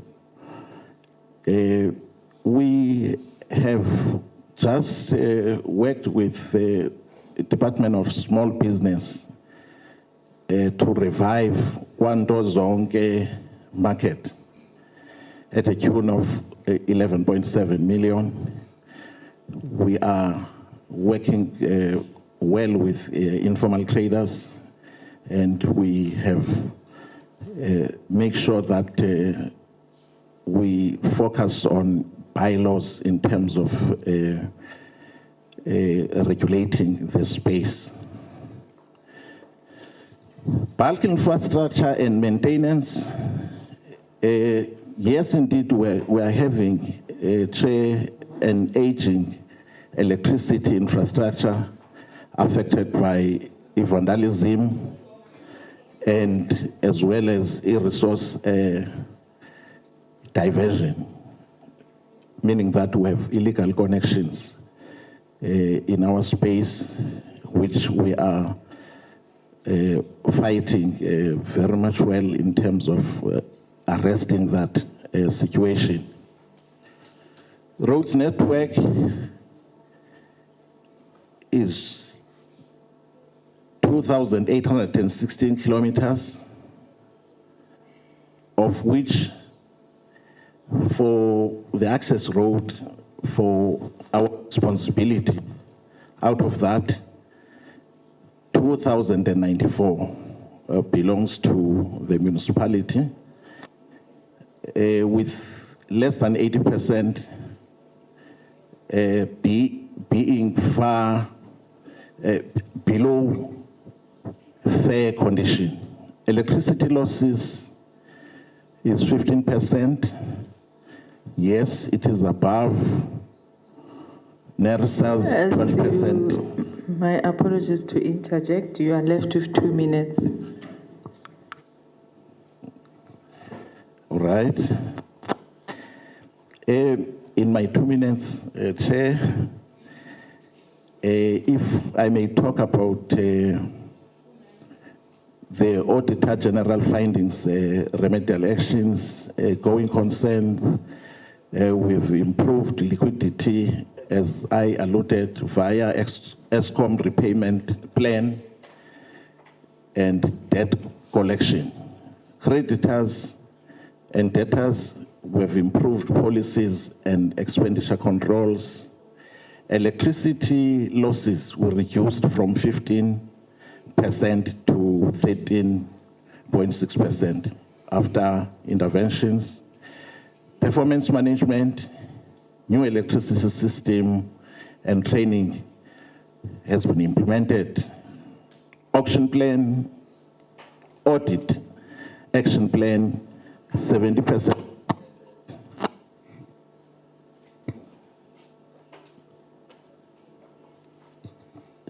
consultation, in fact, consultant reliance reduced via internal capacity. We have worked on our internal capacity. Yes, we are still to work on. Yes, we are still to work on other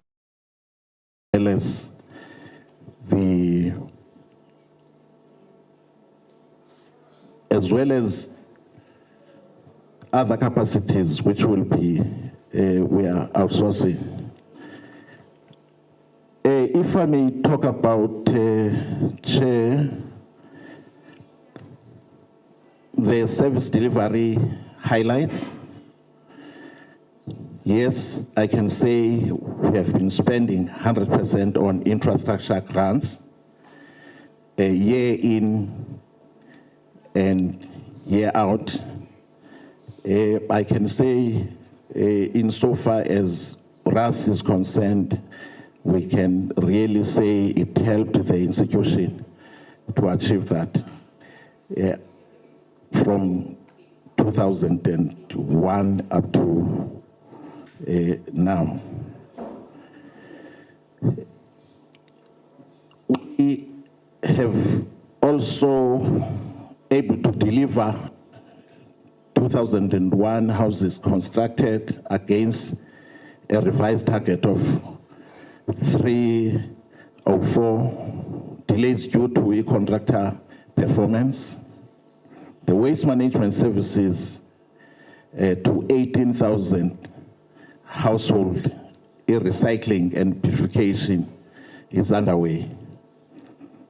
What waste projects we do have with worth 1.15 million addressing social needs at local level. We are also having indigent register of 15,402 verified beneficiaries, and we are spending as the municipality 81 million on free basic services in 2024-2025. All in all, Chair, I can say as municipality, we are having institutional stability, progress in audit compliance, governance, and service delivery. Thank you. Thank you. Thank you, Chair. The ones that you are not able to touch, you'll then have to touch them when the members are asking questions. Thank you. They will touch on them. I can assure you that. We are now going to allow members for clarity-seeking question. We are going to start from this side. Thank you, Chairperson. My name is Marina van Zyl. I'm a member of COGTA and I'm from the Eastern Cape, actually. Just the Auditor-General reported 67.4% of the household has water inside their homes, piped water inside their homes.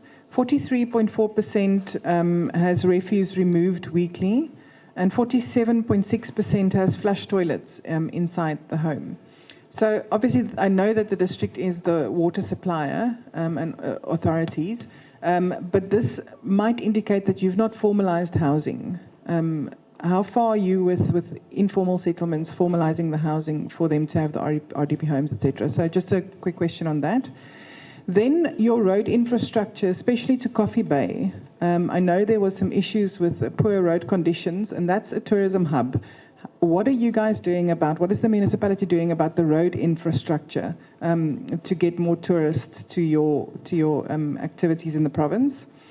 Then the Auditor-General further stated that 77% of municipal debt cannot be recovered. Can you talk a little bit about that and tell us about how accurate your indigent register is? I know the Mayor touched briefly on that, but is it up to date? Have you gotten to all the households? Because it's a bit skewed. Then I don't know if you can maybe tell us a little bit about the arrest by the Hawks by to Mr. Ndomiso Gwadiso last year. I know it was the horse racing, there was an issue, he was the tourism manager, there was issues, the Hawks arrested him. I know they've been before court. I don't know how far that process is. Have you recovered the money back from that individual? Thank you, Chair. Let me disclose, I'm the ratepayer there. And I'm not the only one, and Vuyo here is also a ratepayer there. The first one is in relation to, is also a ratepayer there. The first one is in relation to Tommy, between the accounting officer and the executive authority. Because I have had a share of fights, the two of us fighting, phoning you in the middle of the night. I would love to phone the accounting officer. Patoa and extortion. Your MMC for finance knows, was even part of the provincial meetings to deal with the issue of Patoa, because if there are people that usurp the government property, we are creating a chaos there.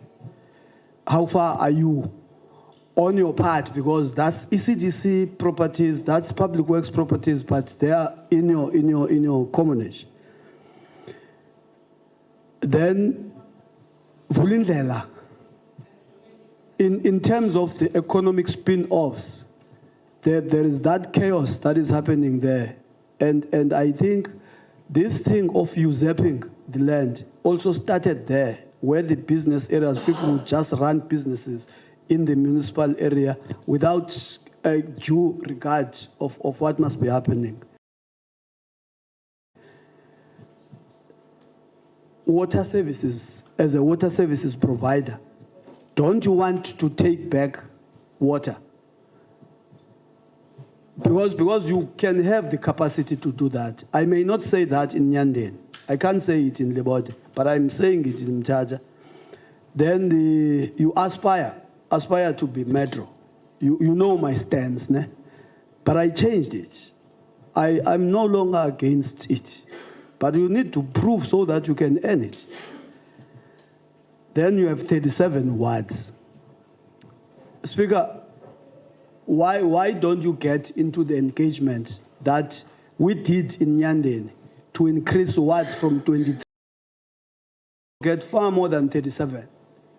If you invest in it as the office of the Speaker and participate in the registration process so that you can register more people and be able to argue, you should be above 40 in terms of the wards.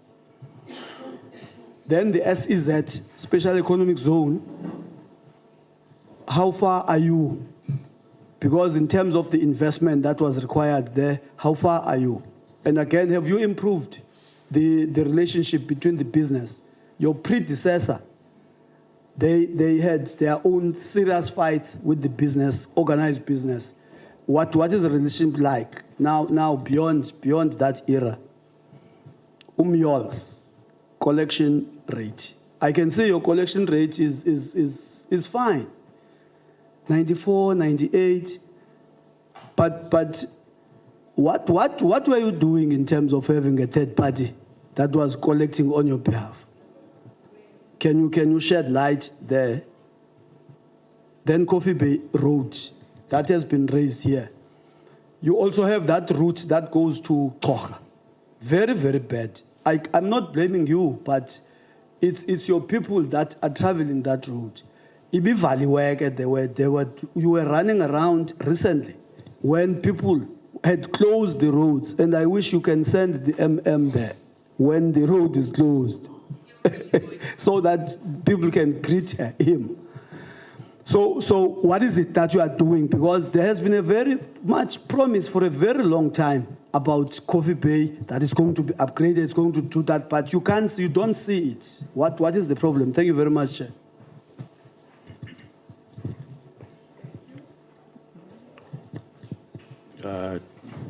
Thank you, Chair. I'm Pelim Tolo, the member of COGTA.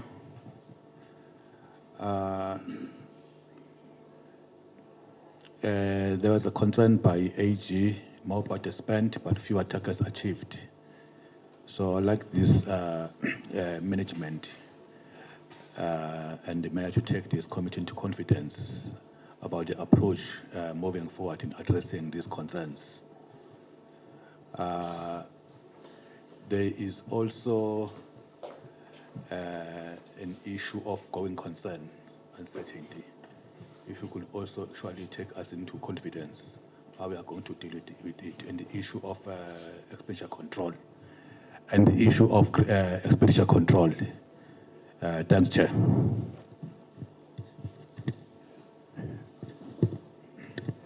Chair, are we pausing? No, Yes. let's pause and allow the municipality to respond to the questions by members, and then we'll start from you.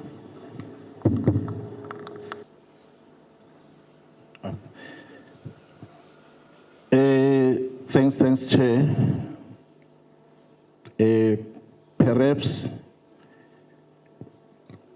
Chair, let me start with the Coffee Bay road, or roads, to be specific. The road we are talking about, which is, we were having a problem for quite some time. It is called R411. The provincial government has handed over that road to Sandra. And Sandra has moved. Already there are consultants which are working on that road as we speak to deal with the designs of the road to Coffee Bay. We have complemented also as the municipality to do internal roads in Coffee Bay. We have handed over, as we speak, the contractor to deal with the internal roads. Indeed. Needless to say, the road between Kokozayo, as you would know, to Kocha, the other one, is under the provincial, it's a provincial road, and also the provincial government has moved also there. We have just received a report by MEC that they are wanting that road to be done in terms of resealing it. Otherwise, we are consistently following the events to make sure that those roads are being done. It's drivable. The one which is going to Coffee Bay is drivable because it's being maintained, speak, and is monitored closer to our heart in terms of making sure that that economy, which is down there at Coffee Bay, is being serviced, and as well as it can also grow. Let me take the Paktoa issue and as well as the extortion. It has been a painful period for the institution, for the municipality. But I can report after a lot has been done by government in terms of dealing with the issues of the security cluster relationship, in fact, integrating the efforts we can safely report that at least now, in terms of the extortion and as well as in terms of which you are talking about, there's some movement. But there's still more which needs to be done, because there are still buildings that are really occupied by the group you were called Patoa. But the government as a unit is working closer in terms of making sure that we eradicate that problem. Vulindlela Industrial Park and as well as SZ, I have to say, Chair, insofar as that is concerned, we are very much proud as the municipality in working with government in realizing those impact projects. Vulindlela Industrial Park, as you would know, we managed to have phase 1, and we also managed to have phase 2 in terms of revitalizing Vulindlela Industrial Park. We're in process of advancing. There's a master plan which has been done, but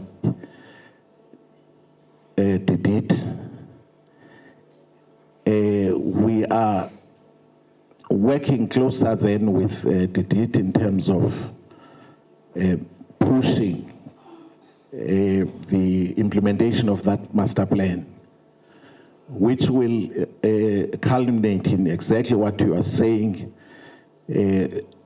trying to organize what is not organized there, so that we classify the industrial park accordingly, so that it's functional. While SZ, yes, it's still industrial park as we speak,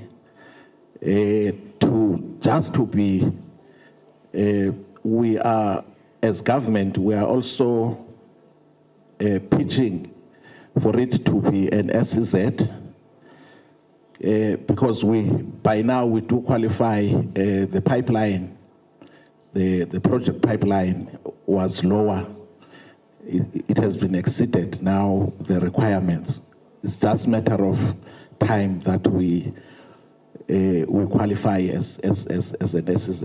We are eagerly working closer and looking with admiration the fact that government is committed, fully committed on this project. Recently, we were having a foresighting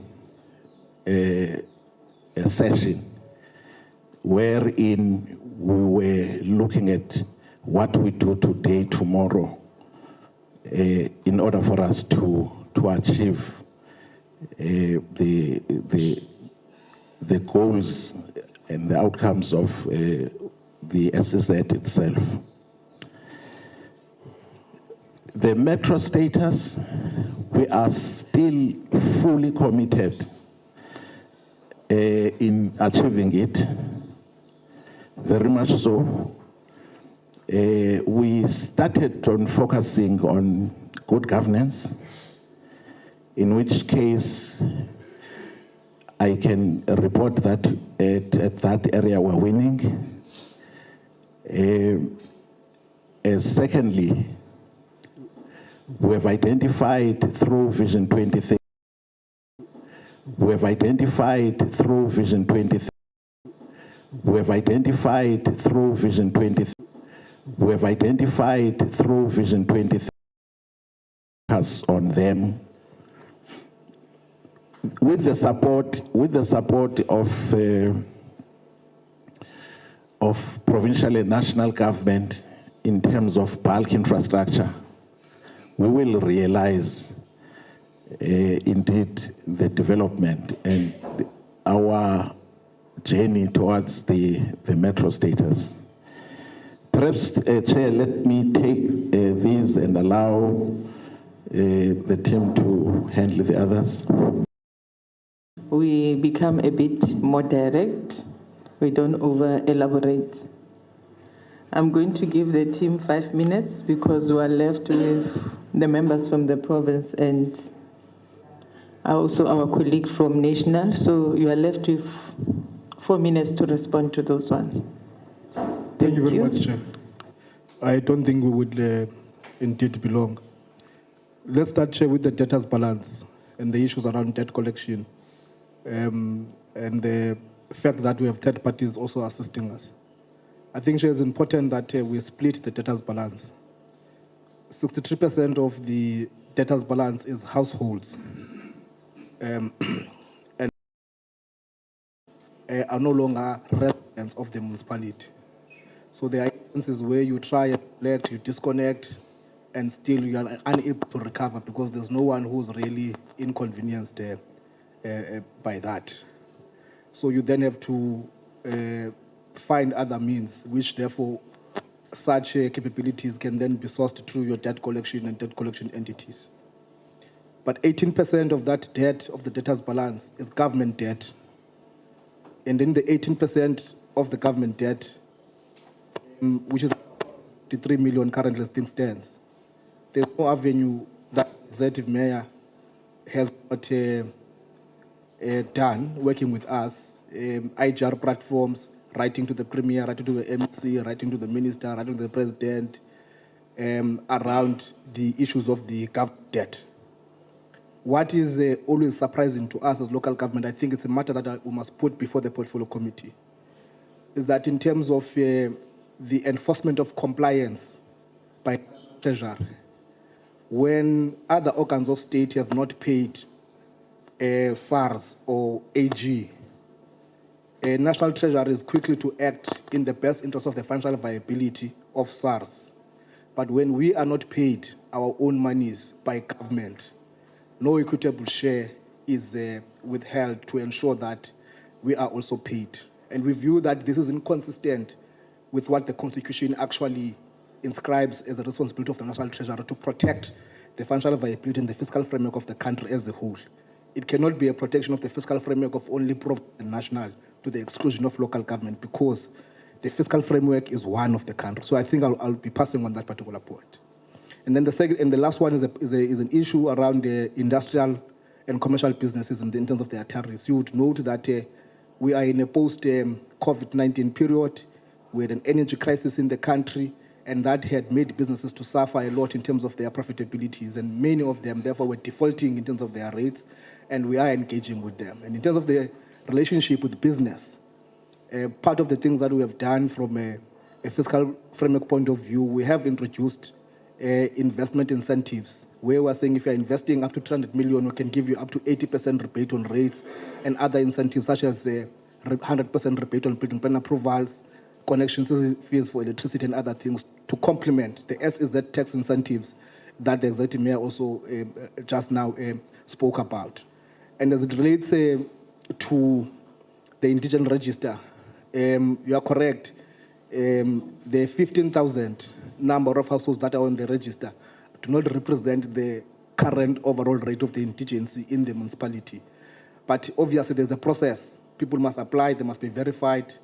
So when applications are low, that is as far as we go. But we continue to do indigent outreach programs, public awareness through our IDP roadshows and targeted campaigns that we're doing on ward by ward, working with traditional leaders, churches, and all other stakeholders. We have a forum that includes SASA, SARS, Labour, and others to try and reach out on the indigents. But some of those are not really leading to the actual results. The question might be a bit different when it comes to KSD about the formalized human settlements or not, because most of the rural wards are rural wards, and those households are counted in the population. There it's communal land, they are outside of the GV base, and obviously the extension of service charges and rates into rural areas remains an issue. that in terms of the MPRA, you are unable to extend the revenue base to that particular area, and therefore the capability of the municipality to extend the service of refuse removal, for instance, still leaves much out. Moreover, the other service that could generate revenue, such as electricity, which is a function of local government, remains in the hands of the national sphere of government, unconstitutionally so, ESCOM distributing in our area without any service delivery agreement with us as local government. So these are some of the issues that hamper the business modeling around the financing of local government and increase the funding gap and therefore the capability of ourselves to deliver services on a sustainable basis. The issues are around just at a high level, I think the acting speaker may expatiate, but I just want to raise this point. The formula that is used to determine the number of councillors is problematic because that formula that determines the number of councillors is the one that determines ultimately the votes. And that formula disadvantages municipalities that have got bigger voter registration numbers. Because that formula categorizes, for instance, if I may make an example, if you go to education, the norm is very clear, 35 learners to 1 teacher. When it comes to local government, it depends on which municipality you are in. In one municipality, 1 ward has 8,000 people served by 1 council. In another municipality, 1 ward has got 4,000 people served by 1 ward council, all those issues. So that formula is quite problematic because what the minister has just done, which is my last point, Chair, is that the denominator in which you divide on the formula has just been increased.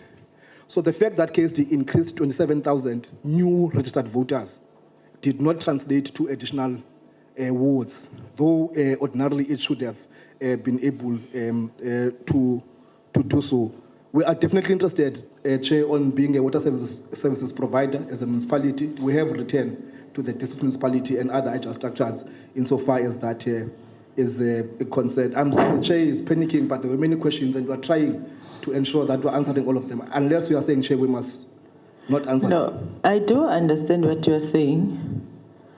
However, when you raise some issues, we don't want you to overemphasize because we are running behind schedule. So how many questions remaining? I'm left, Chair, I think with 1 question now, and I think I've not spent more than even a minute on each of the questions. I'm keeping a timer. All right. That is why I said the rules of parliament apply. So you said I'm going to do road maintenance, I'm going to maintain electricity in this particular area. Questions? I'm keeping a timer. All right. That is why I said the rules of parliament apply. So you said I'm going to do road maintenance, I'm going to maintain electricity in this particular area. So you said I'm going to do road maintenance, I'm going to maintain electricity in this particular area. So you said I'm going to do road maintenance, I'm going to maintain electricity in this particular area, which has been a huge issue, which is in reality a crime, which we have been working with the SAPS to deal with. And those instances when we have to respond to such issues, when you report them, they are not calculated as part of your performance on service delivery. Meanwhile, you have diverted resources from what was planned to respond to the particular crisis. It does not cover reprioritization that relates to disasters, without the fact that we have submitted in the previous disasters an application of about 300 million on disaster recovery grant, and up to date we have received only about 100 million. We are still have a backlog of more than 200 million before you consider the June disaster in terms of their road maintenance and other issues. So actually, I thought at a high level I will deal with those. And if there is any I'm leaving, I think the MM and the acting speaker can. Thank you, Chairperson. Honorable Member, I think I'm happy that you are supporting the vision as a raised payer, finally. We needed that and many more. We needed those. I think the Executive Mayor did touch on the issue, but your question was why?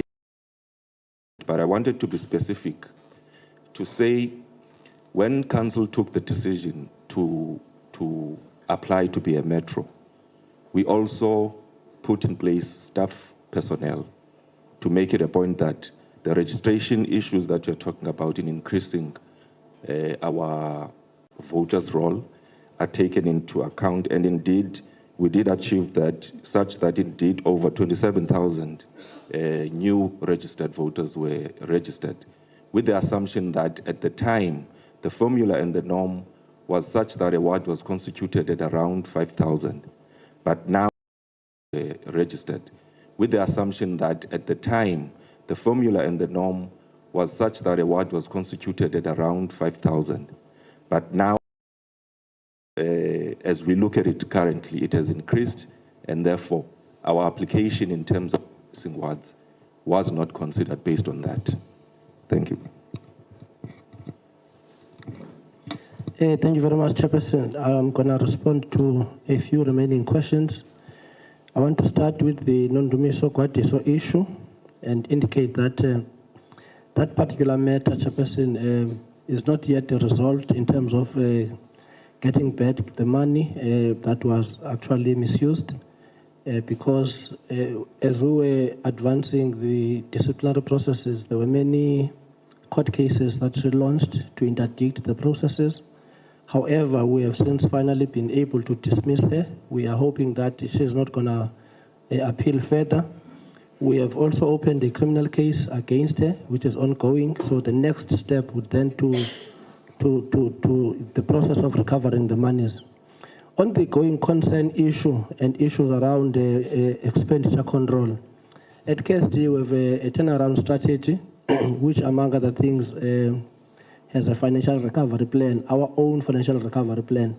Over the past 3 years, we've seen an improvement and a change, which means that the turnaround strategy is working.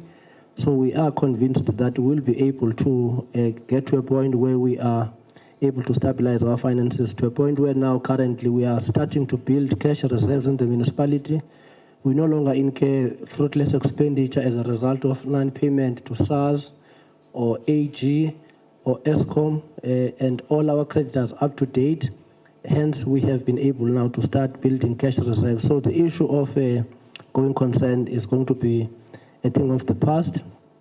Then the other question I wanted to also attend to is in relation to adding on what the Executive Mayor was saying around Coffee Bay, that in the current financial year, we have a project we call Coffee Bay Internal Streets, where we are going to be tarring all the streets in Coffee Bay as part of our investment in that particular space. We are further having 2 development precincts in that particular space, which is Mapuzi and Hole in the Wall. Those development precincts are investor ready, and we are starting a process of lobbying for investors to come and establish there. The municipality also has a project to establish municipal offices in Coffee Bay, which is part of the processes we are doing to ensure that we attract government services in that particular space, and we are further lobbying government departments in the form of public works to ensure that we service the communities around Coffee Bay. In that way, we think that the vision to establish Coffee Bay as a tourism town for KSD is going to be realized. I think those are the remaining questions, Chairperson, I thought I should attend to. Thank you very much. I'm not sure whether CFO wants to make additions. Thank you. Let me go to honorable members. We're at Honorable Buthelezi. Thank you, Chair. Honorable, Your Worship Mayor, I'd like you to answer me very quickly before the chairperson takes my time. How long on average have you been together as this team? Just quickly, I'm sure one doesn't have to calculate that. Since 2021, some on average. Okay. Yeah. Otherwise, with my municipal manager, I'm sure since 2019. Thank you so much for that answer, Mayor. You see, this is what really one finds disturbing, because you find that time and time again, there's repeat. Actually, what is very disturbing is that, the municipality is not even one who have just been before you. If you read the AG's report, if you close your eyes, you've had one, you've had them all in terms of the challenges. I'll just pick 2 with the short time I have. This reliance on the audit process. And then, because it's all very well to say we're qualified, but as you know, that cannot be permanent. because they are there to intervene so that they put you on solid ground and then you fly on your own. It's not sustainable. That millions are spent on consultants. But then what is worse is that if at least, they achieve something, but you find that millions are spent, Mayor and the team, and yet the objective is not achieved.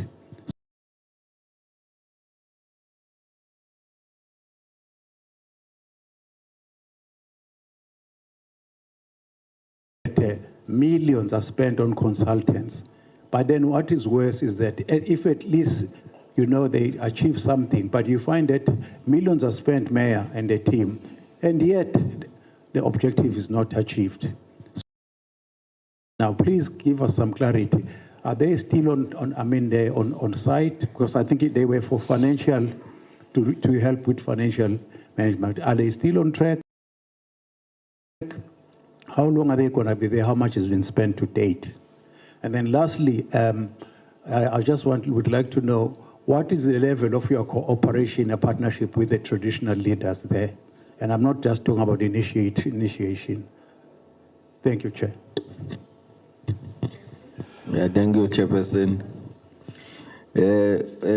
Unqualified with findings is not a clean audit. I heard the Mayor saying they've been having an unqualified audit opinion, but there's that with findings saying it's not good enough. It's not good enough because AG expresses an opinion on 3 things, that is financials, performance, and compliance with legislation. So on the other 2, AG is not finding you clean. To support this, AG highlighted that you achieved only 42% of the targets in 2023-2024. 42% of the target is actually service delivery, which is the core function of the municipality. So hence I'm saying then, you don't be complacent in that qualified with audit. Correct it and service the people. That's the whole intention of the AG, of the municipalities. 2, you have electricity losses. How do you deal with that? Because really,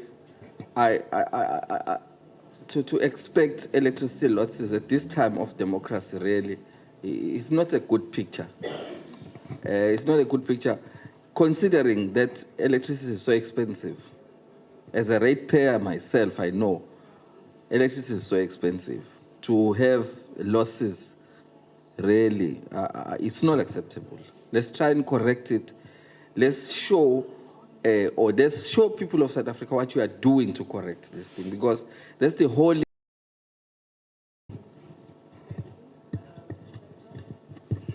Thank you, Chair. I must declare that we are related by marital relations with King Sabat Talinjo.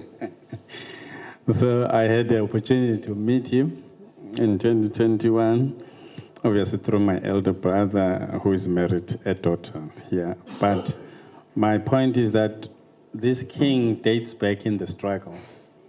He's been part of the struggle towards the democracy we are enjoying. But he is not obviously integrated into the system as it should be, because he covers both. He is a king, at the same time, he is actually a struggle activist, and the municipality is named after him, which is very interesting.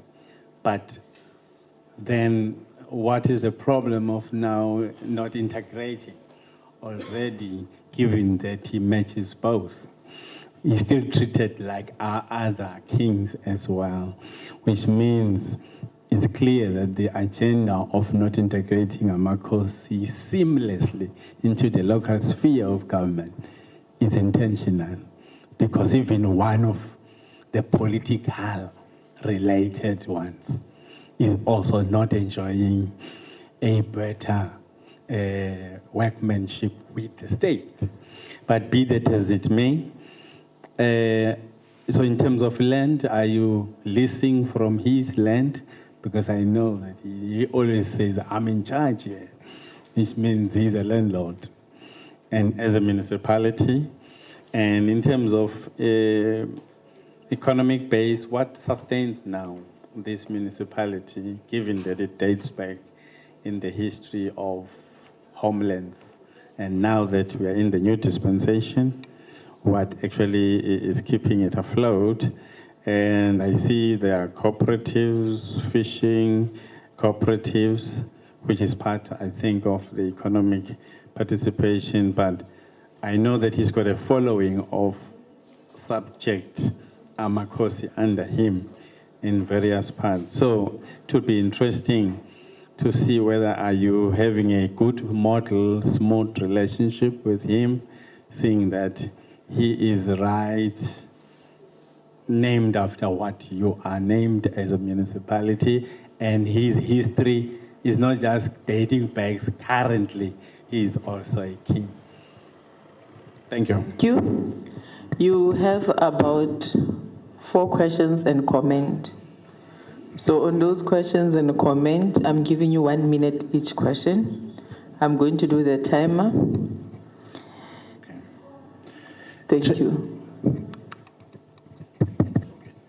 Thank you, Chair. Thank you so much. Let's really welcome the comments which have been forwarded to us, and appreciate what we have to do indeed. But Chair, I also said we have worked on the internal capacity. We are doing annual financial statements as an institution. And I said the other capacities which we are still to work on are design capacity, which we are to work on and in source, as well as the program management to increase the capacity there. We do have, but we are to increase the capacity so far as that is concerned. Indeed, the relationship with Amakosi, he's going to be dealing with that. The issue of clean audit, we're pursuing that. Indeed, we're pursuing that. We know, as you have just commented on that we also have to work towards the service delivery part. But there's a background to that, and I've heard MMC talking about that particular background. I'm sure he's going to also be touching on that. Electricity losses, going to also be touching on that. Electricity losses, we have arrested about 16 already, 16 people. They are behind bars as we speak, aggressively working as a security cluster. We had consistent meetings to make sure that we deal with the issue of vandalism, the issue of our arson, which is burning of our infrastructure. We managed to, in that regard, we managed to have about 16 behind bars working as the security cluster integrated.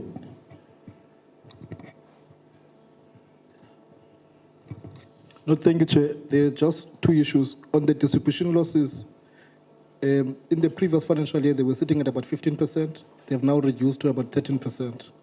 After the STS TID rollover, we were able to identify about 12,000 meters that were not vending properly, and we're dealing with those decisively, particularly in the areas of Tata West. So that part is being dealt with appropriately. On the issues around the AG,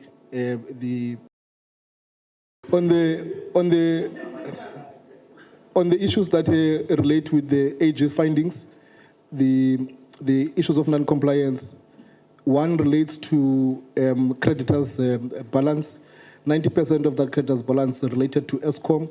We have recently entered into a multi-year agreement because that current agreement we had was not really congruent with our cash flows. So once we have done that, it has now improved our liquidity in terms of the cash flows. As a result, we have really improved on the number of days that we're taking to pay ourselves providers. But that is also directly related to the debtors balance of the municipality. And hence, I think we would want to put it before the portfolio committee that at least if out of this exercise, we can at least get one thing for government to pay municipalities.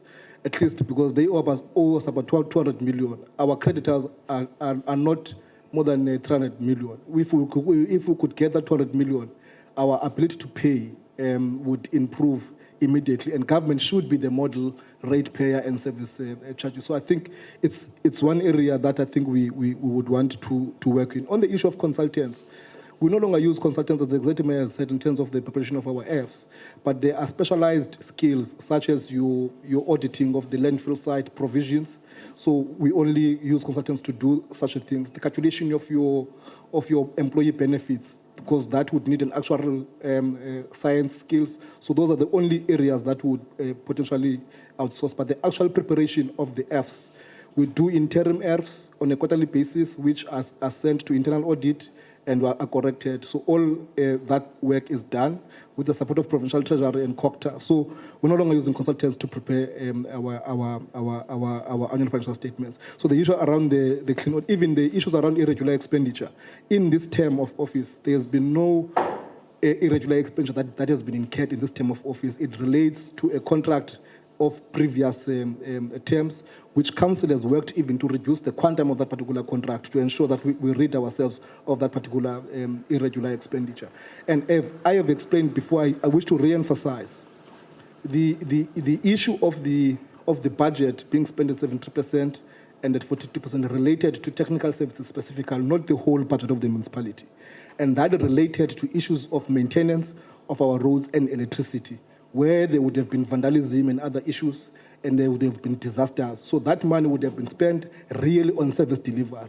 But for linking it to performance that was pre-planned in terms of the SDBIP, it is then not counted as part of the performance, not that the money itself has not been spent on service delivery. So we would wish that at least we are quite clear on that particular.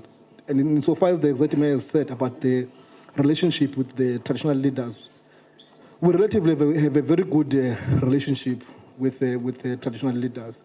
Obviously, it's not without its own contradictions, that relationship, but it is a relationship that is well maintained to the best of our abilities. But we remain with a challenge, which we think that this committee must also assist us on, because when it comes to the MFMA issues, Traditional Affairs has got their own allocation in terms of COGTA and others. So when we spend money in relation to Amakosi, it can then be viewed as non-compliance again. So it's a matter that in the review of the white paper, we wish this portfolio committee must then assist us. And we hope that the members that were raising those matters in the submissions of the review of the white paper, they've made those kind of submissions so that they create a regulatory environment that allows us to work very hand in glove. When we were preparing just now for the visit of the Deputy President in case the municipality, we worked with the Chief Povlengwe, Chief Nokwanele, and all the other traditional leaders. So we are working very well with them, albeit some of the glitches, some of which are burdened by the regulatory issues that remain a challenge. So I think where we are doing our level best, albeit with some of the challenges. If you issue of crime, I wish to really highlight this point that local municipalities do not have, in reality, police. They've got law enforcement officers. So they rely heavily on SAPS ability, and hence the issues of extortion were heavily dealt with once SAPS made the actual intervention. And I think it's an issue, as we review the white paper, that is amongst the things that I think we must then strengthen the capabilities of the local state to actually effect control and be able to have both the pervasive and the cohesive arm of the state strengthened so that we can be able to govern appropriately. Thank you. Thank you.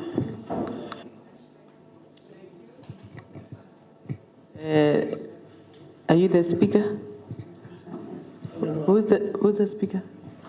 There. The reflection of how your members are responding to my question is the reflection of your council. You must also advise the councillors that when there's a program and there's time allocated, are responding to my question is the reflection of your council. You must also advise the councillors that when there's a program and there's time allocated, it means that there's no order in terms of time. Too much information. Okay, Speaker.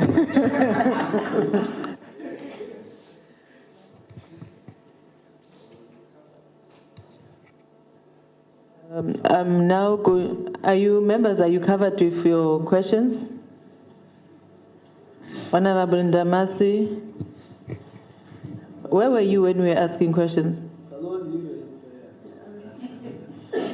Didn't he ask? No, Honorable Ndamasi. Is it a follow-up or a new question? You are taking a new book, a book. Is it a follow-up or a new question? Follow-up. Okay.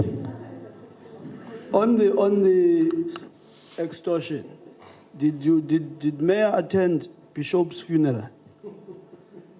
That's if you can close there, and be able also to say, if you can work closely with the police that are not from there. Nam participate ngokuyonika lo information. Then the second one is in the issue of, can you work close again with the ECTC on the issue of these hijacked buildings? Because now they have escalated to court processes, but it's very difficult to handle it. I think if you can also be able to assist there, that there may be breakthroughs. And let me stop there. Or your communication. You know, I don't believe you. Because your communication strategy is a problem. I'm not saying fire Mampos are there, but there is something you are not doing in terms of telling the people what you are doing. Thank you.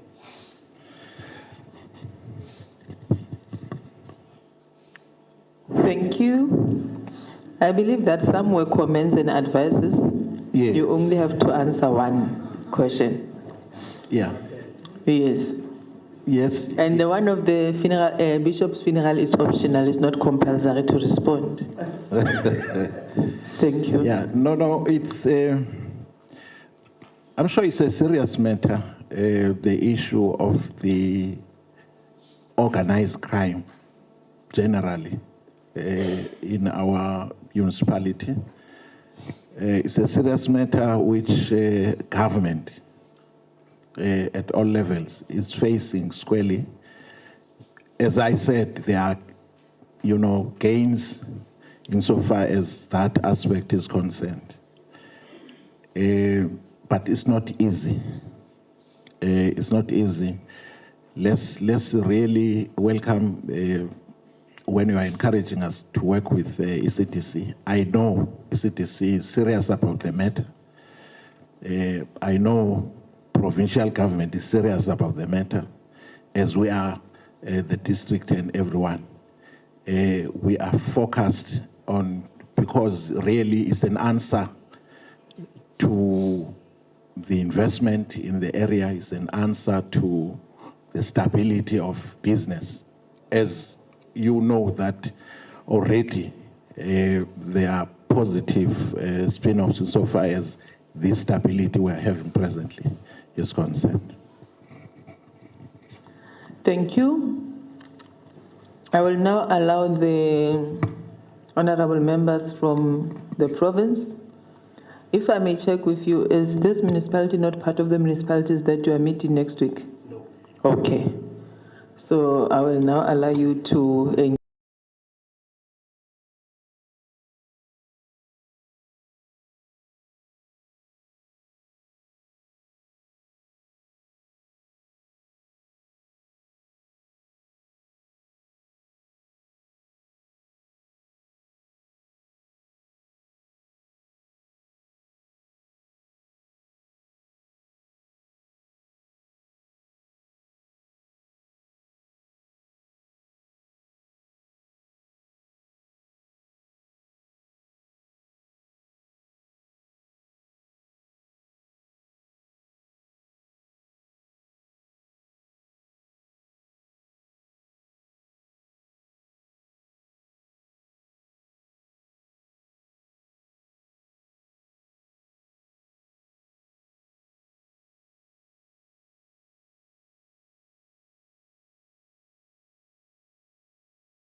some of them. So that issue then remains.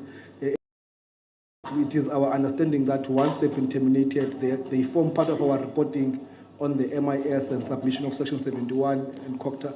So I think through the CIDB process and other issues of blacklisting, they should then be accommodated. In terms of illegal occupation of some of these houses, there are instances where that would happen, but my colleague, the MMC for Human Settlements with the Executive Mayor, they work, MMC Sibeko, hard to ensure that if there's an illegal occupier, that person, that house is recollected, working with the department and SAPS. So there are such, but they are not significant to the extent that I think they would be quite high. The expenditure, I think it's plus minus 1.4, 1.5, or 1.6 million. The expenditure that relates to the SIU expenditures. It's in that range so far, which is quite worrisome. And again, I think this also relates to the funding model. We think there's an issue that national sphere functions have to be funded through ourselves. When the AG does a function of public interest on behalf of the whole country, which is a national government function, we must pay for it. The SIU does that function, we must pay for it. Taking away money from service delivery, I don't think that really augurs well. We think that's an issue that the portfolio committee as well would address going forward. The safety plan that's there, it is an integral part of the overall community safety plan, because issues of vandalism are not new, so it is an integral part of that community safety plan of the institution.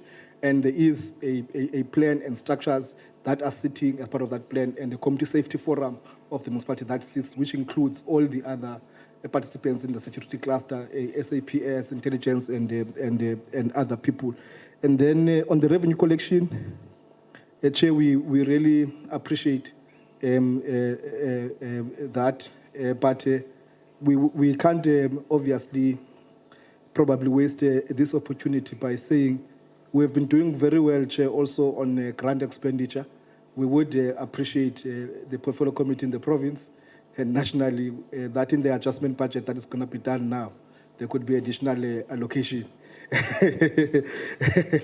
for us. I think also the scenario planning issues, you are quite correct, Chair, and I think they have been noted. If I'm leaving anything, Amendment Speaker. Thank you very much, Chairperson. Chairperson, on the issue of the creditors, I think it has been answered. However, I want to allay the fears of the honourable member. We are prioritizing SMMEs. We have been doing that for the past 5 years. When we have challenges, we ensure that we do not negatively impact on those that are small businesses. I just wanted to make that supplementary on the question on the creditors and debtors. Then on the issue of the disaster, indeed, all the people that were in the mass care centers have been placed in the TRUs.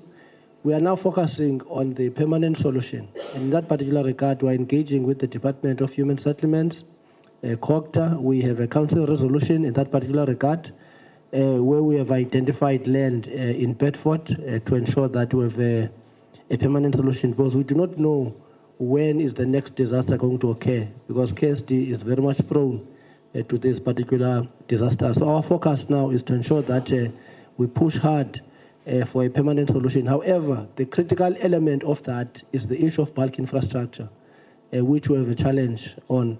Even on the question of the scenario planning, which the other honourable member has touched, we have in KSD about 19 development precincts. All of them, or most of them, I think there's only 3 or 4 that have got bulk infrastructure.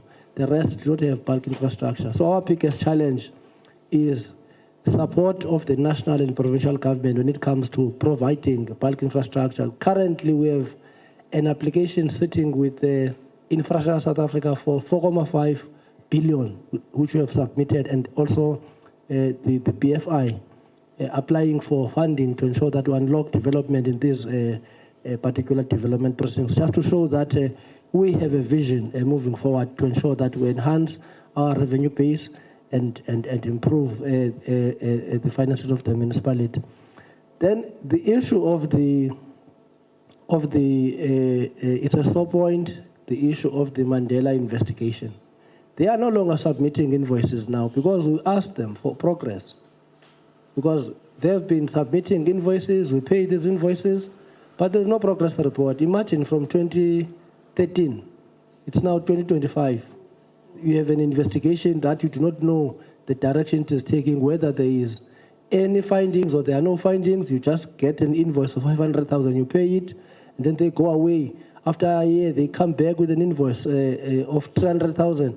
We then said, no, we can't continue paying invoices for something we don't know what exactly is going on. Ever since we asked them those questions, they stopped invoicing us. They are quiet. There's no progress report, nothing. Perhaps the committee can assist us to establish what happened with that particular investigation. If there's a report, that report needs to be presented to the municipality. And then the last one that I wanted to touch on is the issue of the contractors. We are seriously struggling with the Department of Human Settlements when it comes to the payment of contractors. Currently, in the province, the Department of Human Settlements is the only department that does not gazette its allocations for municipalities. That impacts negatively on us paying contractors. As a result of contractors that end up leaving sites because of non-payment, because they're not transferring the monies to our municipalities. Sorry, Chairperson, I forgot. There's a question around the refuse removal strategy. Yes, that strategy is in place. And the landfill site that we are closing, we have identified a new landfill site where we are going to be, which we are going to be using as a municipality. And that old landfill site, there's a strategy to close it and ensure that we maintain it going forward. So those are the supplementaries I needed to make. Thank you very much, Chairperson. Thank you. I believe that we have come to the end of our meeting. I'm surprising everyone. We need to go to lunch. In fact, we're supposed to go at 1:30. It's now, we are now approaching 2:30. It will not be fair on the colleagues. So I will have to suppress the mayor and the team. However, as we've indicated earlier, in terms of the issues that we need you to forward to us as the portfolio committee, I have the following comments before I can go to those issues. You have been receiving unqualified audit opinion for the past 3 years, and you've also indicated that you are doing your annual financial statement in-house. I must say, since we have met with municipalities, this is the first municipality in this province to get this kind of audit outcome while they're doing it in-house. So that thing on its own, it's a plus on our side. We're not necessarily saying you are the best, but we are saying you have tried, although you have not yet met our expectations, because we want you to get a clean audit. We want you to have an audit that does not have any material irregularities. So that's what we are expecting from you. However, unqualified, it's getting there. And I must also indicate that when I was looking at the comment of the AG, your municipality is the first one where the AG is speaking positively about the accounting officer. On the AG's report, it says that the accounting officer provided adequate oversight and was available throughout the process, which is something that is very good. And also on the audit committee, the AG did comment that it did its work effectively, and the oversight and rules of the audit committee were done effectively so. However, what we need from your side is that the AG also indicated that you did investigate for irregular expenditures, wasteful and fruitless. However, what is outstanding is to hold those who are part of that expenditure accountable. those who are liable must be held accountable. That is the part that is left on your side. So what we'll request is that as part of your report, you submit to us a consequence management strategy in terms of the investigation that you have done. We need that consequence management strategy where it will be able to say the challenge in the municipality is the Department A. And in the Department A, these are the people who are liable for this particular transaction, and this is the action that we are taking as a municipality. It then means that you would have done what we are expecting from you. And you spoke about issues of economy, which I believe that you just need to modify your economic development strategy, of which we understand that we are having challenges in terms of our economy. It's a global challenge, but we need you to modify that. And electricity loss is a concern because the percentage is very high, 30%. 1-3, it's very high. We need to also to work on the electricity loss prevention strategy and submit it to the members of the committee. And I must also say that I am impressed with the manner at which the councillors understand their department and their roles and responsibilities. That's what we need from our councillors. We need councillors who will be able to give you the state of municipality without even having to dig that information. So I'm quite impressed with that. And all that I need from you is that, and also on ensuring that some of the material irregularities that are investigated, one of the things that the AG also indicated is that you also work on the less findings. You identified only less, so you can do more and make sure that you get a clean audit. Lastly, as much as we are happy about the audit outcomes, that is good.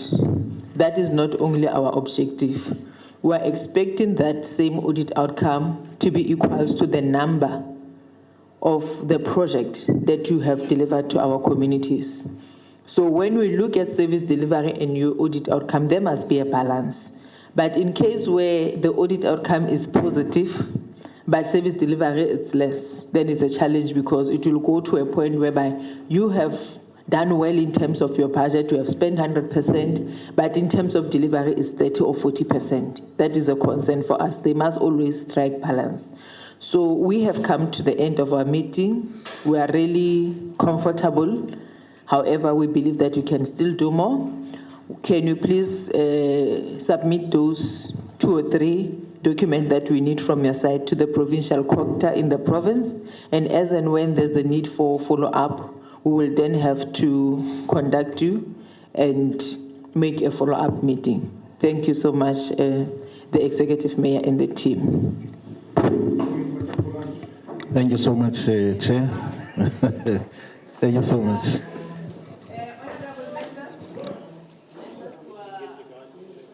We're going to lunch for 30 minutes. At 3 o'clock, we must be back so that we can deal with the last municipality for the day. 30 minutes. 30. Thank you.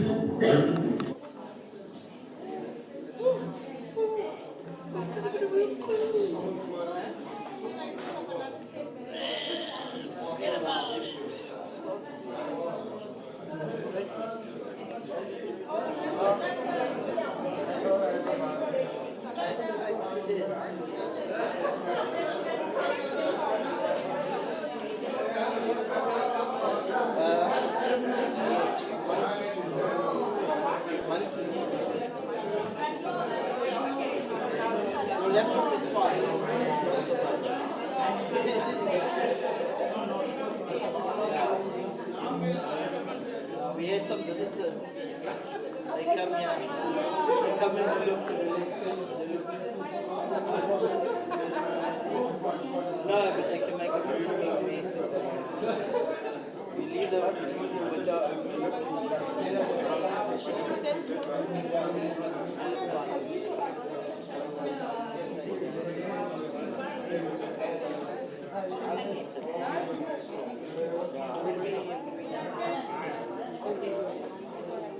If I do go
Travel safe. Okay, thank you. I'm thinking. So meaning it's 30 minutes, but when we come back, as soon as we do that in 10 minutes, I will tell you to say we are up streaming now. Show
going to present.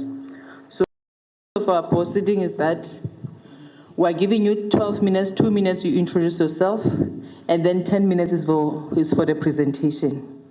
So in terms of the presentation, because we have sent you a communique regarding what we are expecting from you, the presentation might take long if you read it word by word. So we then advise that you don't read the presentation word by word, but rather speak to the presentation. Give us the state of the municipality. And after giving us the state of municipality, you can then jump into the issues that were sent to you, which were matters of concern from the AG's side. It can either be issue of material irregularities, issues of consequence management, issues of unfunded budget and so forth, depending on what you got from the committee. And in terms of how the meeting is going to happen, the proceeding, after you have presented, we'll then give the members of the committee time to engage with you. In our engagement, we are going to start maybe with 3 members. They will ask questions. After they have asked questions, you will then have to respond to those questions. And after responding to those questions, we'll then take another group.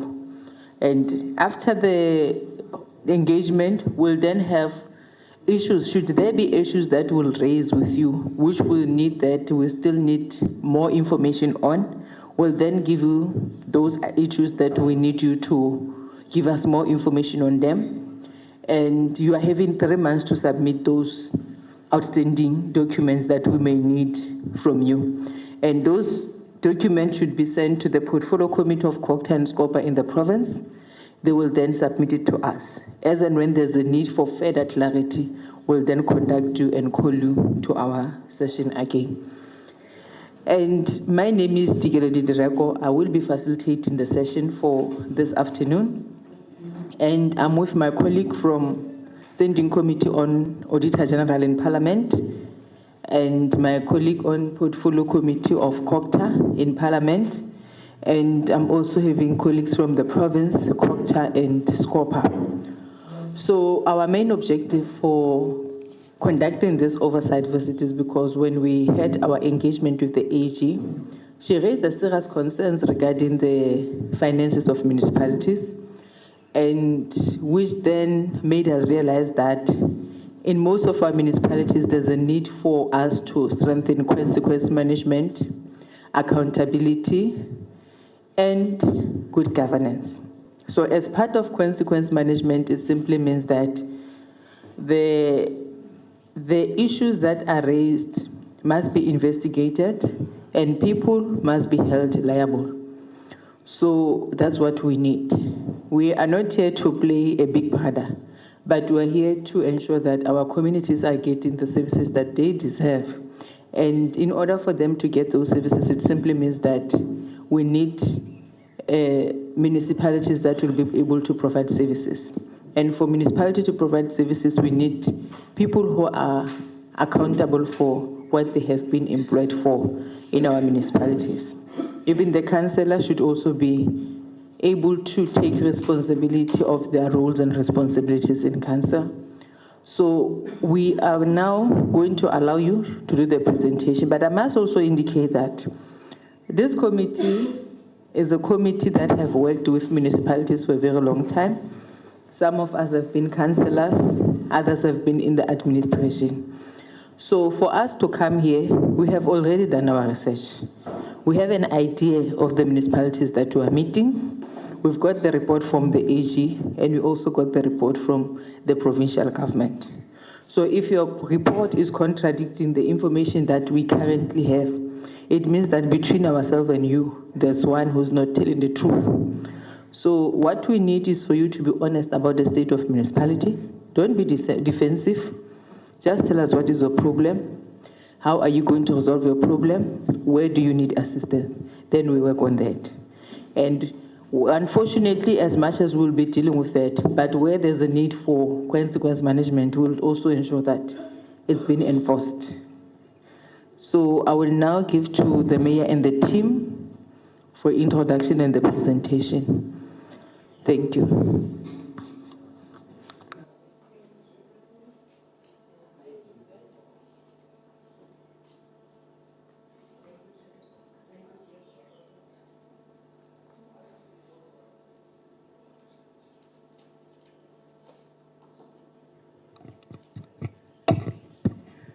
Sorry for the delay. Thank you, Chair, the members, as well as all the officials which are in the room. Let me greet everyone. I am Boniswa Ponoshe, the Mayor for Sakisizwe Municipality. I am together with OCFO, Nonsikelelo Nolawu. This one is my speaking. I've got also Amagum Kabile, who is the acting MM for the day because OMM is on leave. I've got also the MPEC Chair, Ulula Matulelo. And then on our arrival here, we were together with our Madam Speaker, Mem Mkati, who had a very big problem with a sickness, and then we have asked the driver to take her to any place that can help. Now let me get into the report. We are Sakisizwe Municipality, a municipality which is rural, which is situated at Krisani district, with Pala and Kowa as the main towns of it. When I said it is rural, we do not have many businesses there. We solely depend on farming. I think farming is what Sakisizwe is known for. The municipality is functional. All the committees of the municipalities are functioning. We've got 9 wards. Out of those 9 wards, we've got 17 councillors, and our council is also functional with all the committees of the council which are functioning. Now, from the political and the administration arm, our municipality is stable, and we are doing everything according to the regulations and according to the Act. Our staff, all our managers and the directors from the MM, they are all qualified. We do not have the vacancies. All our vacancies are filled except the one for the director for rural development, which has just occurred from the 30th of September. As that municipality, we are trying our best in the revenue collection. We know that as a rural municipality, we depend on the rates from the business people as well as from the ratepayers. We only depend on those 2 towns, which is Kowa and Tsala. But through the revenue enhancement strategies that we have tried to collect the rates, and at least we have improved from the previous years, and we can see that even now the incentives that we are giving our ratepayers are making the municipality to have more collection. Our MPEC, as I said, the MPEC is functional, and the MPEC is sitting the MPEC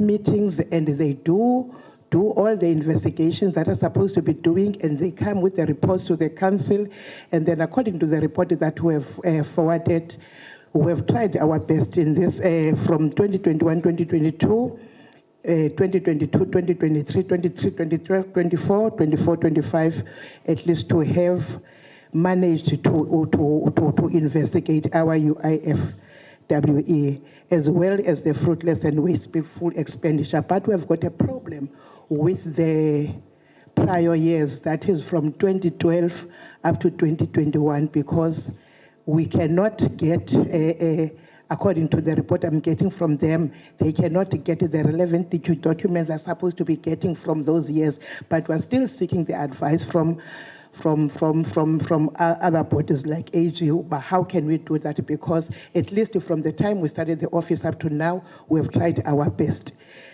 One other thing that we cannot, as that municipality, we are doing, we do not owe our creditors. Most of our creditors, like your ESCOM, your pension, and your SARS, we pay on time, and at least as that small municipality, we are always giving ourselves a credit on that, because it is not easy to do what we are doing. According to ward committees and the other structures, Our ward committee structure is vibrant. We've got 9 wards with 10 ward committees each. We do the trainings on the ward committees even now on our register, that is the indigent register. We've trained the ward committees to help us in identifying the indigent people in our area, because we can see that we've got so many indigents, but when we come to the registers, the number is not the same as the number that we know from the statistics. So our ward committees are trained, and we do make it a point that they work, because their work is we test it through the reports of the ward councillors that they bring on a monthly basis. So those ward committees were sure that they are working with the municipalities. According to our budgets, we never had, for all these years, we never had an unfunded budget. All our budgets are always funded.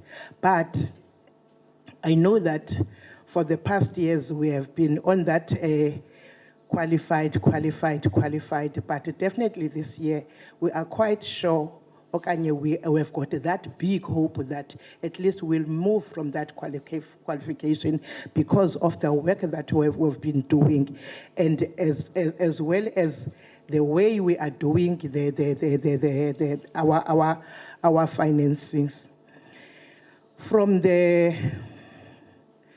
I know that Usakisizo has been known for, there is that 4.5 million that has been going all around with that. Usakisizo had that 4.5 million. We tried our best.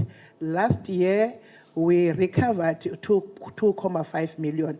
But today, as I speak here, we have won the case again. So we're going to get again our remainder, which was the 2.5 million. I think everyone knows that the money that was owed between the Sakisizwe and Tsiki Phakate, who was the attorney who was there for our municipality. And then again, with electricity, we know that we had that during the previous year, we were at 20 something, but this year we are at 11. We know that we're supposed to be at 10. But because of the work that we're doing, we have tried our best to be there at 11. We know that 1% is not acceptable, but because of the work that we have done together with the team, going around searching all those people who are misusing electricity, that has made us to be on that figure. We've got on service delivery, we've got all our EPWP and the CWP. As we know that Isakisizwe is that rural area, we do not have the jobs. The only jobs that are created are through this EPWP and also the CWP program.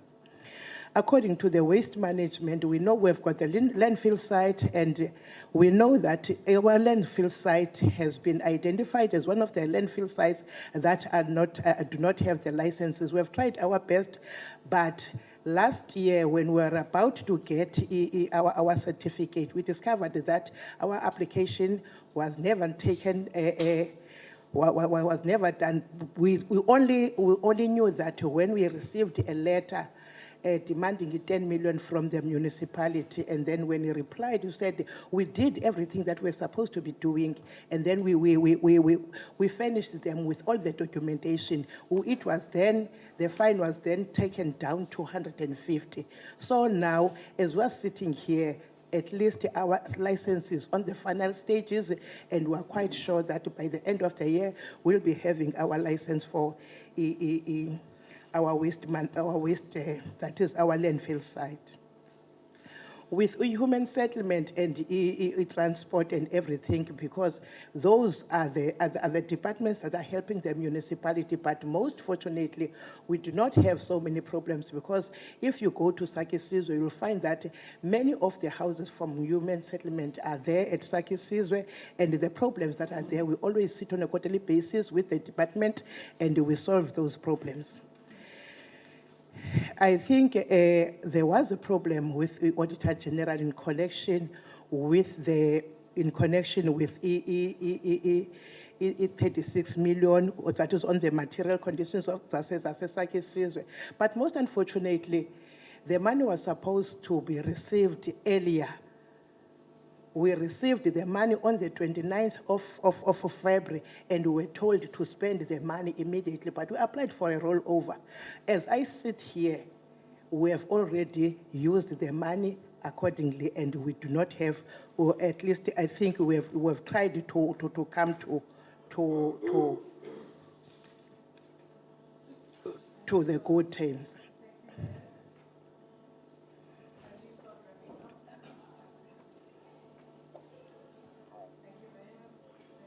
Wrapping up.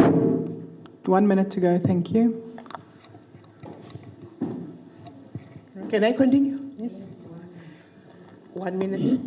Okay, okay. One other thing, when coming to this consequence management, something, at least MPEC is always recommending that whenever there's something, we must do the consequence management. I was just laughing at them when we were getting in, said, I still remember you when we said you must give us the money that there was something that was in connection with her, there was something that was in connection with him. We did the consequence management. So consequence management is one of the things that are being done by our municipality. I think if I miss anything, my colleagues, that is my CFO together with acting MM can help me. Thank you, Mayor. I think we will move over to the questions by the committee, and I think we will start down with Honourable Matetwa, then Mwali, and Honourable Buthelezi.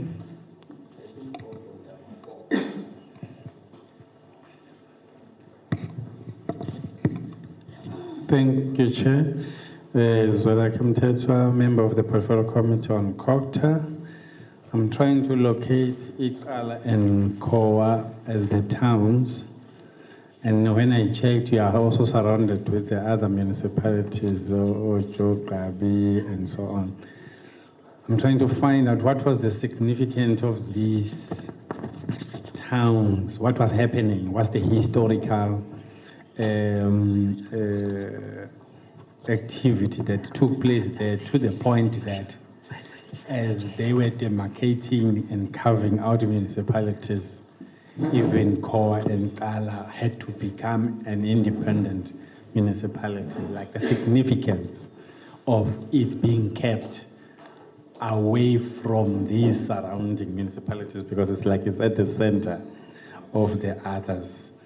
So that I can relate to say what is different that is happening in Kala as a core, as opposed to what is happening in the surrounding municipalities.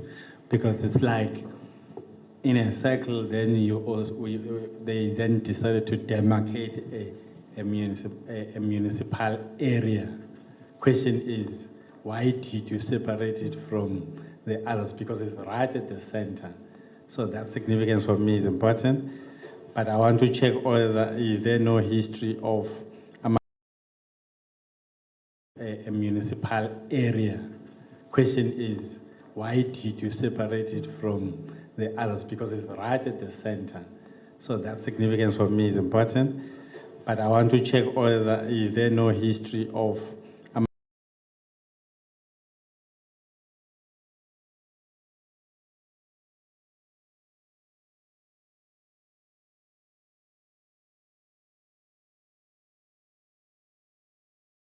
if you are good in agriculture, I was going to say, if you have enough land mass at agriculture, we are diversifying our markets.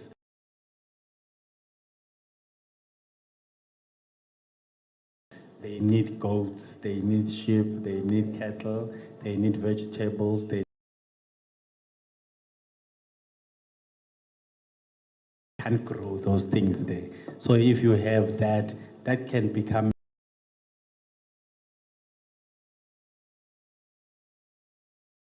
off-take agreement, which it is there, but now we can use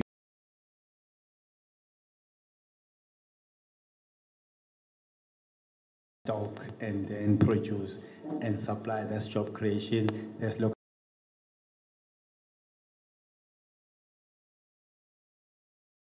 and abroad. So it's also an opportunity that exists which we can share.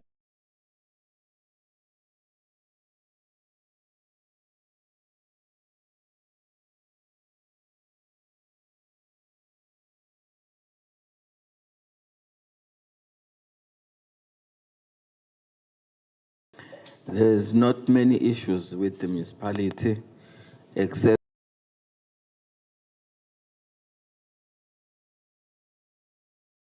consultant, and you paid 2.6 million mainly for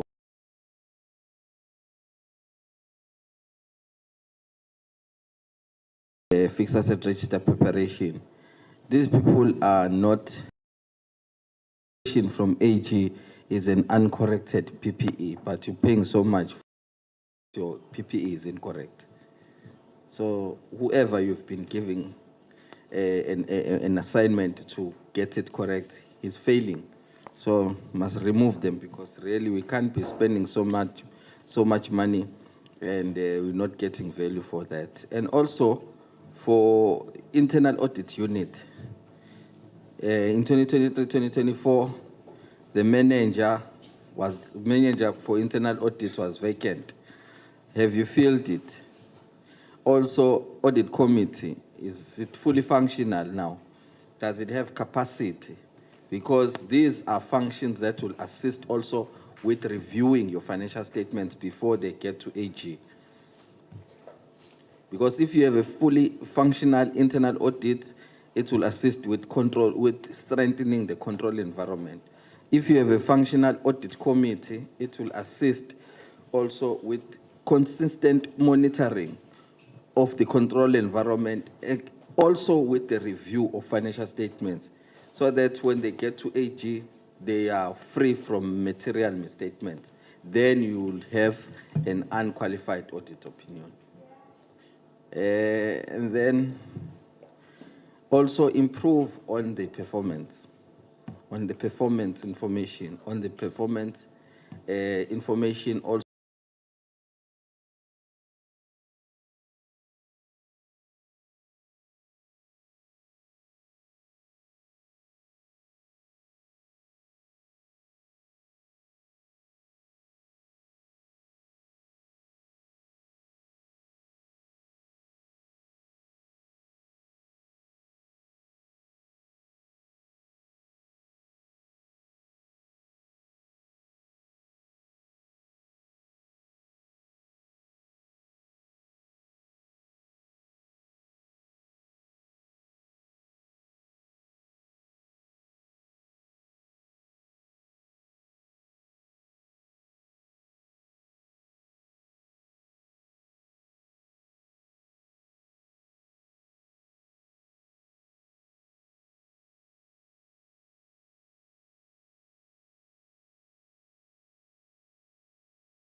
the IDP strategic plans, we're trying to do everything internally where we have capacity. But Chairperson, on this one of the fixed asset register, specifically the infrastructure one, we still need assistance. However, we take the advice that these ones, or the ones that were assisting us, did not come did not give us the expected output. So as much as we will be doing them internally, but we're still going to need assistance on the infrastructure one, because you remember that there's a lot of upgrades that are coming in, and with GRAB on the other side having e-updates. Yes, I am included, and I'm also registered on ASP, but it needs more, like both the technical and also the finance expect. Then I think, Chairperson, let me just say I take the advice, or as an institution, we take the advice and we will act as such. And with Provincial Treasury and COGTA on our side, we are committing, or we are confident that we will improve the audit outcome. Thank you.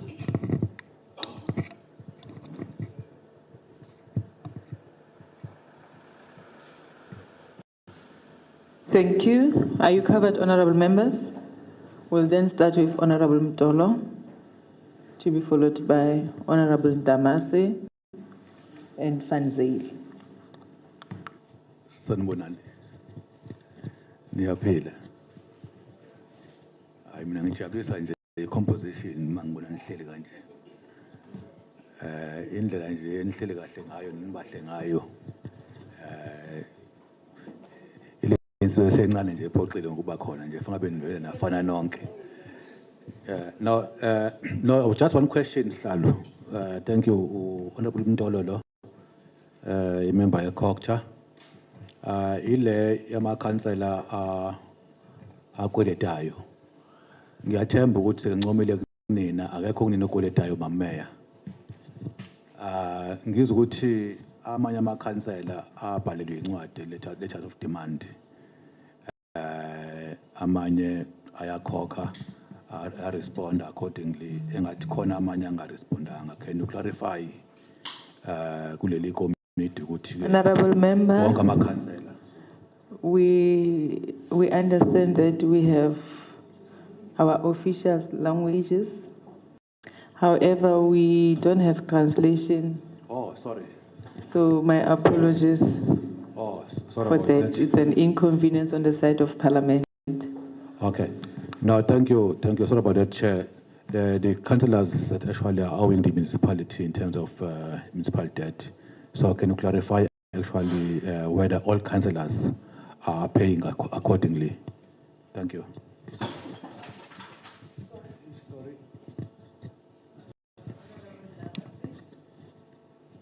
Thank you very much. This is the municipality of Batandwandondo. And the reason Kaizer Matanzima hated Kala was because there were lots of activists there, and they were highly educated people. Matanzima never liked educated people because he wanted to be the only one who has a BA degree from Forte.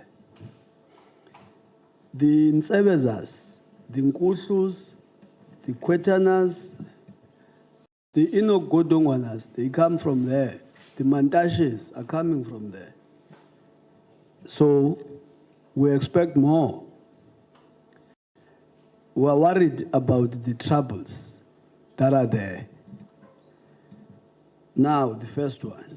My question is, in terms of the human resource, that you know more than me, because we only went there as people that were banned. Matanzima would ban you to Stake Sprit, would ban you to Tal. So that you must never again talk about revolution. So do you tap on the human resource that is there? Those people that are no longer stay there, but they are coming from that area. The Kwetanas there in Cape Town, a young boy that is a chartered accountant and doing very well there. Then the issue of the transformation of agriculture. You have Kowa there, you have Tala, and predominantly the farms in Kowa are white-owned farms. How far are you able to say in terms of the racial nature of the transformation of agriculture in that area? Because you will have Kala, Transkei, you will have Elliot Okowa as former South Africa, inverted commas. Is your Sochongayan, eh?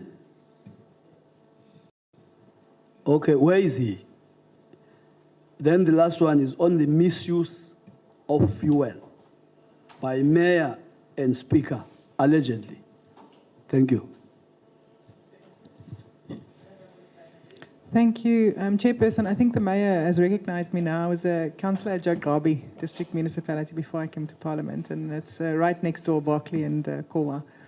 Mayor, the AG has commented in their last report by stating the following. It said, only 32.7% has weekly refuse removal. I wanted to find out why it is so low. 32% has weekly refuse removal. Then it said 70.9% has piped water inside the home, which is, it's a relatively high number. But in contrast to that, it states that only 44% has actual flush toilets. So there is a sharp contrast. There is piped water available, but there's no flush toilets inside the homes.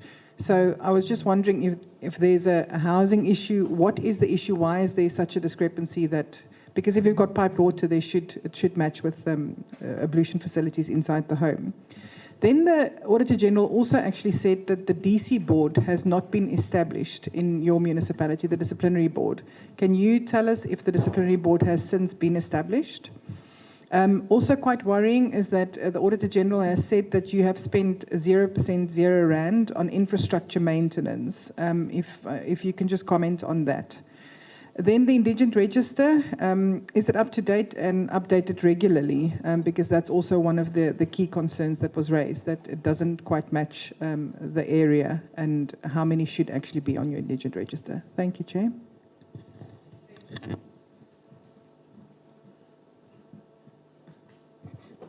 Thank you. I will now allow the municipality to respond.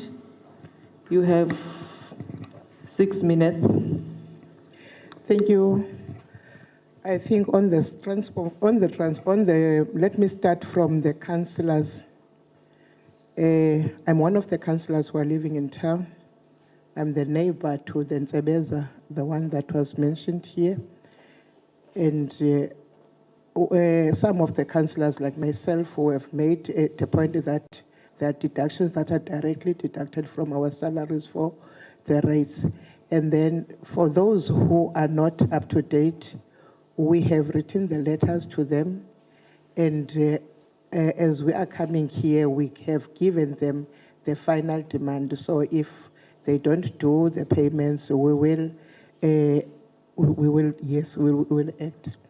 And then on the human resource, as much as we know that Isaki Sizwe, more especially the Kala side, is that home of legends of everybody that has been educated prior and the politics of Usaki Sizwe. We're trying our best to get everything from them. When they are with us, we sit in the meetings with them for advices and everything. So we are making use of them. For employment, when you employ, you cannot employ the Saki Sizwe people only. You employ everybody who has anybody who is capable of doing the job, even if that one is not from Saki Sizwe. But we are making use of Abotatu Nkutlu, Abotatu Ntsebeza, and the others.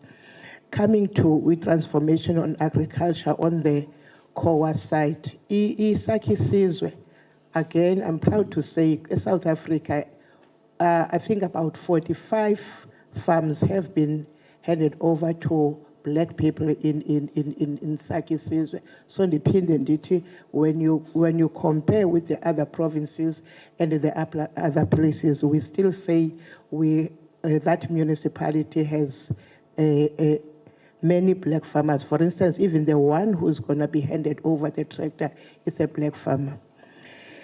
Coming to the misuse of fuel by the mayor, myself, as well as the speaker, I do not want to say a lot on this because when you get to the newspapers and to everything, you'll find that Isaki Sizwe is always there. But this case is with the Hawks, and I think anything that is emthethweni, we must wait until umthetho uhambe indlela yawo. Yes. And then coming to inatsika kwakhona kwindaba ye-fuel as Isaki Sizwe, we have got controls ze-fuel.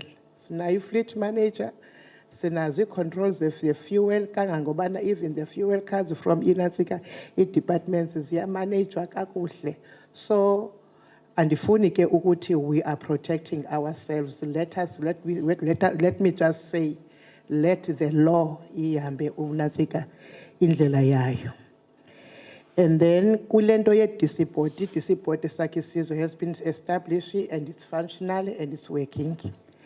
And then kwinto yenatsika ye-maintenance yenatsika yelanto yenatsika that is kwi-budget yethu i-percentage yento xa budget kula MIG infrastructure, there is that percentage that you are given for into yokubana uwenze i-maintenance. When there is no money, you do not. The executive mayor, unfortunately, we don't have translation in Parliament at this sitting. We did not bring our translation, so some members do not understand what you are saying. We'll appreciate if either the CFO or the MM could interpret for us what you've just said when you speak your vernacular language. So we'll request one of the two to note and then translate to the members. Thank you. Thank you. Thank you. I'm very sorry. Thank you. Thank you. We're sorry for that. And then asking for SG, I think I did apologize for MM from the beginning, say that he is on study leave. And then again, 6% law, I would like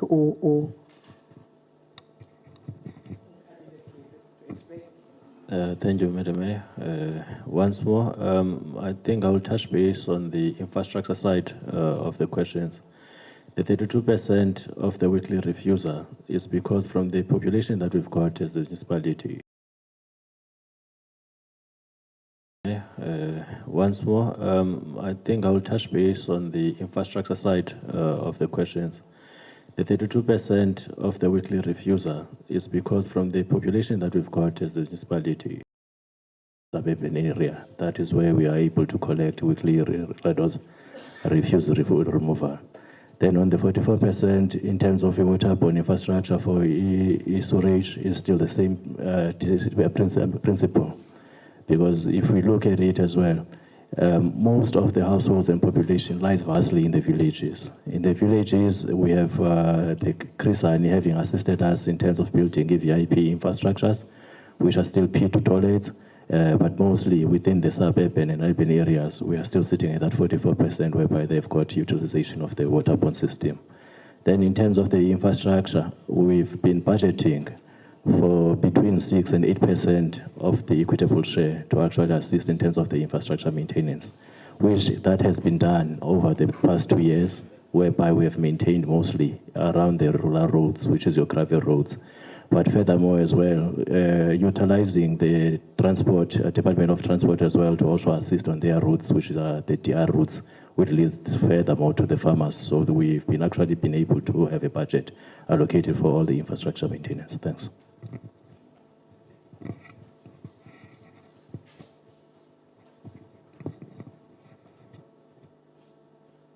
Honorable members, are you covered? We'll then allow the colleagues from the province. Okay.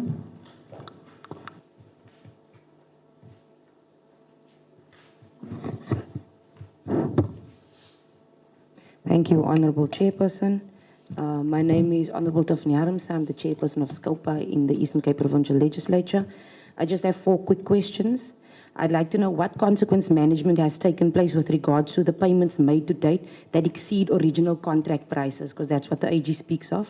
And how are payments made to suppliers with no valid contracts in place?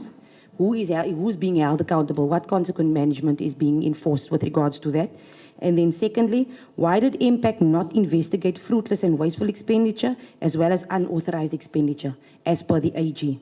Thirdly, has the Speaker paid back the money as resolved by MPAC for using municipal fuel card for a period of 3 months? And what was the amount ordered to be paid back? My last question I have is, can you please elaborate if this is true? And please note that you are held to tell the truth here. Is it true that this week the Speaker physically attacked a fellow councillor who was also disabled in council due to a heated debate? I just would like to know the answer to that. I think I'm covered now. Thank you, Honourable Chairperson. Thank you. The Executive Mayor and the team. No, it's just for us as that was SCOPA. For us as COGTA, we met with them and we are still in progress with the results that we got from those interactions. Thank you. And then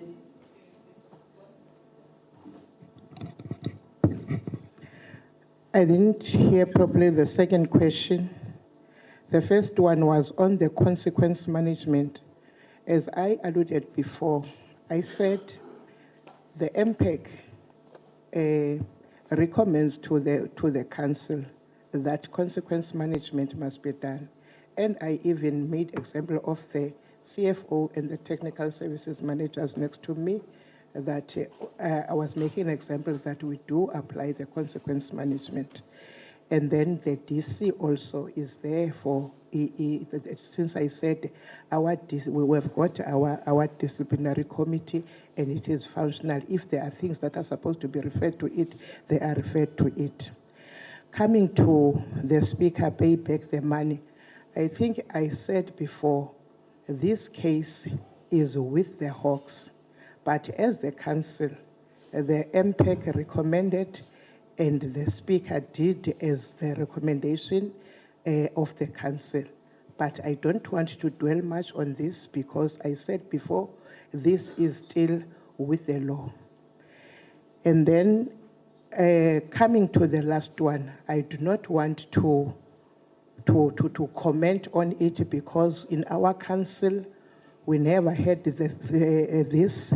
This only happened in the closed doors of the caucus of the African National Congress, of which as the council we didn't, and according to what is reported on the newspapers, is not what Executive Mayor expired inside. Thank you.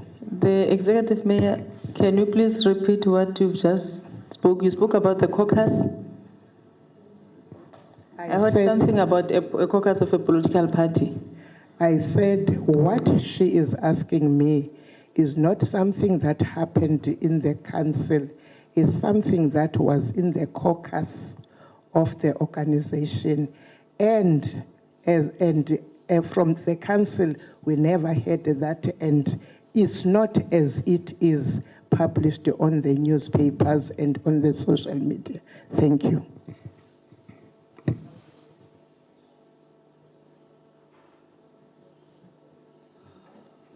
Honorable members, is all your question covered?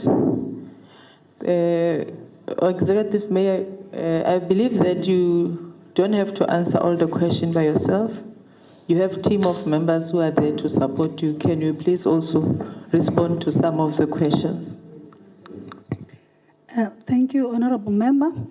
I'll take the one that talks to how are the payments made if there are no contracts.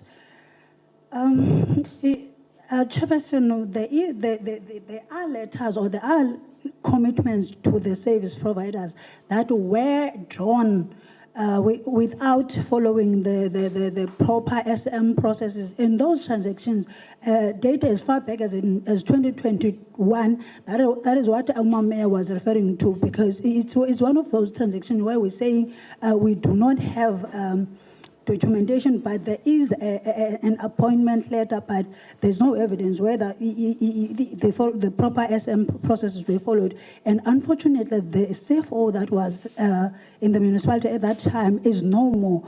So we are paying you based on the fact that there's a commitment of the appointment letter by the municipality with the municipality logo chairperson. We would take the advice if there's a better way, but we are in a process to terminate that contract. Thank you, Chair.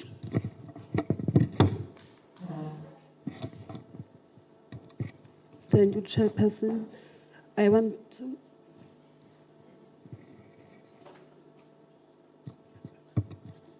Thank you, Chairperson. Sorry.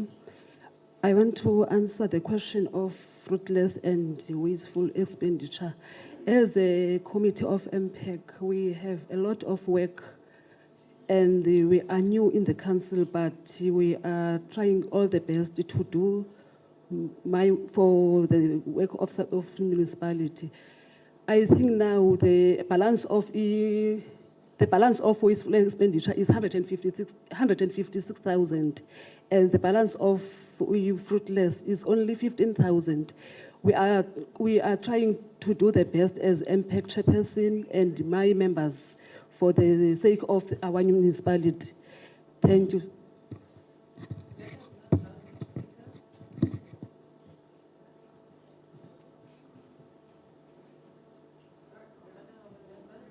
Are you covered? Not yet. Take the mic. Yeah. What we are going to do now, because we've got two honorable members that are not yet convinced with the responses, I'm going to give the honorable member to repeat, then the municipality will respond, and after we are done with her responses, we'll then go to Honorable Mtolo. Honorable member. Thank you, Honorable Chairperson. Now, I just want to clarify.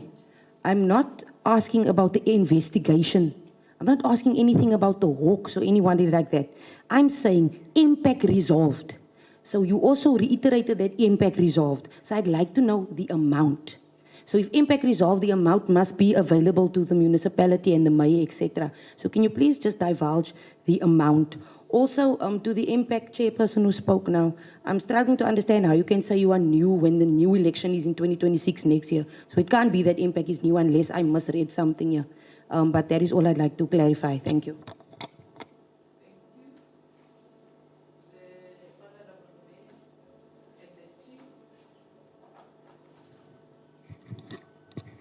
I didn't hear the question properly. Can somebody else repeat the question, because I didn't hear it properly? Because according to me, I did indicate that the speaker has paid the amount. So if if you do have the amount, if you don't have it, you can Thank you. Submit a written response. Thank you, Honorable Chairperson. The amount is 4,200. But Chairperson, can we be allowed to share the document or the letter, the proof of payment with COGTA, so that you can be able to see for yourself? Thank you very much, Chairperson. We'll share with Provincial COGTA. Thank you. Are you covered, Honorable Member? Okay. Honorable Mtolo? No, Chair. There was a question raised by the Chair of SCOPA in the province with regard to fight. I'm not happy about the mayor's response. If it happened in the premises of the municipality, whether it was a caucus meeting, but the fact that actually it happened in the municipal premises. So I think we should know actually whether there was an investigation or what happened, because if you are in a caucus, it doesn't mean that you will stop to be a councillor. You are still a councillor if that fight actually happened in the council premises. So I think actually the mayor should tell us whether investigation did take place or what happened, because that put council into disrepute if councillors are fighting in the premises of the municipality, whether they're fighting as a caucus, but the fact remains that they put council and their party into disrepute. Thank you.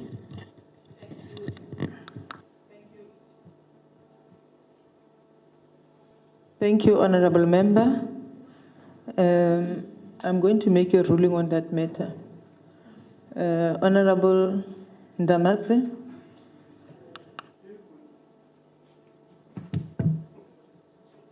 Even if the fight is taking place at the taxi rank. Thank you.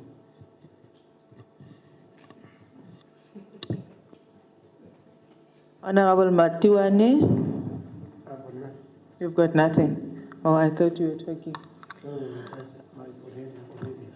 Maybe on this matter we'll need to get advice in terms of where does a matter affect the council and how. Because what the executive mayor says that they fought in their own political space. So when people are fighting in their own political space, does that affect the council of the municipality? Because it was not during the proceeding of the council. So hence I'm saying maybe we need to establish the base. Where did that fight took place? Was it in the venue of municipality or was it outside the municipal venue?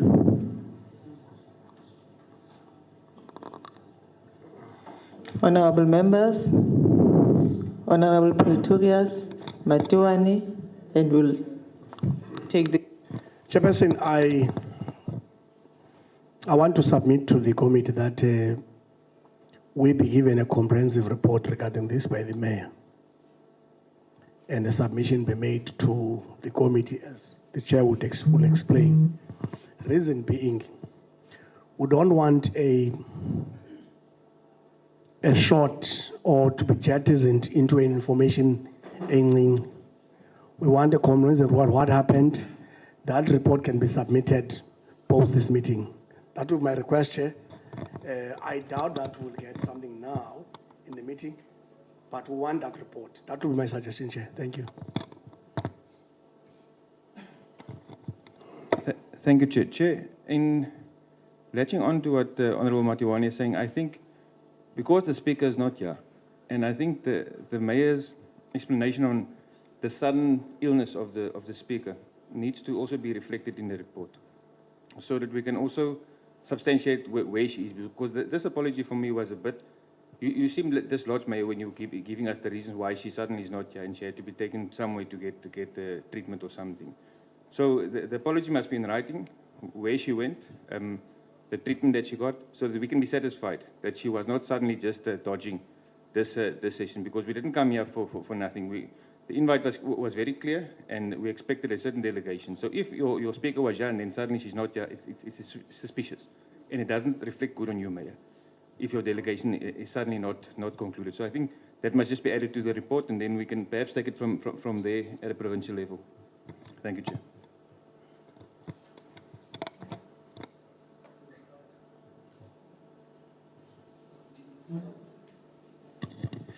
Thank you, Chair. You see, I have to agree with Honourable Ntolo here, because this is out in the public space. We've been asked for a comment by the Mayor, who is the political head of this institution. I agree that there should be a full report to COGTA committee as well. I can agree to that, but it is out in the public space. We've only asked her for a comment on what had transpired.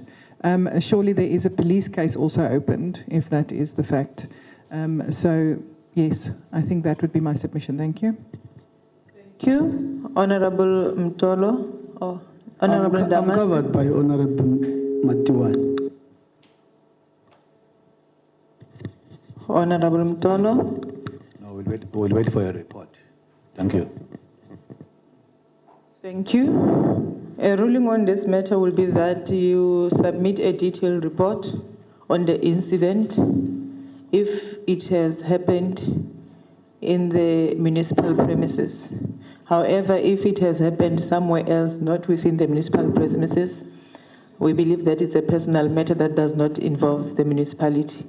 However, we'll need that report. We'll also check with our researchers and legal team as to when the matter is that one, is like in that situation, how do we deal with it? So when you support some of the document that we will need from you, you will then have to add that report. Colleagues, we have come to the end of our session with the municipality, and there are some of the matters that we have noted. We need a report on the matter of the speaker, including the one that was just added by Honorable Pretorius. And we also need a report on the allegation of the misuse of the fuel card. If you can just give us the information that we have, that you have as a municipality. We understand that it's sub judice, but you can give us what you have so that we have an idea as to what the matter is all about. You don't need to go into deeper details. And you have been receiving qualification for almost 5 years now. We believe that it's time for you to improve on your audit outcome. So in terms of some of the issues that were raised by AG, is that the executive mayor needs to strengthen oversight regarding compliance and regulations of the law. So what we need on the side of, so in terms of some of the issues that were raised by AG, is that the executive mayor needs to strengthen oversight regarding compliance and regulations of the law. So what we need on the side of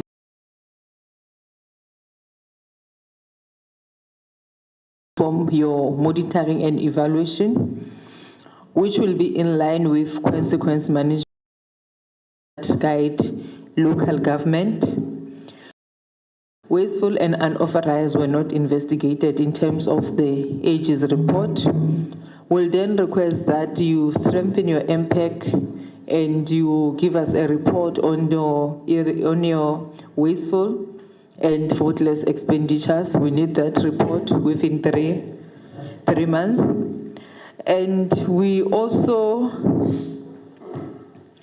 need the accounting officer. In terms of the AG's report, it says that the accounting officer did not fully implement the remedial actions of the post-audit, and you also did not fully implement the post-audit plan. We'll then request that you send us your post-audit plan, and that post-audit plan should also have time frame on the matters that have been raised by the AG. And we want to take this opportunity to also advise you that as much as we are dealing with the issues of finance, they must go hand in hand with issues of service delivery. So your expenditure must be equivalent to the services that you deliver to our people. What we've observed is that municipalities do get a better audit outcome with a spending of 100%, but when you check on services, it's 40 or 50%.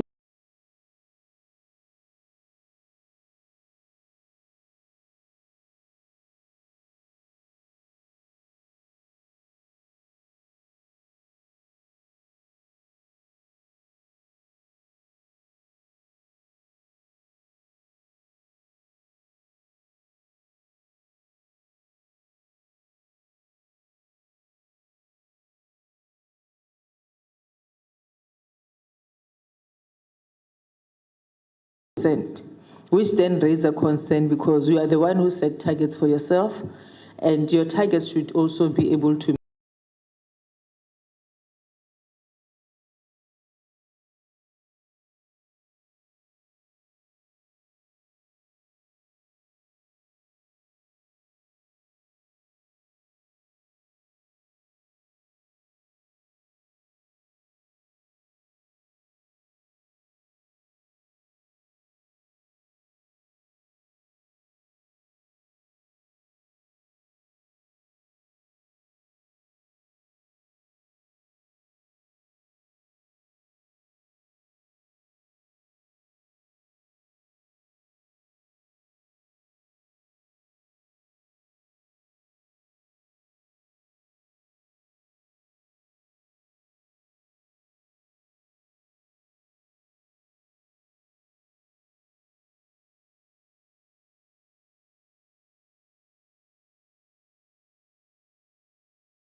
to the quality of testing of the water, and based on the results, it does seem that the quality of the water was poor.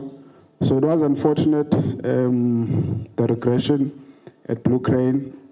When we assessed it, it was due to some vacancies, asset manager, director, technical services. We were also concerned of the lack of monitoring of revenue, as there was a manager in place, but it didn't seem as if they were performing the necessary reconciliations. Then I'll move to COGTA. So you did note that COGTA does have financial issues, so they are one of our long-standing debtors. We do have a payment arrangement, but obviously it's not really dealing with the issue. So COGTA have progressively regressed over the years. There was a time when COGTA was actually looking to be close to clean, and then the CFO left, and then the MM left, and the issues really started to deteriorate. So even this year, when they submitted the financial statements, we did identify some issues that they will need to deal with. Some of the issues like the GL not reconciling with the Fs. We also noted concern on the high water losses. Still the majority of the indicators not being achieved. High irregular expenditure. So those are the concerns at COGTA. At Tambo, I think on the F side, they have progressively gotten better, but as you noted, the issues there are really with the service delivery. You noted the number of material irregularities that we issued on the infrastructure projects of concern. Obviously was all the infrastructure that they built to deliver the water without a water source. That is really a concern, so we also issued a material irregularity in that regard. Two infrastructure projects to note: the Thornhill water treatment works and the Mqanduli bulk water projects, which are interrelated, being built, but there's no water source. Same as the High Perry Rosedale treatment works, also lots of infrastructure being built on the dependence of the High Perry water treatment works, but not the necessary water infrastructure. They do have a number of compliance areas that we noted that they need to work on, adjustments to Fs, expenditure management, asset management, procurement, and revenue management. Then we dealt with Inquba Yatemba. So Inquba Yatemba is also another one that is a long outstanding debtor of ours. So we've also got a payment arrangement with them, which is coming to an end, that we'll need to then relook at. They did note there are issues around ESCOM, not paying ESCOM on time. We had issued a material irregularity on that. They didn't take the appropriate action. They were not meeting the requirements of their debt relief program. We've escalated that material irregularity to recommendations. After recommendations, it becomes remedial action. After remedial action, it becomes a certificate of debt. So they really need to deal with those issues. They have been unqualified with findings for a number of years, but as you noted in our presentation, there's a lot of adjustments that they need to make on their submitted financial statements. So clearly those processes aren't correct. They're also heavily reliant on the consultants, which we've noted. Then there is limited oversight in terms of the work of the consultants.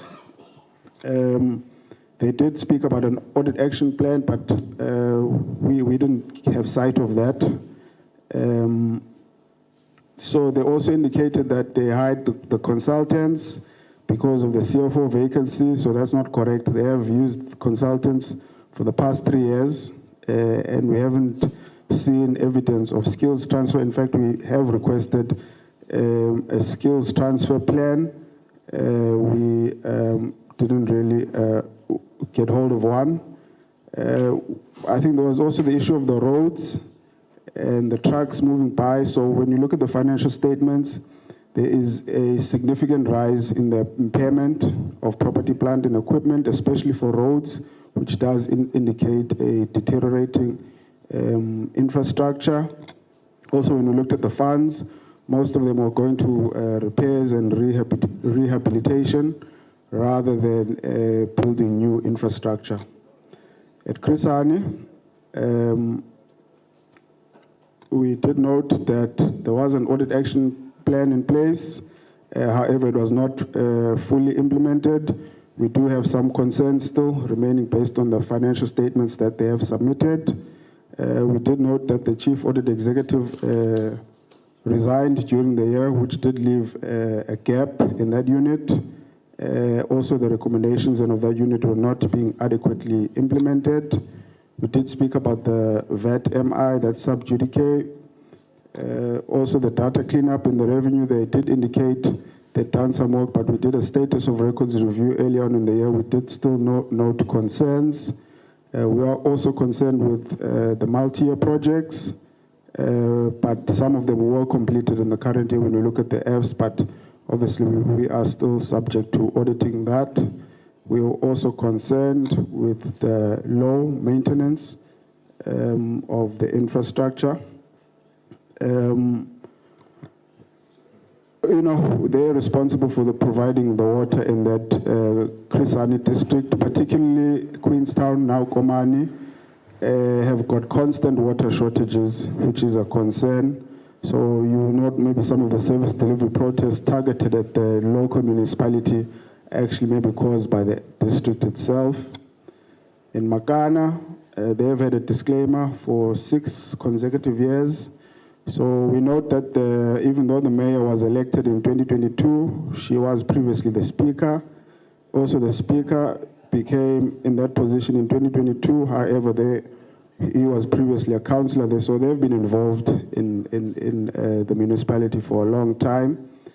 We still note issues on expenditure, SCM, trade and payables. So with our 2 disclaimer municipalities, the main problem is they submit financial statements where the financial statements, the trial balance, the general ledger, and the underlying records don't agree. So on that basis, you actually can't move on the audit. So we did identify similar instances even now. As part of the audit process, you give them an opportunity to adjust, and then if they fail to adjust, we don't carry on auditing those components, so we are assessing that. They've also got long-standing projects like the Belmont Valley, the Vinek. We've also noted asbestos in some of their infrastructure, which obviously you know is not good for people's health. We've got a number of material irregularities on how they are harming the environment from their wastewater treatment works and the landfill site. So we have issued those material irregularities.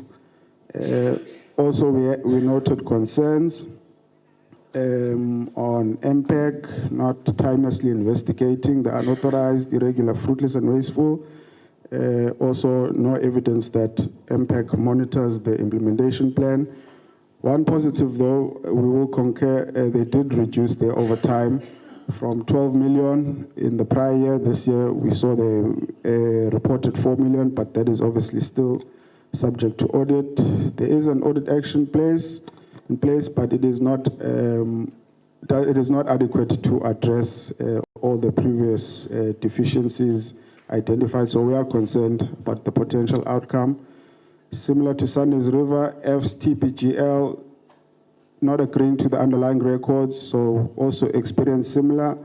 Giving them an opportunity to adjust. We are assessing to see if they made the appropriate adjustments. If the items are still not agreeing, we don't carry on auditing. Historically, they have had poor achievement of targets. Last year, they achieved 29%. This year, slightly improved to 51%. They've also got a number of material irregularities talking to harm by their waste, by their landfill sites. Also lack of a performance management system, lack of accounting records. On the lack of the performance management system, we reported recommendations in the audit report because they were not adequately addressing those, so we'll follow that up in the audit. Also have issues of not adequately investigating unauthorized, irregular, and fruitless and wasteful expenditure. We noted a concern last year. You will recall the consultant was an extensive point of discussion. Even last year when we audited it, there wasn't a willingness to give us the documents talking to that consultant. I think we were trying to assess if there would be a material irregularity in that regard, so we had a limitation of scope. So we will relook at that, but you got a lot of information in terms of kind of like the consultants were actually running a parallel accounting department based on what the leadership was saying, but that is also what we saw on site. In fact, most of the issues we would deal with the consultants, and the staff would really take a backseat. So for us, I think it is a positive, at least, that the staff now is, taking control. Obviously, they're going to have challenges, but I mean, at least it will assist in capacitating them. So even if they don't improve now, but at least they would start to do the work. Strange thing about Sunday's River, when you go there, the town is actually very clean. All right, Enoch, Mkijima, they did speak about the issues. I think mainly the stadium, we issued a material irregularity in that regard. Audit action plan, still not necessarily fully implemented, but we are assessing that. Then I think you requested us to look into the mayor's vehicle, so we'll also provide a response in that regard. Walter Sisulu also noted sports fields that have been long outstanding. Smart meter installations are there, but there are still billing failures. Also assessing the corrections that they've made on the prior year. Port St. John's, they've also, each consecutive year seem to have gotten worse. So we are assessing in the current audit, but there is still a concern there, also on the delivery. Mhlonhlo, I think they kind of not really represented how we are dealing with the internal audit. They may be kind of represented as if we are relying on the internal auditors. What we are doing is we are taking the work that the internal auditors have done, we assess their findings and make sure that they are, accommodated in our audit so we don't miss items. But I think we did brief on that yesterday. Alfred Nzo, so they were clean last year, but I think immediately after the audit ended, there were lots of instability issues. So even now, when you look at the financial statements, they've reported irregular expenditure, they've reported fruitless and wasteful expenditure. So that is likely to impact their audit outcome in the current year. Also take a note of the excessive legal fees. Also consultants, we do note that there are actually no consultants for VAT or F's preparation for the current year. It's really more for the infrastructure. AP Kluma, I think we noted the two material irregularities. It does seem that the municipality is dealing with them. They also spoke about the consultants. We also couldn't get hold of a consultant reduction plan. So we're not sure if there's skills transfer happening there. Emalahleni, we still do have concerns in terms of the internal audit and how much time they were given to look at the issues. Unauthorized, irregular, and fruitless and wasteful expenditures not adequately conducted. They're still using the consultants for a number of areas, so there are some concerns there.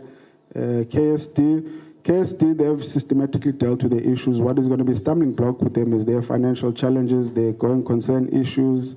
So we are worried there in terms of if they will be able to get over those challenges. But you did hear some of the plans that they're putting in place. But for us, it is a worry. It's something that looks like it might hold them back for quite some time. Sakisizwe, they did note the corrections that they've made on property, plant, and equipment. We are assessing them. We've prioritized that area, so we'll know early on if they've managed that. Also, the number of compliance areas that we noted, the irregular and fruitless and wasteful expenditure. Thank you, Honorable Chair.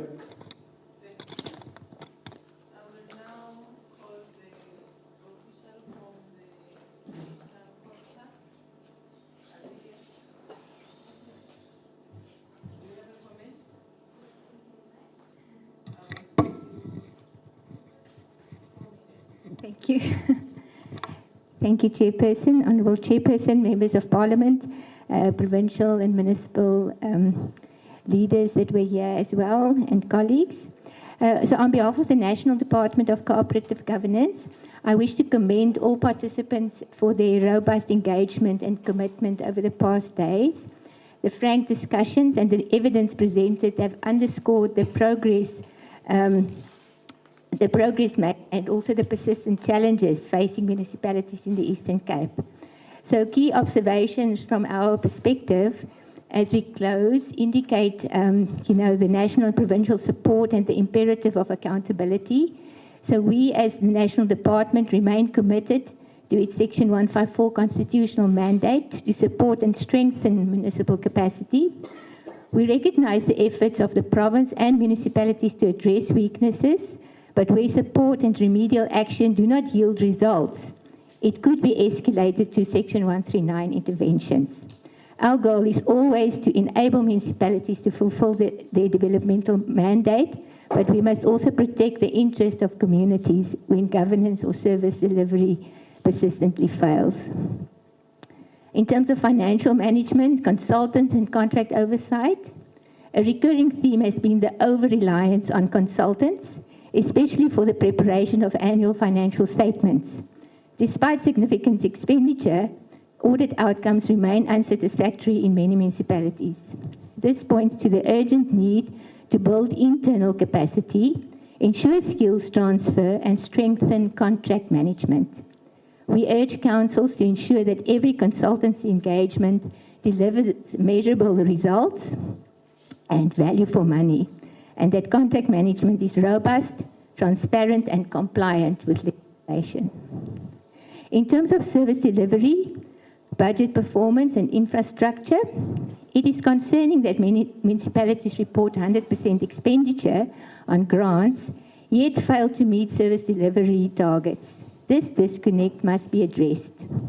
Performance management systems must be enforced so that every rand spent translates into improved services for our communities.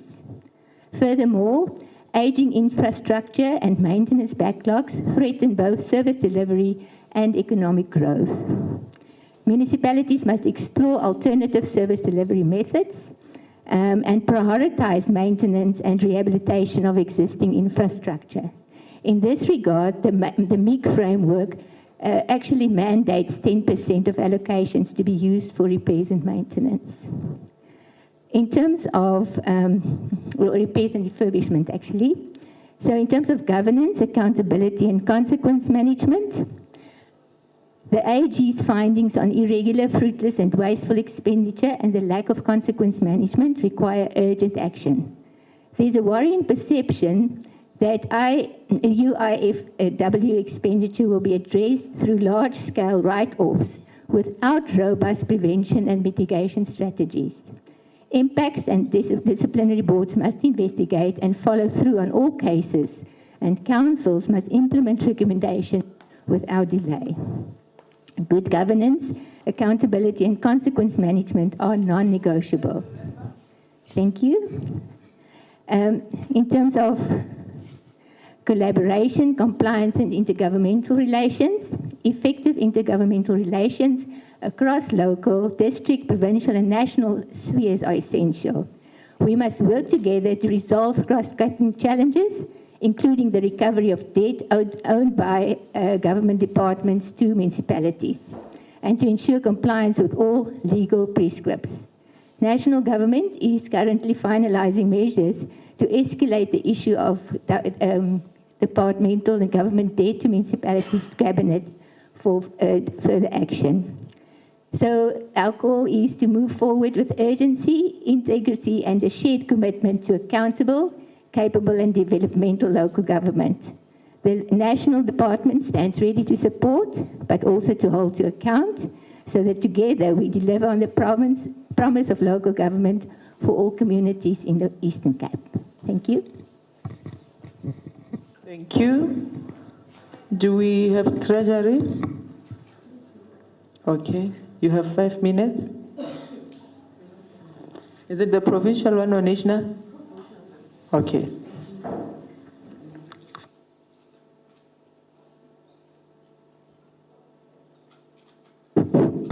Thank you, Honorable Chairperson. Good afternoon to you and the entire honorable members. Mine, honorable members, is to appreciate the work of this committee as it will really assist us with the work that we are doing as coordinating departments. Even when the standing committee within the province started the process, we have observed some change in the mindset, and we are hoping that there will be a culture shift in terms of accountability. We have seen improvements in some municipalities, like if you look at the spending, particularly on the conditional grants, we have seen a great reduction in terms of monies that are lost to the national fiscus. So we have really improved there. Ours working with COGTA is to ensure that there's value created on the ground. The key issues that I've observed from the committee on the issues that were raised that are common across the board is the issue of UIFWA. And as treasuries, we have taken a decision that we can't continuously provide training because none of the municipalities that appear before this committee that have not been trained on MPEC, supply chain management, and also the DC boards. So we have decided that we will not continuously do that without being punitive in our approach. As a result, National Treasury is going to invoke Section 216 of the Constitution, where there is transgression, looking at the opening balances in terms of UIFWA, as well as the current incurrences. And after this announcement was done, I can say that 50% of our municipalities, non-delegated, have reduced the UIFWA. The only two municipalities that really need assistance are the metros, and those are non-delegated, but I want to assure the members that we are working collaboratively with National Treasury to assist the municipalities to deal with that. In terms of the unfunded budgets, we have 8 municipalities in the province that have adopted unfunded budgets. We have seen 2 improvements and 2 regressions.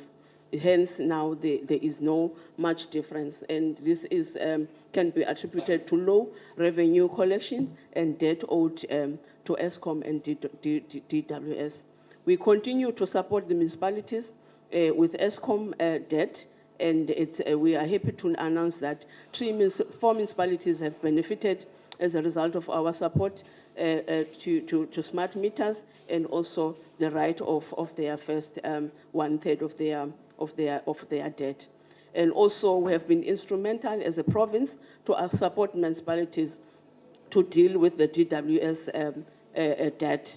And I think we are the reason why even the DWS, the minister, decided to also adopt the same approach of that ESCOM to also come up with a relief. And we have 4 municipalities that have been approved to participate. Then in terms of the audit outcomes, most of the challenges that we have is the issue of skills.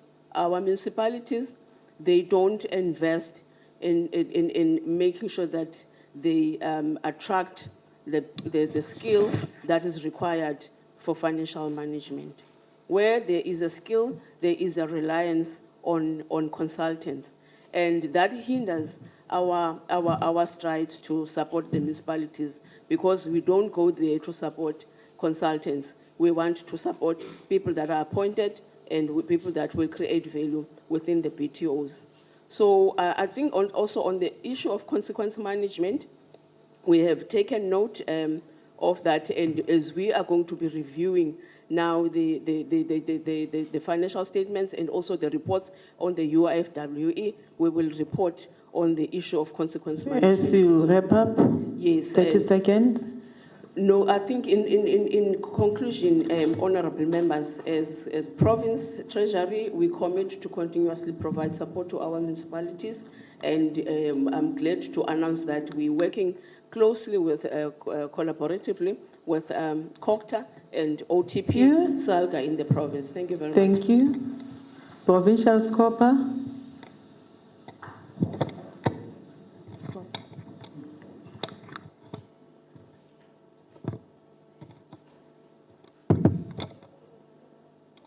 Thank you very much. Greetings to the Honorable Dr. Mkhize in absentia, the honorable members, esteemed colleagues, officials from all institutions, and the AG. I would like to extend my sincere appreciation to this joint oversight meeting for the valuable contributions to this week's discussions and engagements with municipalities. Your insights and expertise have been invaluable in shedding light on the critical issues affecting our municipalities. Oh, it's mine. Can I start again? Okay. Okay, thank you. So greetings to Honorable Dr. Mkhize in absentia, honorable members, esteemed colleagues, officials from all institutions, and the AG. I would like to extend my sincere appreciation to this joint oversight meeting for the valuable contributions to this week's discussions and engagements with municipalities.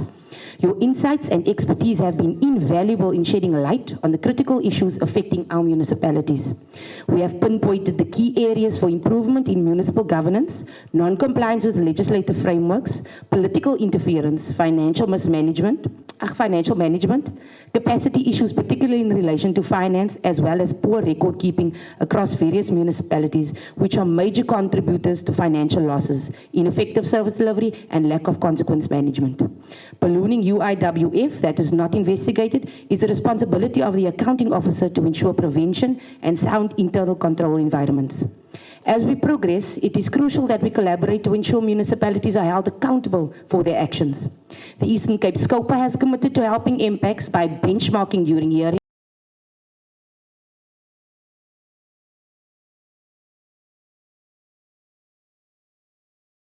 accountable for their actions. The Eastern Cape SCOPA has committed to helping MPACs by benchmarking during hearings, accountable for their actions. The Eastern Cape SCOPA has committed to helping MPACs by benchmarking during hearings, municipal finances, and enforce accountability, as these are vital roles in promoting service delivery and protecting the public purse. Honourable members, your contributions have been invaluable, and we appreciate the time you have taken to engage municipalities with us on these critical issues. This will make our committees effective and strong in conducting the oversight.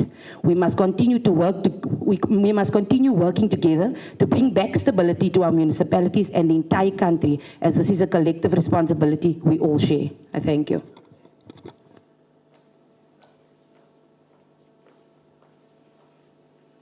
Provincial COGTA. Thank you, Chair. Chair, and I think I want to recognize the chairperson of COGTA nationally in his absentia, and appreciate whoever has thought that there should be this collaboration at the level of national and the province to deal with this. I also appreciate and recognize everybody that is in the House.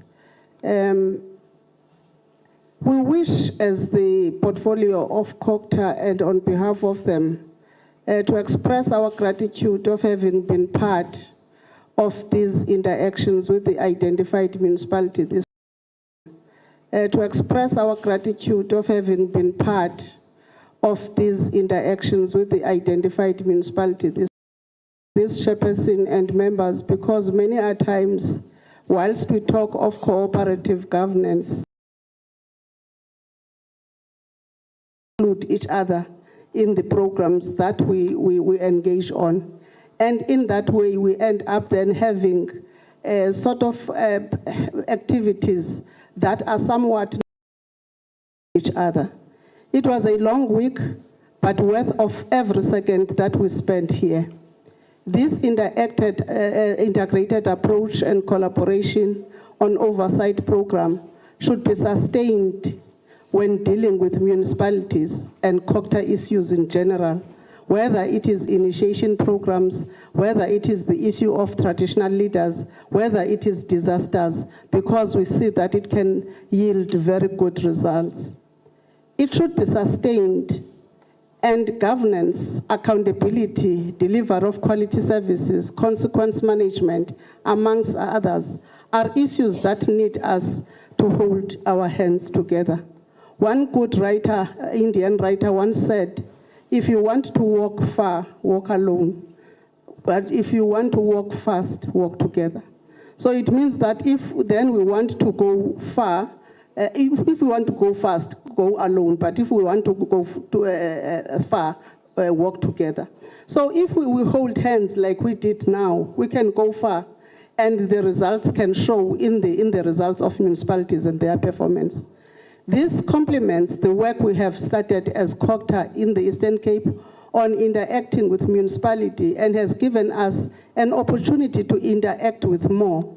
In the same vein, such interaction exposed and reminded us of the realities or the challenges that this sphere of local government is confronted with, which should strengthen the resolve by those at that level to provide clean and accountable governance. Hence, the emphasis on the appreciation of this initiation can be underemphasized. One of the honorable members from the National COGTA repeatedly asked mayors and municipal managers we interacted with to mention 3 things that kept them awake at night or gave them sleepless nights. We might have laughed at this, but it was very significant. Responses were different and interesting, as they showed that despite what the respondents produce, they know exactly what is expected of them. What is left or was left from those responses is the same respondents to that question by the honorable member to develop action plans that will practicalize what they articulated when responding. This is what lacks. In local government and in governance in general, maybe, we know what to do, but we fail to do what we know. And that then makes us to be sort of betrayers of the same mandate that we know we have to execute. What is left, therefore, is the same respondents to that question to develop action plans to practicalize what they articulated.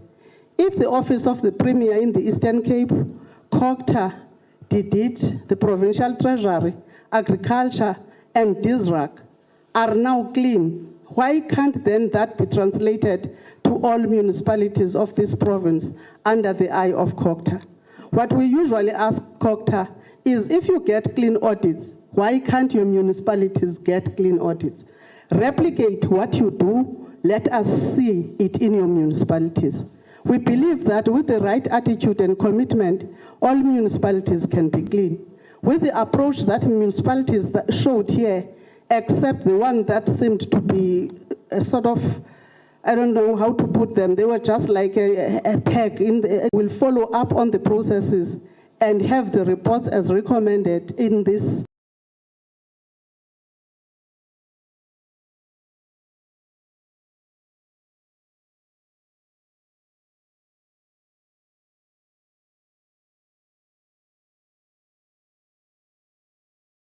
follow up on the processes and have the reports as recommended in this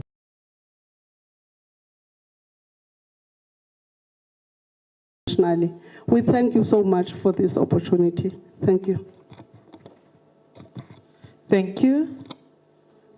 Thank you.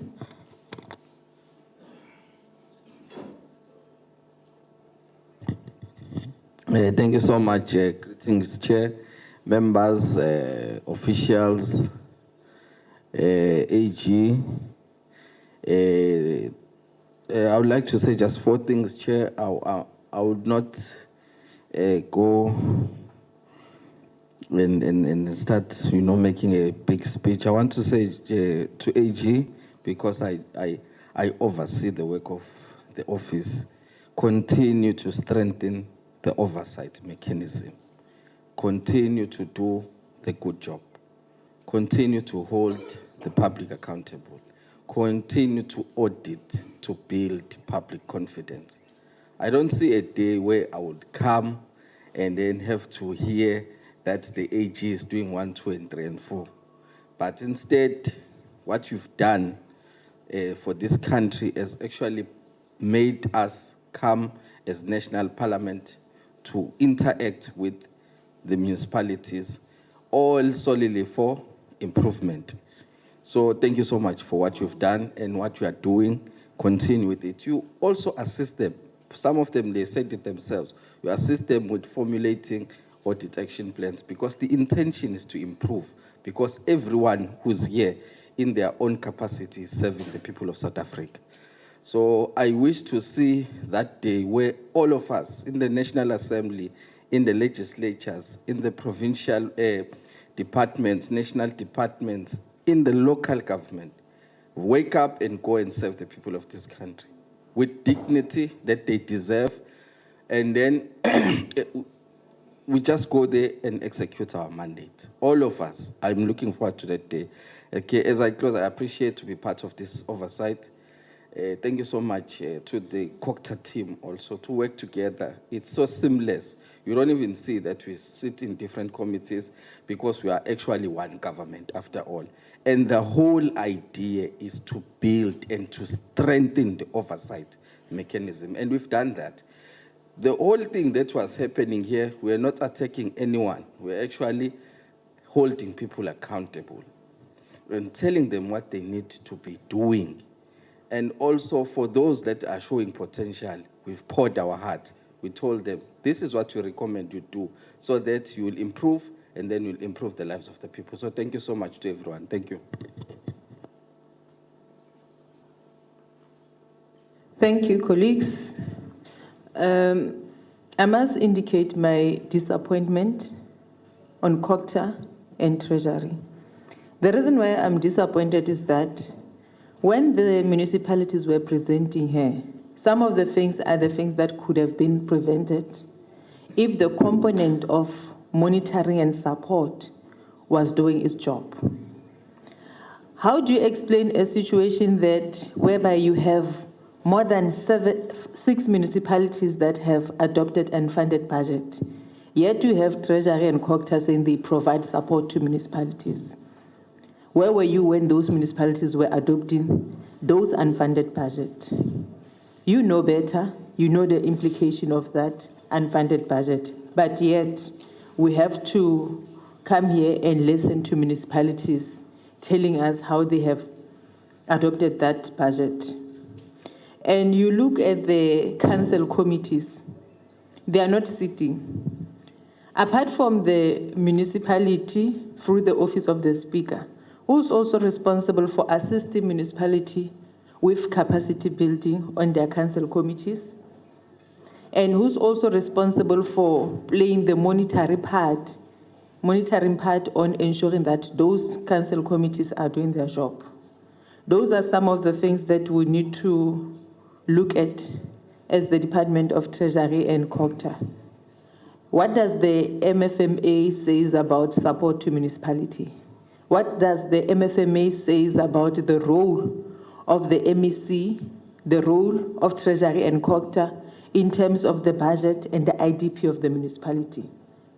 So if the municipality is adopting an IDP that is unable to be funded by its budget, what does that mean? Then where is COGTA? Where is Treasury?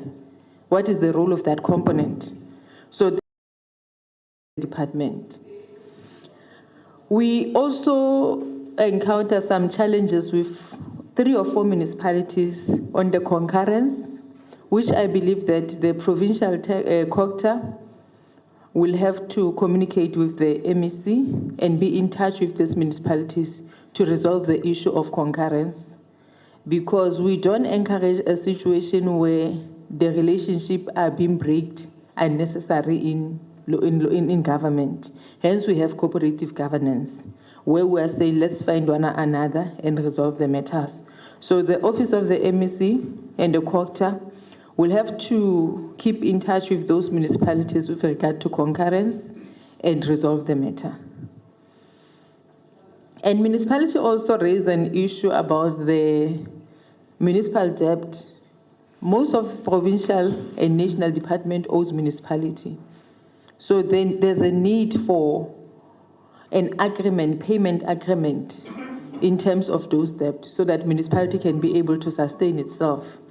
So we'll then also request the department to follow up on the municipal debt.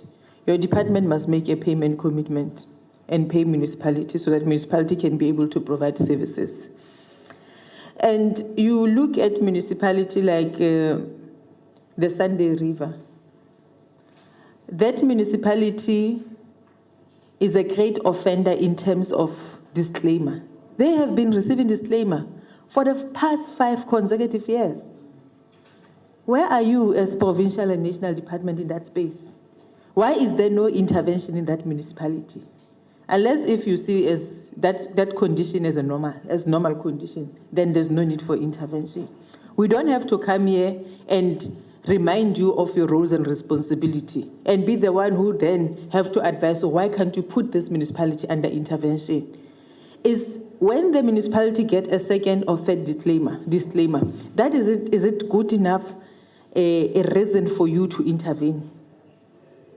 The red flags are there. What are you doing?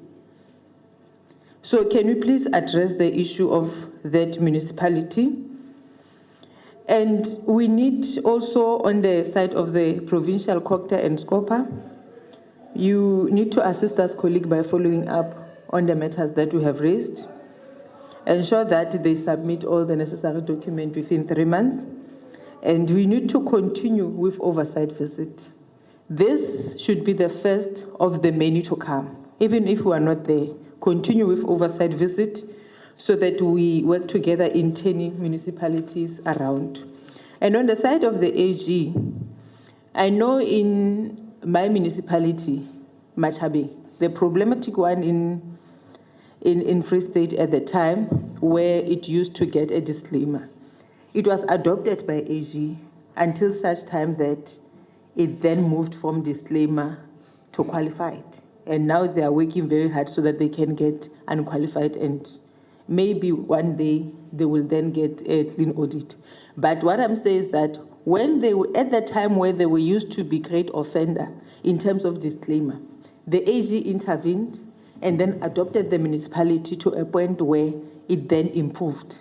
Maybe with some of municipalities, we can take the same approach, adopt those municipalities until they improve. And it's not going to be very easy because to turn around municipality, it needs both political and administrative willingness. So that's one thing that you are also going to work on. And on the issue of Enoch Mukishim, we want that report. We want that report within 3 months. And if possible, when we get the report, we should get the report with the outcome of the investigation. They must account if there's something that was done wrong. We need to set example. It can't be that you come here and tell us, so and so and so are doing this, therefore it's correct. So we need to clean that system and do the right thing.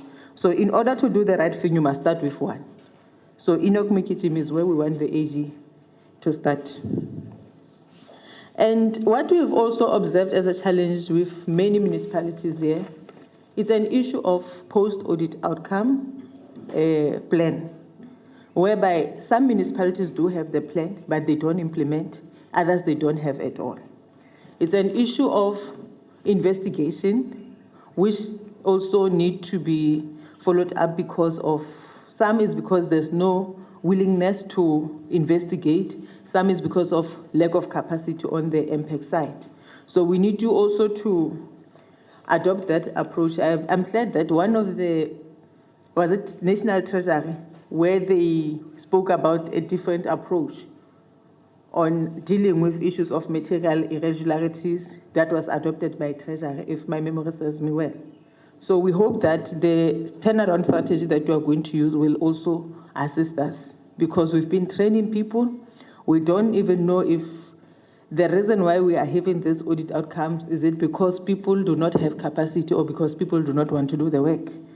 So if there's a consequence management in that matter, we believe that it will be addressed. The issue of consultant, it also been flagged as a challenge. On service deliveries, an issue of water losses, electricity losses, which we also need to look at. And I believe that, colleagues, we managed to cover a lot of work. We met with different municipalities and the pattern is the same. When you've listened, my colleagues always say that when you listen to two municipalities, you know that after those two municipalities, that is going to be the order of the day. And that's what we have witnessed. However, in terms of the provinces that we have met, we thought that Eastern Cape was worse, but there's hope in Eastern Cape. And looking at the presentation, we have 2 or 3 municipalities that are really, really bad, but others are much better compared to the other provinces that we have been to. So that is also a positive side, which simply means that there's a possibility that our municipalities can improve. We really got what we were not expecting, because when we go out, when you look at social media, the newspapers and all those things, you get this bad picture of Eastern Cape. But when we come, we realize that as much as they have challenges, but it's some of the things that can be resolved if there's a willingness and accountability and ability to provide services. That's all that we need. So colleagues, thank you very much. We have come to the end of our session. There's order. When the chairperson is summarizing, no one must raise their hand.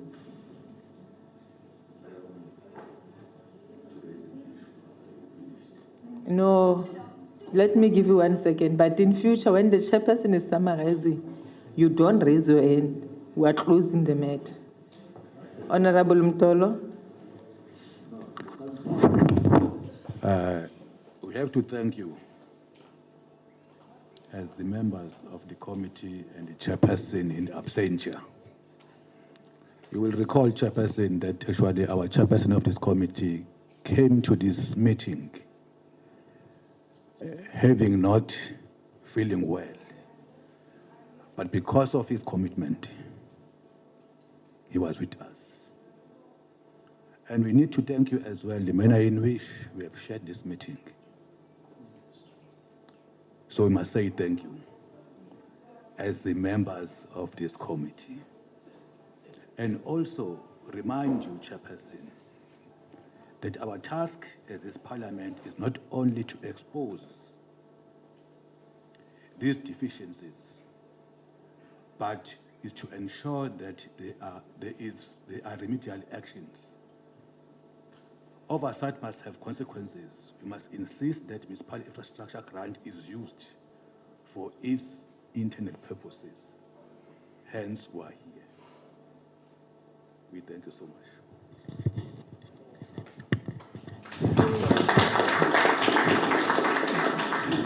Thank you, colleagues. I really appreciate that. As I was saying that, I really thank you for your active participation. These 4 days have been exhausting and strenuous on all of us, but you kept the fire moving. So I really thank you. And we also thank our colleagues from the legislature, the officials from the department, AG, and our support staff of the committee, including the media and communication, the translation, and everyone who have made this oversight to be possible. We really thank you. We hope that in future when we call you, you'll also come, as you have came this time. And as we go back to our different roles and responsibilities of work, let's make sure that we keep on pushing for doing the right thing. We motivate the municipalities, as my colleague have just said, Honorable Mtolo, and as we've been saying to municipalities, we are not here to play the big brother, but we are here to support each other, identify weaknesses and work towards those weaknesses. Thank you so much. The meeting is officially closed. Thank you.